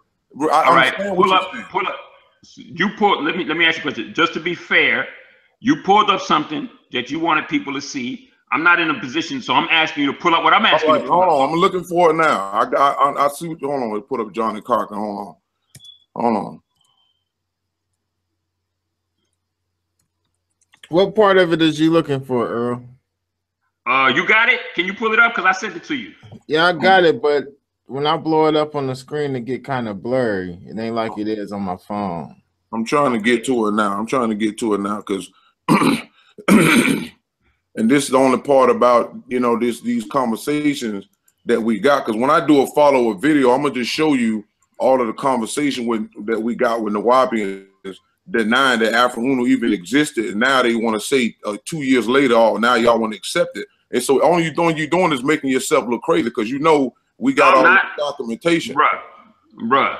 We said we was gonna start with a new precedence. All calling each other crazy, all that ain't necessary, bro. No, it is necessary when I got y'all on line about y'all need to know who the man was. Oh, so it's necessary to call me crazy. But I'm saying it's crazy when I was there personally in your face and you told me. All right, let me ask you. So what part of it is what part of this was you trying to get out? I'm trying to get to the part where it talks about, and he could find it. I don't know what's taking him so long. I'm trying to pull it up right now. Let me read. Hold on. All right, let me read it. I'm trying to pull it up. Hold on. It's just I got it up. You got it up? There you go. Give me a second. Hold on. I'll let you know when I'm sharing the screen. Okay. Yeah, I got it right here.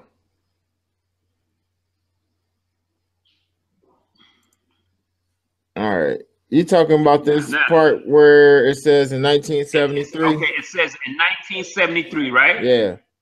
Johnny published his first writings. Are you searching for knowledge? Listen, it says Johnny, and this is his family now, saying that he published his first writings. Are you searching for knowledge?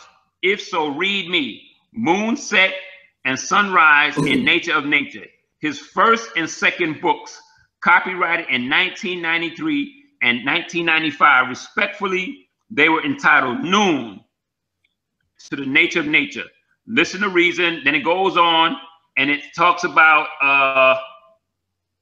up above that it says after his retirement, Johnny, who used the name Afro-Uno in his publications, not publication, in his publication. Nowhere does it mention nowhere does it mention him writing the Bible interpretation and the 9-ball. It doesn't mention that here. Now, Todd can say after the fact, oh, well, I spoke to his family and this and that, but right here, it doesn't mention it. So if we're dealing with facts, the fact is right here, it does not mention it. So anything after that is belief, because you could say that you could say he was writing stuff before that, but what's the evidence? And to say that you talk with his wife, they have not presented the original books. I don't know that this is his wife. You could be talking to anybody. You said that, and when I spoke with, matter of fact, throwback 2009. Click on that right there. What you looking for? This is Tarnun. This is Tarnun. What you looking for? In 2000. What you asked me to click on? Click on 2009. That thing that you had, throwback 2009 with Tarnun. Wait, hold on. Let me before we go to that. When I was on Sarnetta, I know what you're talking about, Elder. Let me respond to that. Let me respond to that real quick. I'm not finished. You gotta let me finish, and then I'm gonna let you respond. Up until 2009, 2010, Tarnun. Now, I want you guys to realize, Rick, member of our organization. Chuck said he lived in the community. Tarnun, this guy studied the books. We got him giving the master praise. We got him quoting the master's books verbatim. We got him even referring to Afro-Uno as Dr. York. Right. You know what I'm saying? And I was under the wrong impression, though. That's not my fault that York is the one that created the confusion, though. You can't sit here and act like everybody. Look, come on, Earl. Everybody knows that Afro-Uno and York, everybody thought they was the same person until I had to go do further research. Until then, what you saying, it doesn't make it whole new. They were two different people. I didn't know that. I didn't know that, sir. Up until 2014 is when I spoke to the wife. when me and a few I got recorded conversations supporting that. When I spoke to the wife and we got the obituary, that's when I knew for a fact that they were two different people. Up until that point, I was under the impression, and it was wrong, because I got letters from York and other people he wrote giving contradictory information about who Afro Uno was and who he wasn't. So did the master ever say he was Afro Uno? He said it in one place he didn't know who it was. Another place a book came out claiming. Listen, this is what I'm saying. Let me ask you a question. Listen what I'm saying. Did he ever? Listen what I'm saying, Earl. If you know there's a lot of people writing you about a certain individual and you claim you got knowledge of stuff way back in the history, and then letters coming out that I got later that you didn't know who that person was, and you knew especially me, I wrote him a lot and asked him certain questions he never said until 2009 in my letter. Did he say, okay, go ask Afro Uno X, Y, and Z? Before then, years before I even knew about some nature books and stuff, I heard stuff where he was claiming he wrote them books. I've seen sisters saying that they helped write the books in the office and all these different He never said he wrote nature books. He never said that. Yes, he did. He had his followers saying. He never said that. Again, listen, all of this conversation was stuff that was on different message boards and different websites back in the day. Listen, bro. What I'm trying to tell you is what I seen and what I heard, but that's not the point. Listen, what I'm trying to say, Earl. Let me rebuttal what you just said. All right, now watch this. Hold on, no, because I didn't finish it, brother. I didn't finish it. Listen, you jumped from his obituary to my 2009 throwback video, and now you going to another subject. You already finished the video. You made your point. You made your point that according to his family writing the obituary, that his first writings published was in '73 and all of that. We got that. Okay. So we understand that's the point you're making. You're using that as your point. Now watch this. I'm using that because it's right, there. But I'm not saying you're wrong for doing that. I'm saying that you're using what they put out. Okay. Now, because I spoke to a relative of Sipu, I spoke to his wife on different occasions. I only put out 2 audios just to prove that I did have contact with his wife, because a lot of the Nuwaupians thought that we were just making stuff up, which we didn't. Okay, let me ask you a question. Let me ask you a question. As a Nuwaupian, and you're telling me, how do I know that this person you spoke to is his wife? Listen. How do I know that? Now, let me say something to you. Y'all got the master's wife, his mother, who his father is, who his father's not, who his kids are, who his kids are not. Y'all got everything he put out where he was born, where he wasn't born. Y'all got everything on the master's life, how many kids he got, who he got kids with.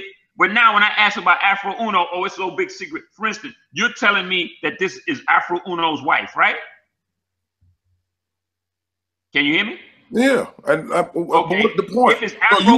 So you want me to divulge her? I had to go find her information. That lady was not trying to. Okay, y'all listen. Y'all ain't got no problem divulging everything else about the master. He put everything about himself out there. All I said is I don't want to talk to the sister. That's not true either. But I understand your point. But the woman did not want to get involved with that. Because I'm just telling you what she told me her husband said. I verified. Let me ask a quick question, because I want to get clarity for the chat room and for the people that's going to be watching and for the panel. Was it a yes or no on if Dr. York ever claimed to have been Afro Uno?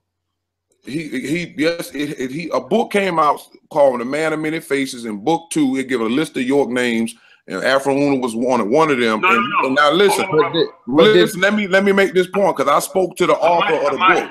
I spoke to the author of the book. Now, the author, they said that York had pre-read the book before it came out, so he seen the man name in there, and the Nuwaupians was selling the book, and they never said a disclaimer that name Afro Uno was not his name. According to the author, the people that helped write the book and do the research was 2 Nuwaupians that he was depending on. Now, but he never said. But that's what I was gonna say. But York no one ever heard York say this though. Right. Listen, but this is what I'm saying. That I understand the point you're making, but it doesn't yes or no. But York has been plagiarizing this man's work for a long time, and we didn't prove that. And now, because we put York against the wall, now he wrote and put Afro name in these new books, and he still haven't given that man credit of stealing this man's stuff. But we're getting away from the original point. I wanted to show something in book 3 that he wrote so it can be on point. The original point was, did Malachi ever say that he was Afro Uno? And the answer is no. He never said that. Okay, but he's still stealing the man's work, and we got proof. Now watch this. Now we're gonna get past that because y'all trying to that don't change the fact his works are still in York's books right now. Well, that's not what I was trying to get to though. But when you say that he said that he was York, it has to come from him. It can't come from the person who wrote the book. Listen, the people he writing, listen, the responsibility is upon him because he been told about the man is in prison. What are you talking about? He in prison. Doesn't matter. He's still communicating and writing letters, and he mentioned, and we got letters where he mentioned Afro Uno by name. A book is written, and it's 1,000,000 words in the book. Somewhere in the back of the book, it says Afro Uno. Come on, he has nothing to do with that. Somebody put that in there, so don't try to blame him. Now watch this. Listen, now we want to talk about this. We're gonna go to this right here because we're getting away from the original thing. Can you see my screen? I see it. All right. It says what? It says Introduction to Nature, Noon, Book 3. Right. This book was written by Afro Uno in 2007. His wife put this last book out. Now, when I type this in, watch this. Listen to sound. This is on page 11. Listen to Sound Right Reason. This book and all Noon books are dedicated to all because the Ethiopian race, all people who grow genuinely kinky hair on their heads by nature, needs this knowledge most. Moreover, Noon, the Ethiopian race, signs of all the worlds are more in nature of the black race than any other human race because the Ethiopian race, the black race, the African race is the original race of all the universes like Noon. Is the original signs of all the universe of absolute infinite nature. Another extremely important reason for the presentation of this book 3 is what? What does it say? I see what it said, but I'm okay. Just read it. It says is what? I'm glad you put that there. I'm glad you put that there. But it says what? It says Bible interpretation and explanation. Right. Now we know that's significant that he wrote Bible interpretation and explanations in book 3 because that's a key to telling you that he wrote the original. Let me ask you a question. And I'm adding that with the fact that I spoke to the wife, to her knowledge, that she know that he did write the 9-ball book 3. Okay. Let me ask you a question. When with all due respect, when did Johnny Brown pass away? 2011 sometime. Okay, 2011, right? This book right here that y'all put out came out in 2007. Right, but she didn't release it until 2000. Okay, so now when you say in the original Introduction to Nature, is Bible interpretation explanation in that book? He doesn't use that term, but he talks about the stories in detail. So wait a minute. He talks I'm gonna give you a good example. One of the stories that York never touched is when they talk about the Garden of Eden and how the races was kicked out, and he said the king that kicked them out was King Amenubi Reharaktil. He never talks about King Amenubi that kicked out the Adam and Eve group. He always put it on Uriel, which is one of the angels that he drew. He always went there. He never spoke about the African king that's talked about that was over them. And he put the Sumerian story and all of that biblical stuff. He never touched that. So and I made another video dealing with the 2 different names the way Amenubi is spelled. And York never spells it the way it's wrote in those books. York don't even talk about that. And so we just talking about if people trying to go using the books versus trying to argue back and forth of who could have wrote this and who could have wrote that. That's what we have to use. Since he's not here, his wife told me that Afro told her to stay away from religious people, and that's what she said. So I couldn't do no more than that. So now, again, the original books we see where the genealogy written by the family, the name Amenubi Rakata is not there, Bible interpretation is not there. You said Johnny Brown didn't pass away until 2011, right? Mm-hmm. Master was using that name Amenubi Rakata as back as 94, 95, like Chuck said, that you know what I'm saying, we're gonna go for that.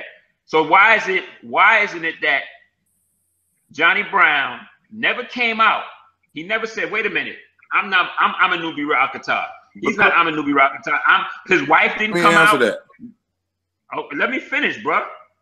Let me finish. Y'all don't put out a book until 2007. If you don't put out a book until 2007, you could put anything in a book in 2007 and try to make it match up to something that already existed. You understand what I'm saying? But the actual books that he put out, the Bible interpretation is not there. It's not until 2007. Supposedly his wife put these books out, and now the word is in there, and all we got to go is, well, she didn't release it. Come on, bro. We not dealing with that. That right there is suspect to me. What suspect is y'all been stealing from Afro-Unu in the nature right now, and then to this day, y'all still ain't gave that man credit. Why he hadn't cited Afro-Unu as a source and just put the man's name in the book? Like, I'm telling you, see what you doing is all you doing is setting yourself up. Because when I come back, let me say something. When I come back, I'm gonna show all the proof of y'all denying that man existed at first. Then you acknowledging it. I'm gonna play this part where you playing that you saying this suspect, and they're gonna see who's the real liar. See, you can play that right now, but trust me, when I come back, and when I come. All right, let's deal with about who the man was. He didn't exist. That's the whole premise of why I'm even here. Let's deal with this. Let's deal with this. You telling me that Afro-Unu is I'm a Nuwaupian? I know he's not. You ain't got no proof. You going by you don't put out a book. Number one, this is how it works. We ought to prove that York is a master plagiarizer and a liar. Once you establish that, that's your opinion. No, it's not no opinion. We got the facts. We got the books. Right. We got all of the authors of books that was existing 30, 40 years before York was born. He was stealing all the way over there to Hinduism. Don't go there with me. We already got that on fact. We got that. Y'all might not know it, but we do. It's online, and it can be. You can go to Nuwaupianism.com, or you can come to Noon Science Group or Chuck Group. We all got the evidence. I'm not giving you hearsay. So you can't say that if I'm telling you I can prove, we done provided books that was out before York was born, and he's still in that same stuff. We're not even talking about that. We talking, yes, we are. Just like right now in y'all Master Secrets books, y'all, and even in the latest books y'all got, y'all jacking whole verses from the nature books and twisting certain terms like nature of nature. Now is all of a sudden is natural nature. You know what tripped me out about y'all? You know what tripped me out about y'all? If what the master is putting out, if he's a pedophile, if he's a plagiarizer, if he's all these things, why y'all keep reading every book? It doesn't. Why y'all keep stealing from other people? That's the real question. Well, let me present a question to both of y'all. What is the golden child? They're gonna lie about that. They know that they told me they need 4 hermaphrodites and a child in the midst of it so they can create some gay ritual and open up a gay. Told them that they're not going to tell y'all that, but we got the evidence of different times we asked them this question and pieced it together, and they'll lie every time. One place they say the female womb is the golden child, all this old crap. They don't. Again, they got documentation about the. Amadi, he's not going to tell you. You asked me a question, right? Right. You asked me the question, right? Yeah, go ahead. But now my man jumps in. Oh, they gonna lie. How we know you ain't lying? Because I got y'all on record. I got y'all on record giving different definitions for it. What's the golden child? Okay, then why are we giving different definitions for it? Because y'all are lying. That's what liars do. Liars give you different definitions. Brother Earl, what's the golden child? Let's put it this way. King Tut Amen was a golden child. Explain that so they can understand, Earl. You just saying King Tut. He was one that was chosen. You see what I'm saying? And he was the one that was chosen because remember, he was the son of Uncle Unton. But what makes him a golden child? They need to understand what you mean when you say he was chosen by what and for what purpose, because they don't understand what you're saying. Just explain it. What you mean he was chosen? What was special about King Tut that they don't put in the books? If you go look up King Tut, they're not gonna read what you're saying. So explain to them what you mean when you say King Tut was special. The fact that he was the one that had he was the one that was gonna how should I say it? He changed the sciences, or with him it was another cycle coming into being. There was another cycle coming into being with King Tut. This is one of the reasons. This is one of the reasons that he was killed at such a young age. You see what I'm saying? Because he was the one that was going to change the cycle, and the teachings and the sciences was going to, you know, it's not just something simple I can explain to you right here, but to make a long story short, that's what it has nothing to do with. Again, this again, Amadi. So, this is that spirit sex force. They gotta always bring it back to a sexual thing. I will ask this question: is there some type of hardship placed on this child to make them be, I guess you would be trying to make them stronger? Like, are they living a certain way? Going through any type of physical or mental? And, all right, let me put it to you this way. No, let me put it to you this way. The golden child, right? It's like, let's put it this way, is the chosen one. Like in Christianity, right? Mm-hmm.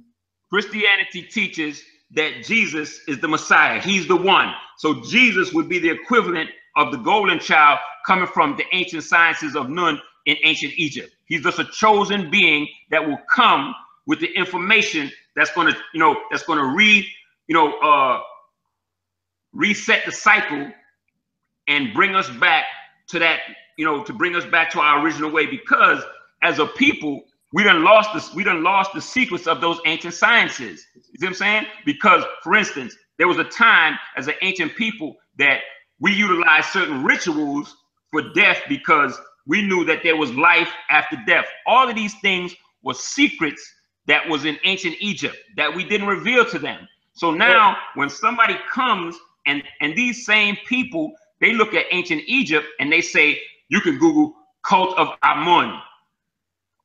Saying when you talk about that red pill, we're not really ready for them ancient sciences. A lot of things they saying, well, show me the documentation, prove it to me. A lot of things that the masters teaching us, we can't prove it to you in no books that they have written, because you're not gonna find it in there. But you gotta remember, bro. So how are you? So in the community, how are y'all finding, or what are you doing to find out if any of the children within the community are the golden child? Well, let's put it this way. Let's put it this way. All right, let me explain it to you like this. In this government, right? The government, are you familiar with the fact that the government has, I forget what it's called, but they have something like, it's like when a Messiah comes, they got to kill the child. Are you familiar with something like that? I forget the name of it. But they know that anytime someone comes, like they thought it was, let's see, they thought it was Noble Drew Ali. They thought it was Marcus Garvey. They thought it was the Honorable Elijah Muhammad.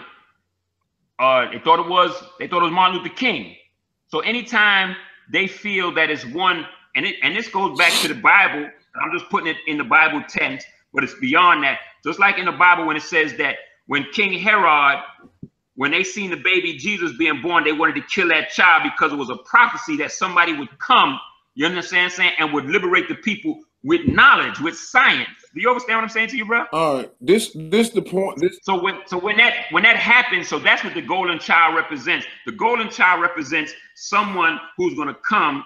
You see what I'm saying? With that information, with that affirmation. So we don't know who that being is because they know they kill that child. So this is what the golden child is about. It's not about, it ain't got nothing to do with no homosexuality. That's the shit they saying because they on that 6 ether force shit. They gotta keep it a sex thing. All right, now that he said that, like I said, you build on the golden child.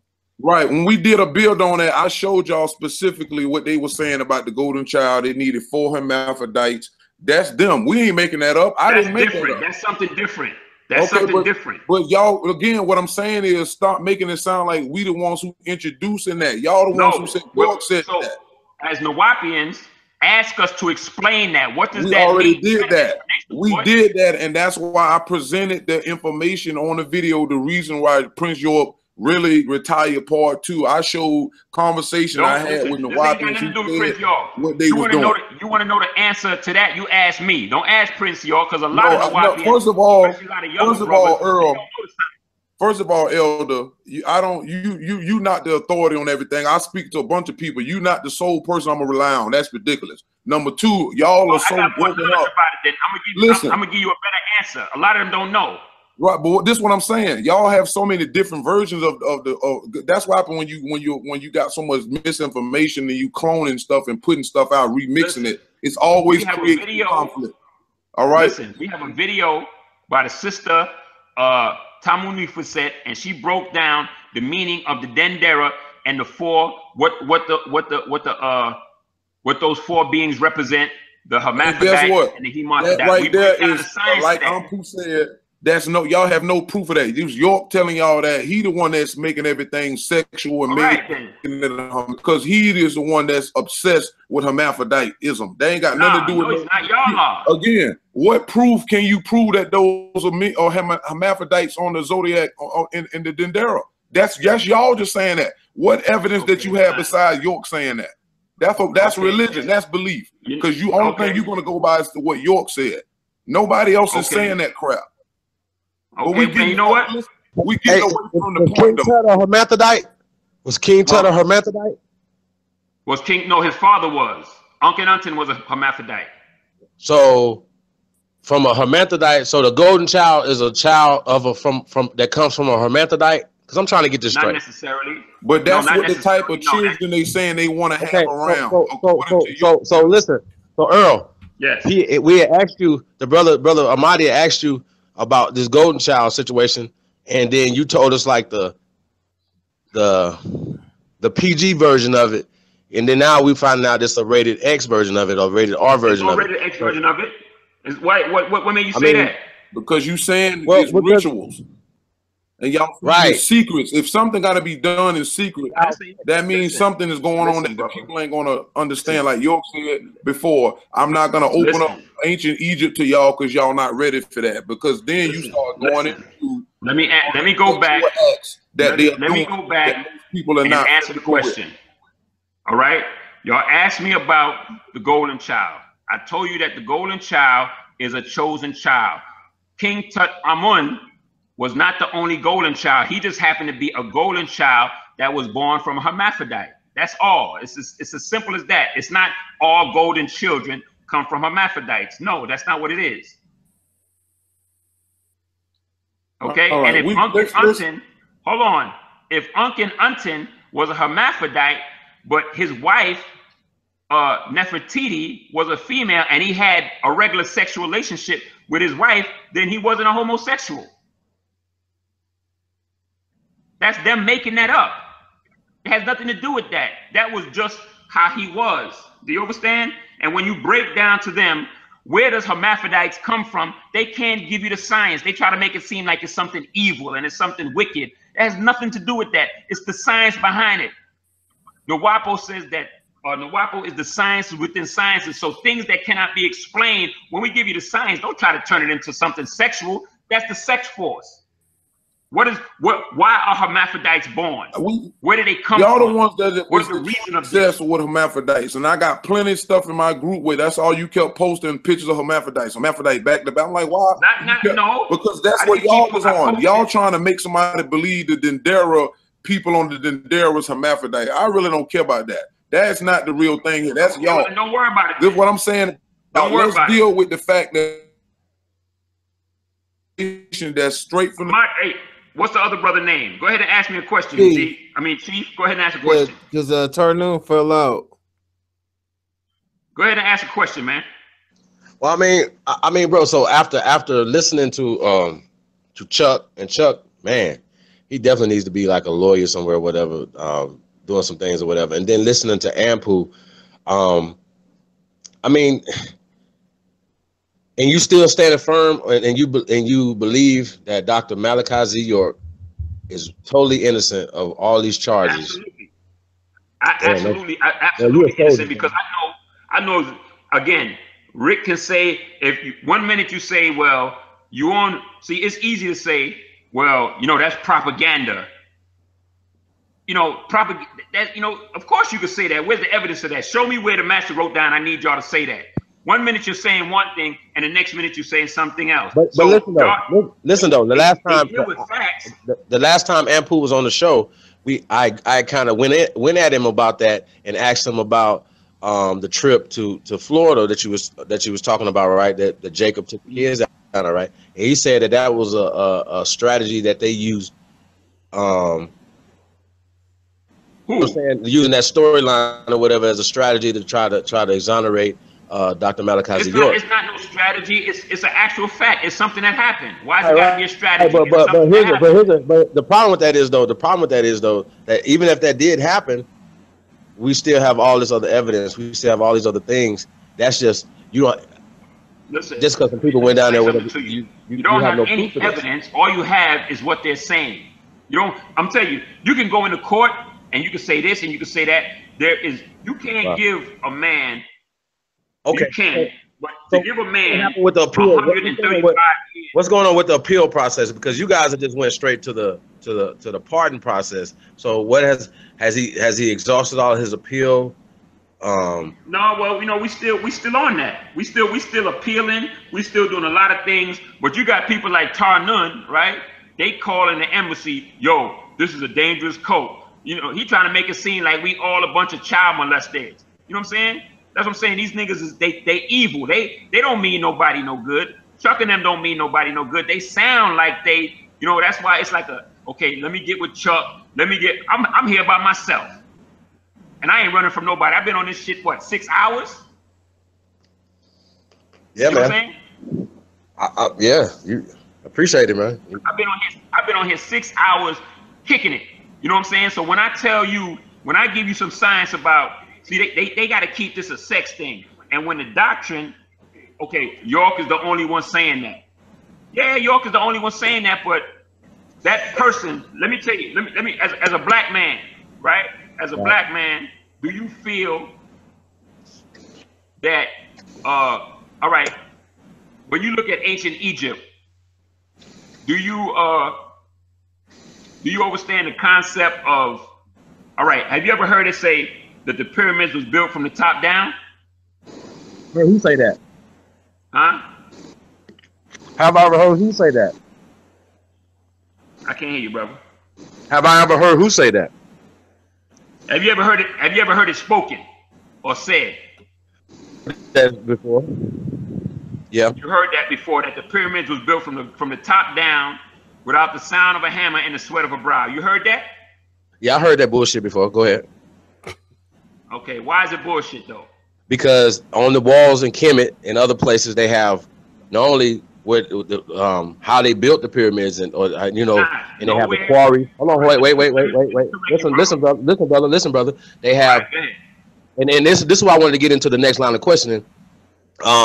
They have the tools, you know what I'm saying, that they used in certain things or whatever, right? And they also have the quarries where they got the stones from and certain things or whatever. So they have exactly where this came from. But what happened, what's going on now? Hold on. Wait. Listen, what's going on now is that these crackers, and I had to use the word cracker, these crackers are saying that aliens, Anunnakis and all this other bullshit that they have made up, and that you guys are teaching that aliens are behind all the pyramids that are all over the world, that you have all the evidence that black people built this. But see, now if aliens built it, and you know, black people are not smart enough to do this, so now aliens had to come down here and give us the technology to build the pyramids. So no, that's what you guys are teaching. First of all, let me explain that to you.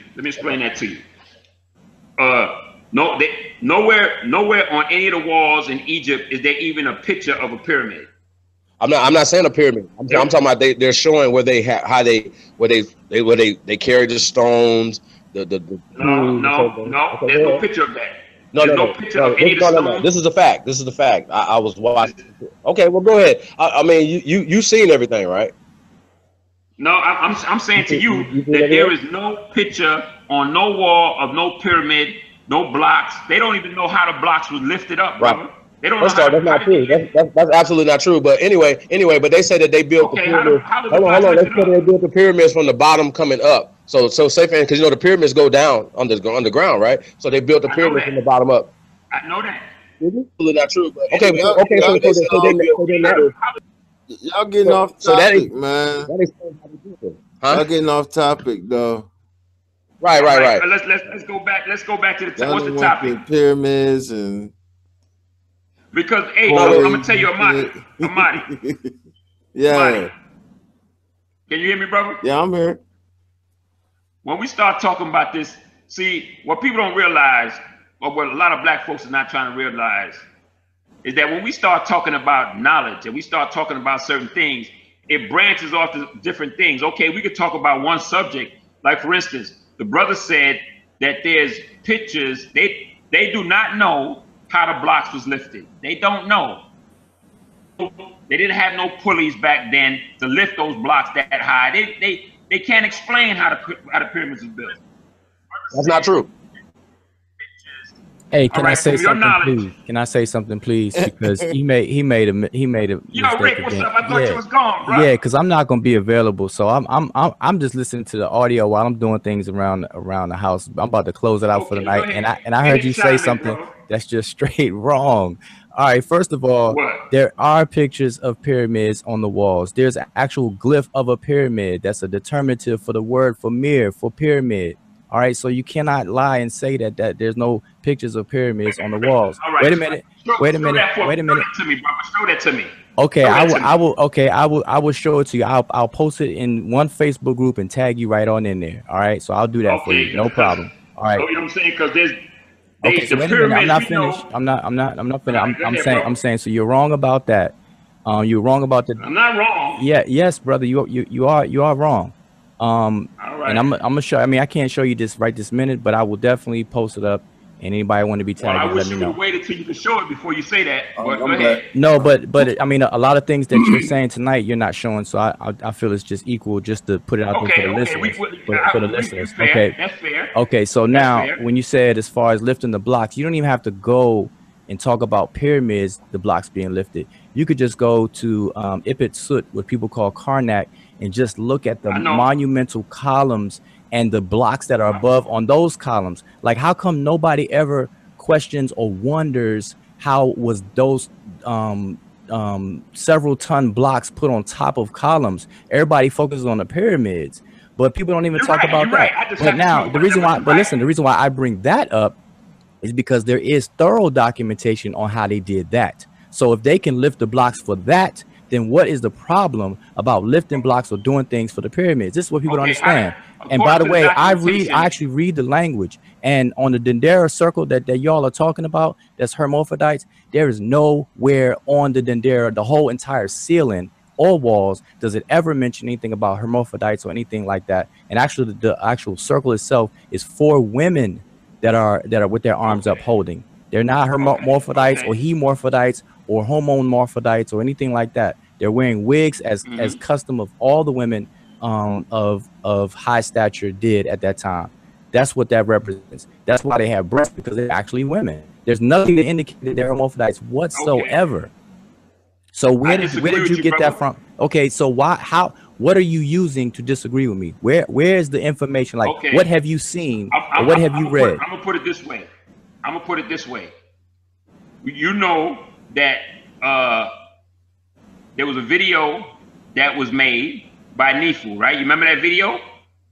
She made a lot of videos, so I have no idea. You know, you could be talking about anything. When you get a chance, you can go back to the Alphamation class, right? There's one of them when she talks about the hermaphrodite, the gatekeepers. Okay, I'm familiar with that, but that has nothing to do with what I asked you. I asked you, you say you disagree, so I'm asking you what evidence, because remember, Nuwaup was about experience, evidence, and reason. And when you can't have experience, reason, wait a minute, but you have to have something to reason on. You can't just come out of reason out of the clear blue sky. It doesn't work that way. So I'm asking you, what are you using to actually reason around? And so I'm saying, what I'm using, if you asking me that question, what I'm using is first of. Are you breaking up? Either you breaking up or I'm breaking up. But he breaking up. They going off of York's word. That's it. They don't have no evidence. But for the benefit of the people who are going to be watching this archive, I'm just going to say it again, that the Dendera, the so-called zodiac circle on the ceiling of the temple of Heru in Dendera. No. I'm asking you a question, brother. Yes. I'm asking you a question. Okay, but you were breaking up. You were breaking up. So I just want to get this out real quick, that it has nothing to do with hermaphrodite or hemorphodite on that wall whatsoever.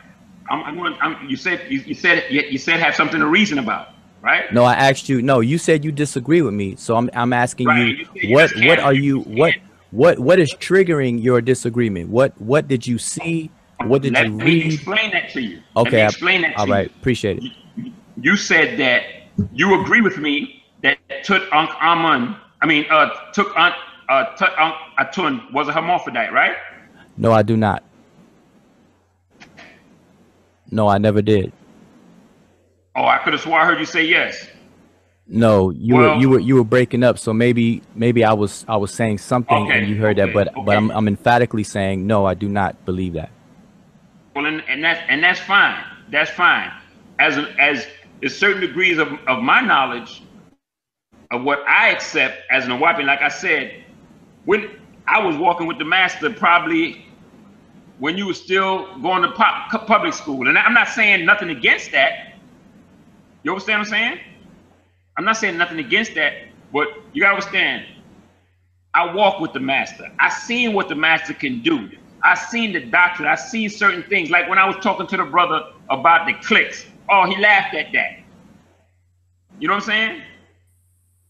If our doctrine teaches that, and I'm saying that to say to Dendera because this was the knowledge that Nefu got from the master, I accept it. I'm not questioning him. Not everything. I've seen different things. So at this point, I accept the doctrine as it's being taught to us. You see what I'm saying? Okay, can I pause you for a second? All right, so sure you can, brother. Okay, so now within the doctrine of Nuwaupu, belief is defined as the acceptance of things that you do not know.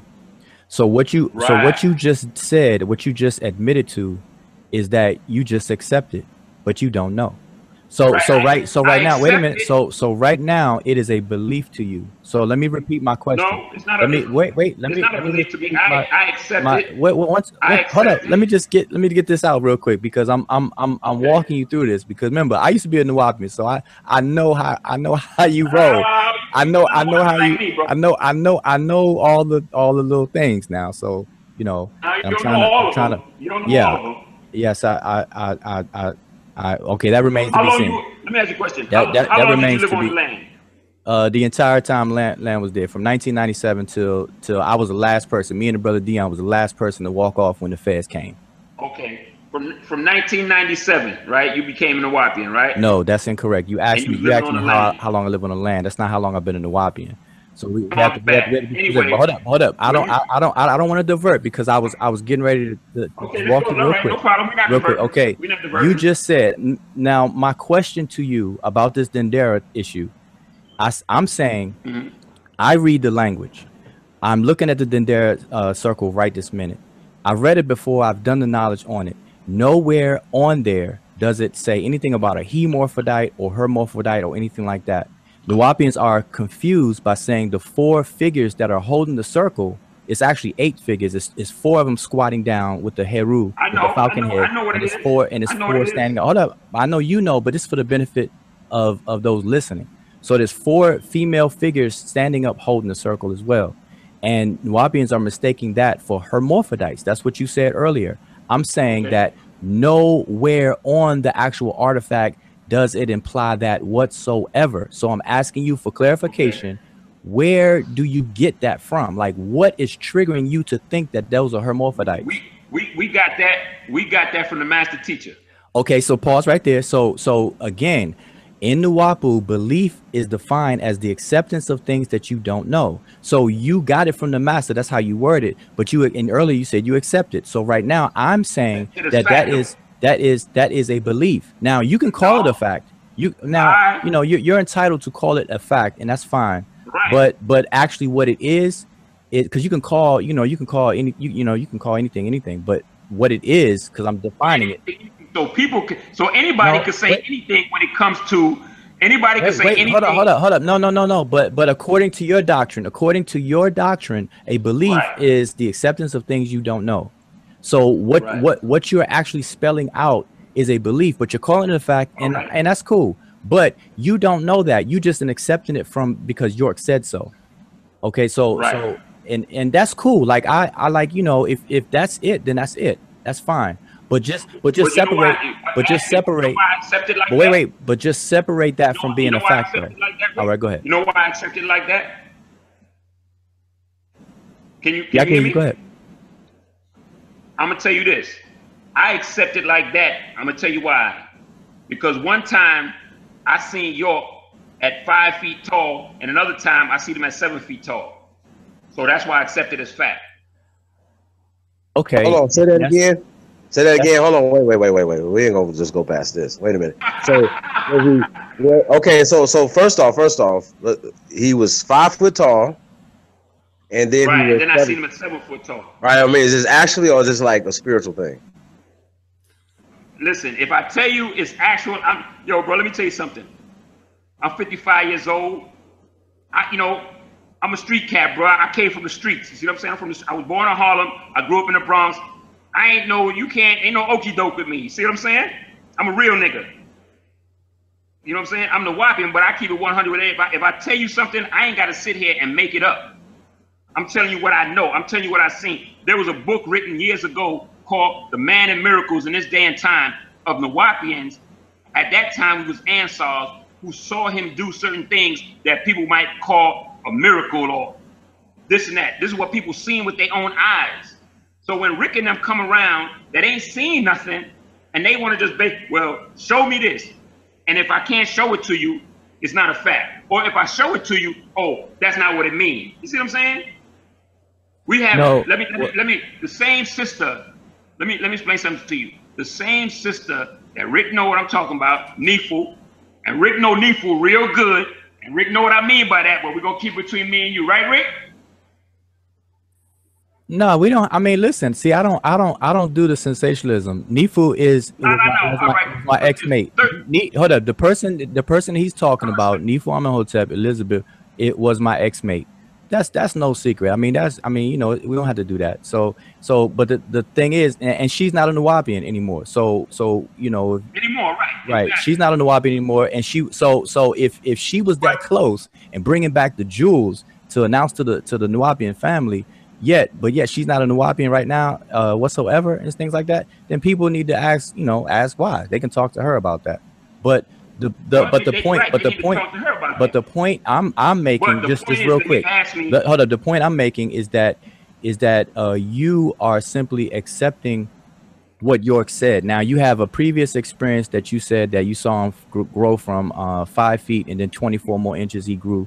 I have many experiences. I know, but the one that you mentioned, because you can have a whole lot that you didn't say, and I understand that. But the one that you did mention was that you saw York grow 2 feet.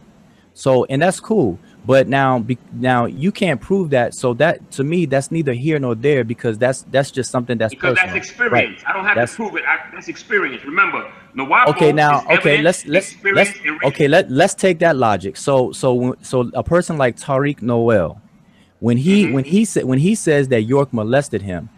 Oh, no, wait a minute. Why are we going back into no, wait a minute. I'm walking. Listen, I'm walking with your logic. Wait a minute. I'm walking with your logic. No. So you said it's experience. Hold up 1 second now. You said it's experience and you don't have to prove it. So comment on that. So okay, you don't have to. Okay, you don't have to. Because we're talking about doctrine. Okay, I want to take it back to that sex force thing, and I'm not dealing with that. Okay, that's fine. I appreciate that. Okay, all right, that's cool. But let me just make this point, and then you don't have to respond, because it's really not for you. I'm just working with your logic that you just used. Okay, you said that is your experience. You experienced your growing 2 feet from 5 feet to 7 feet, and you can't prove it. And you just said out your mouth that it's experience. You don't have to. So I'm saying I'm using the same logic and the same mindset that when these people are claiming that York molested them, when Nuwaupians are asking for demanding for proof, that's their experience. How come you don't use the same logic and same mindset and grant them that respect. Now, you don't have to answer. You say you don't want to go back there, so I'll table it. So now back to this doctrine thing. Now the circle of Dendera, I'm sticking with that. The circle of Dendera has nothing whatsoever to do with hermaphrodites. Let's stick with it like this. We talking doctrine. You want to go to Tariq? Well, to answer the question, no, I actually don't. I actually don't. But I did it. No. But because you went there, no. I double back. Let him go ahead. Hey, bro, let him go ahead and get it out. Go ahead, bro. You answer like this, like I said before, and I was talking about the 6 ether force upon 8. Y'all keep harping on that. We got to keep talking about that. Tariq has a signed affidavit stating that nothing ever happened to him. And York and York has a guilty plea that he signed and that said that he molested children. Now what? Where you have the signature? You have the signature on that? Yes, I do. And I'll show it when I walk through. Yes, I do. So now what? All right. Let's keep walking. Now see, I didn't see. Now you wanted to double back again. Now I respected you by you saying you ain't want to go there, and I'm just using it as a point for your logic, the mindset. Okay. But I came back into the doctrine. So now you wanna stick with Tariq. So go ahead. You can stick with Tariq. You can stick with it because we can walk that. All right. So okay, now back on the doctrine. Okay, so back on the doctrine. So now this Dendera. Well, I'm done because I'm saying that the Dendera circle has nothing whatsoever to do with hermaphrodite. That's a Nuwaupian claim, okay. and the burden of proof is always on the claimant. So you all have to produce some kind of evidence that supports it. And thus far, no one can, and you can't right now. And in fact, what you're offering is simply your belief because you say you just accept it from York. So I'm done. Right. Yeah, man, that's dope. So yo, go ahead, you brother Chief. You wanted to ask me something?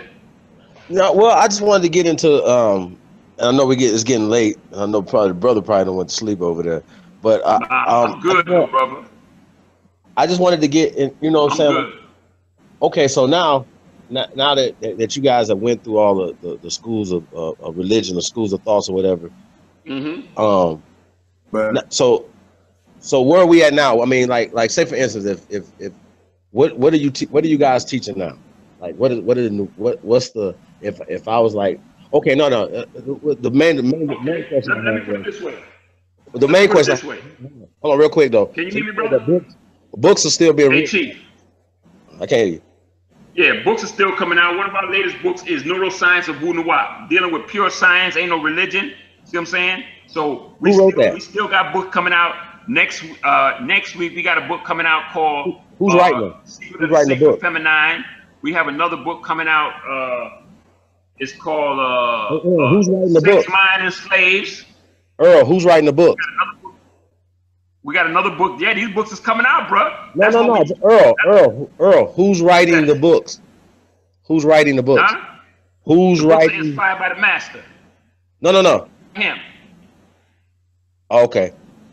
So he's still writing book. All right. The books are being inspired by him. Okay, I got you. These books have no ISBN numbers on them either, so they're not real books. They need to stop that. They're not official books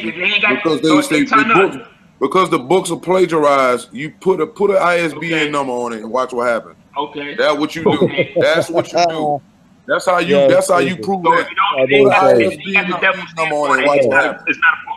Hey Earl, Earl, on some real shit though, bro. You seem like a solid soldier, man. I would love to have a brother like you on my side, man. You are definitely down for your master teacher, brother. I mean, with all the evidence and everything, you go hard for. No, listen, Chief. What I'm down with is freedom, justice, and equality. Just because we Nuwaupians and you don't agree with the master teacher, don't mean that his teachings is wrong. Now, Nun talking that crazy stuff. And it was a few years ago, man, and I'm gonna pull it up. I don't got it right now.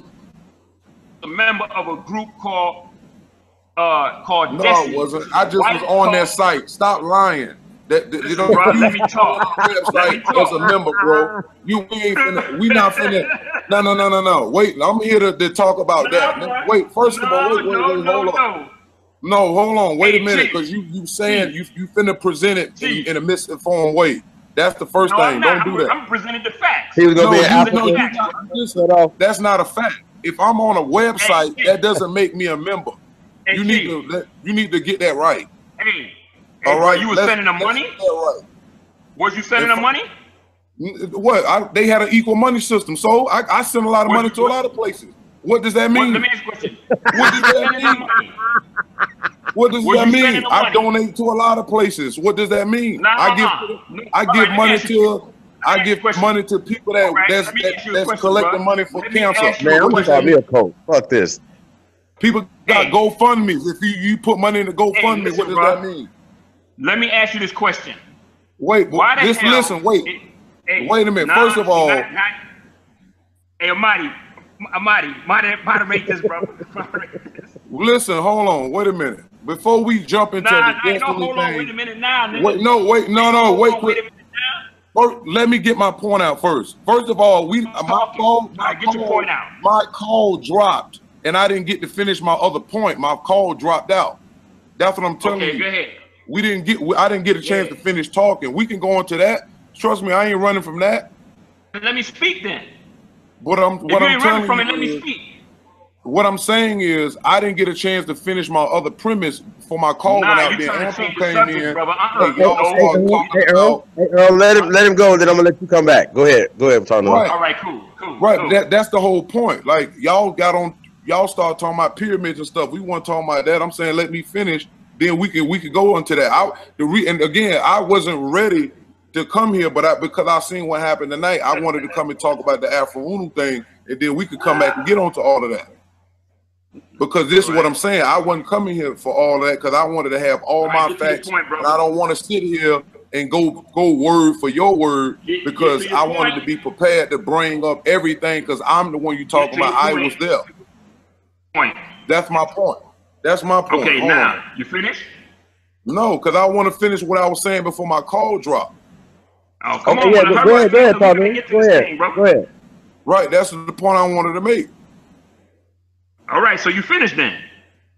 No. That's what I'm saying. No, go ahead, make your point. Hey, Tanu, go ahead, make your point. Go ahead, make it. Go ahead. All right. Before we left off, we was talking about them plagiarizing Afro-Unu stuff right now, and because they got caught, now they're using this name and still not giving props and respect to where they got it from. Like I said, if we quote something and don't put York's name on it, as he said something, they have a fit. So now they putting all of this stuff in their books, and they still not saying where they getting it from. That's the point I was making. Now here's a picture. I'm gonna share my screen. Come on, you trying to deviate, brother. No, because I'm trying to keep it in order. You trying to go forward, and you know that my call dropped. I don't care about that crap you're finna talk about. I don't know anything. You see the screen? I don't see nothing. Oh, I see what you're talking about with the noon stuff. I see that. Can y'all see? Nah, can't nobody see nothing, brother. Amadi must be asleep because he have to make my screen share. Hey, Chief. Just for a quick thing, I'm just letting people know that I'm showing the full document of the guilty plea. No, it was just real quick. Oh, no, I was done about the Dendera thing, but this I'm just showing because I like to back up what I say. Now we're going back to that again. Right. No, we're not. I don't want to interrupt you all, but it was. You just showed it and then you said we not. Come on, man. What we doing here, brother? No, I'm showing it for the audience, but you and Tarnoon can keep your build. All right. Well, take that off right now so we can keep the build, bro. Hey, Chief, you there? Yeah, no, I'm here. Go ahead, man. All right. So now, okay, he done made his point, right? Yeah, I'm pretty sure he has. Okay, now, let me get into this nigga right here. First of all, he got the nerve. This brother, after he had the new science. Okay, first of all, you said we want. First of all, you said we want name. Hey, Earl, on some for real shit though. that really don't have nothing to do with our conversation, whether it's about York. We talking about the doctrine and whether or not he stole it. So that him wanting to be in a white coat and stuff like that, that really don't have nothing to do with other than, you know what I'm saying? That Like was, it's that's something that I was going through. Bro. It got something to do with it. No, it doesn't. It got nothing to do. It has nothing to do with nothing. Right. No, it doesn't. No, but that to me. Oh, you just trying to get away from it. Boy. Get away from what? York said he was sleeping with a white woman. You got to be kidding me. Come on, bro. Let's. You tripping. You tripping. York said just what, a couple months ago he was sleeping with a white woman after y'all said he I told you, man, you're a rider, bro. You're an absolute rider, because I can't see how you could refute. You say that you are a person that don't work with beliefs, and you go with right knowledge and facts and certain and we got it's too much evidence, too much paperwork, too many things. And paperwork is, hey, bro, listen, let me tell you something. You can make paperwork say anything. Okay, well, but that's fine. But then we seen the video of Dr. Pork saying that he molested these children, brother. And you didn't see no video of that, brother. You ain't seen no video of that. What you seen was people is a brother claiming that certain things happened to him, but yet still this same person. No. I'm talking about the one that it's a video out of Dr. Malachi York admitting in court that he molested children, and the judge taking his plea. This is just a fact. I've seen this video. Everybody's seen this video. Oh yeah, everybody's seen the video. Everybody's seen the video. But if I tell you that the man was going through all kind of torture, sleep deprivation, y'all don't want to accept that. Yeah, Tyrone the Musa tried to use that same logic too. No, that's not factual, brother. It's a fact. That's not factual. Oh, he was being waterboarded and stuff. Okay. All right. Well, listen, man. But I'm saying, you being deprived of sleep, you being deprived of eating, you being told that certain things is happening to your wife and stuff like that. But let me get to my point. Okay. For the record, that was not true. I was visiting York at that specific time, and we were taking calls from him on the land on a regular basis. Rick, come on. What is this, brother? What is this? 1 minute you gone, 1 minute you come back. 1 minute you gone, 1 minute you come back. No, I'm here. I'm here. I'm just, my mic is muted. All right, well, when you just said, I thought we were going to deal with that at another time. Go ahead and let him build, man. Because me personally, man, like all right. I'm sorry. I apologize. So we'll do this another time. I'm gonna get out of here because I'll be kind of itching to say something when I hear something wrong. That's just the. Stay on, man. I mean, just save it for the end. How about that? Just write it down. No, it's like 4:30 in the morning. I can't believe y'all going in tonight. So look, Earl is a rider, man. I think he want to come on up out of that, man. That's crazy. No. Listen. I have to say this about Earl, man. I mean, like I said from the beginning, I only know the brother to be a good brother, and he's my elder. He's 10 years older than me, I believe. So I always look at him as an elder and as a good brother. So I mean, this is in his character to ride, so it's all good with me. So I just want to say that to you, brother Earl, and I'm gonna be out, man. I appreciate that, Rick. I'm gonna be out. That. Yeah. All right, cool. Earl, Chief, I don't agree with you. Quick, Chief. Yeah, go ahead, brother. All right, listen, man. Ain't no me coming up. I'm a Nuwaupian until I die, bro. Let me tell you. I've been reading these books since I was 15 years old. I know you on the outside looking in, but I know what I know. You understand what I'm saying? And nobody gonna tell me. I walk with somebody for 35 years, and just because they come out and said he did this, ain't nobody gonna make me believe he did no crazy shit that I know he didn't do. Because I know that throughout history, there have been other great leaders that they come out with the same bullshit about sexual molestation and this and that and this and that. And even though there's other things that we presented, y'all don't want to accept that. We showing you the main witness. She recanted. Y'all don't want to accept that. Okay. Abigail had a son that passed away? No. You didn't know that, right? No. Okay, that has something to do with her disgruntlement against the master. There's a lot of different things that y'all don't know. You see what I'm saying? And it's not for me to always bring all these things up. You see, Chuck and them, they don't know what's going on. They think they know. They know to a certain extent, but with all due respect, you know what I'm saying? So what you saying? You saying okay, that? hold on. Hold on. Let me just hold on. One second. One second. Hold up, please. I'll be real quick. Listen. I'll be real quick again. So listen, you said I may know and I may not know and everything. Let me say this to you. Let me tell you something that you don't know. Listen, if it was not for me, there would be no Habiba recantment video. There would be no Habiba ever coming back.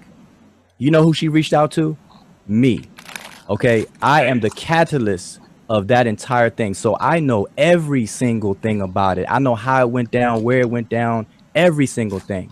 You know, from start to finish. And about her son passing away recently, that's not the reason why she's disgruntled whatsoever. Now, you know, that has a lot to do with it. No. You know, you lose a child, you're gonna be very, very upset and depressed, but you can't transfer that over to that's why she disgruntled at York. No, that doesn't. But that's one of the reasons. No, listen, because her son recently passed. Hold up, her son recently passed away. So that wasn't the reason. Her son was alive and thriving when she testified against York twice. I know that. Okay, so it would be inappropriate to try to say that the death of her son and use that as an excuse to say that that's why she's going. Come on, that's very, very disrespectful, and I'm actually surprised at you for doing that. Rick, I don't mean it. I don't mean it like that. I'm saying that there is a bitterness there. You understand what I'm saying? There's a bitterness there. And that bitterness didn't come until after that incident. Now, getting back to what we was talking about with Chief, right? Y'all never let me make my point about Tarnun. See what I'm saying? Y'all there?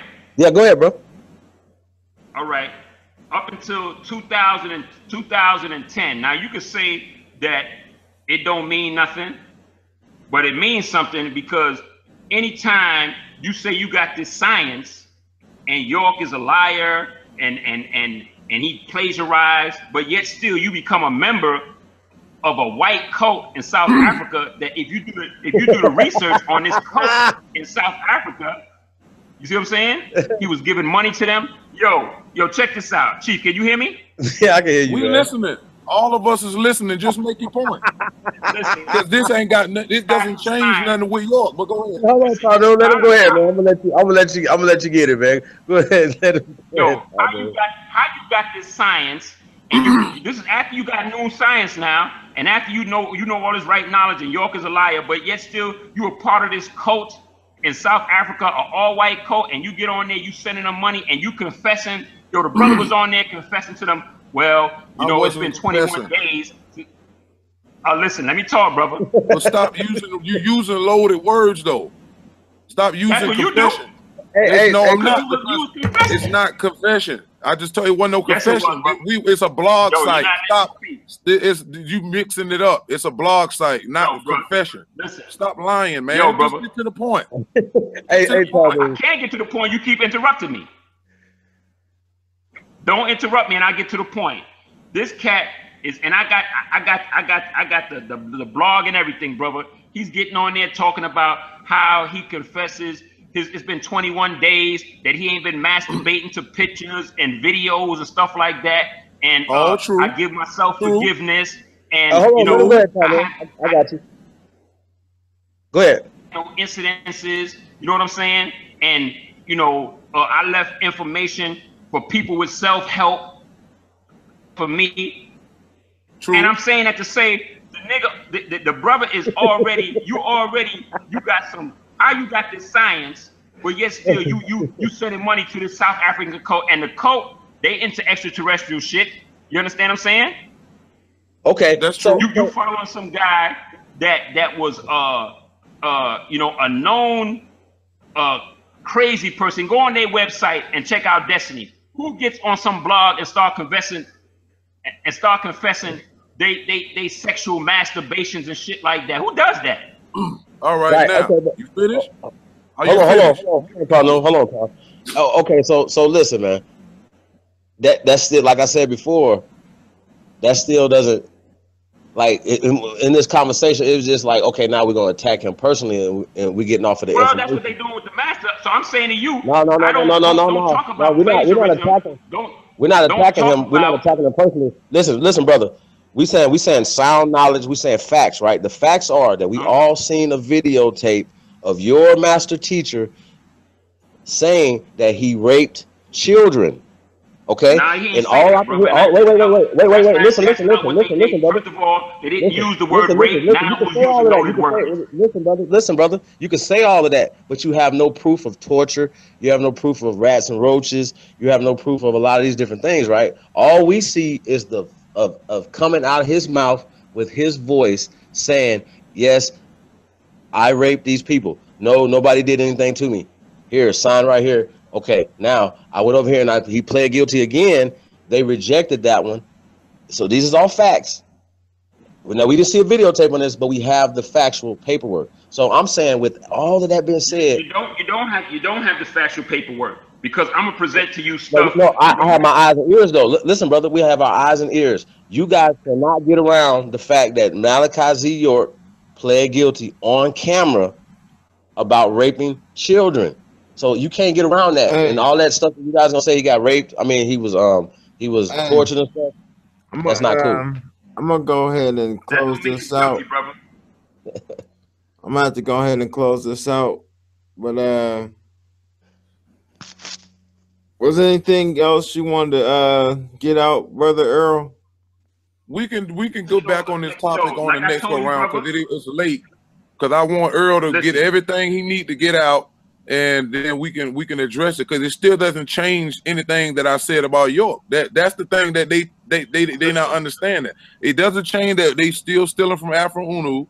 I ain't get a chance to present the books, the new books they use, and all that stuff. We're gonna let you run the Destiny thing into the ground. And when you get through talking, York still is a plagiarizer, a liar, and a child predator. It doesn't change that. I'm not a leader, so you can't throw me under the bus. You still involved with that and you still involved with that code. Brother no, Earl, I'm not. That's a lie. Now you lying, Earl. All right, Brother Earl. Now Earl lying. Now he lying. Amadi. Yeah, that's a lie. I ain't messed with them that group since 2011. You a liar, Earl. You a liar. So you was with them then, right? I used to be on their site. That was it. Nah, you was with them. Doesn't matter. Your teacher was on record saying he slept with a white woman after you demonized. Okay. Listen, Amadi, this is what I got to say. When I first came,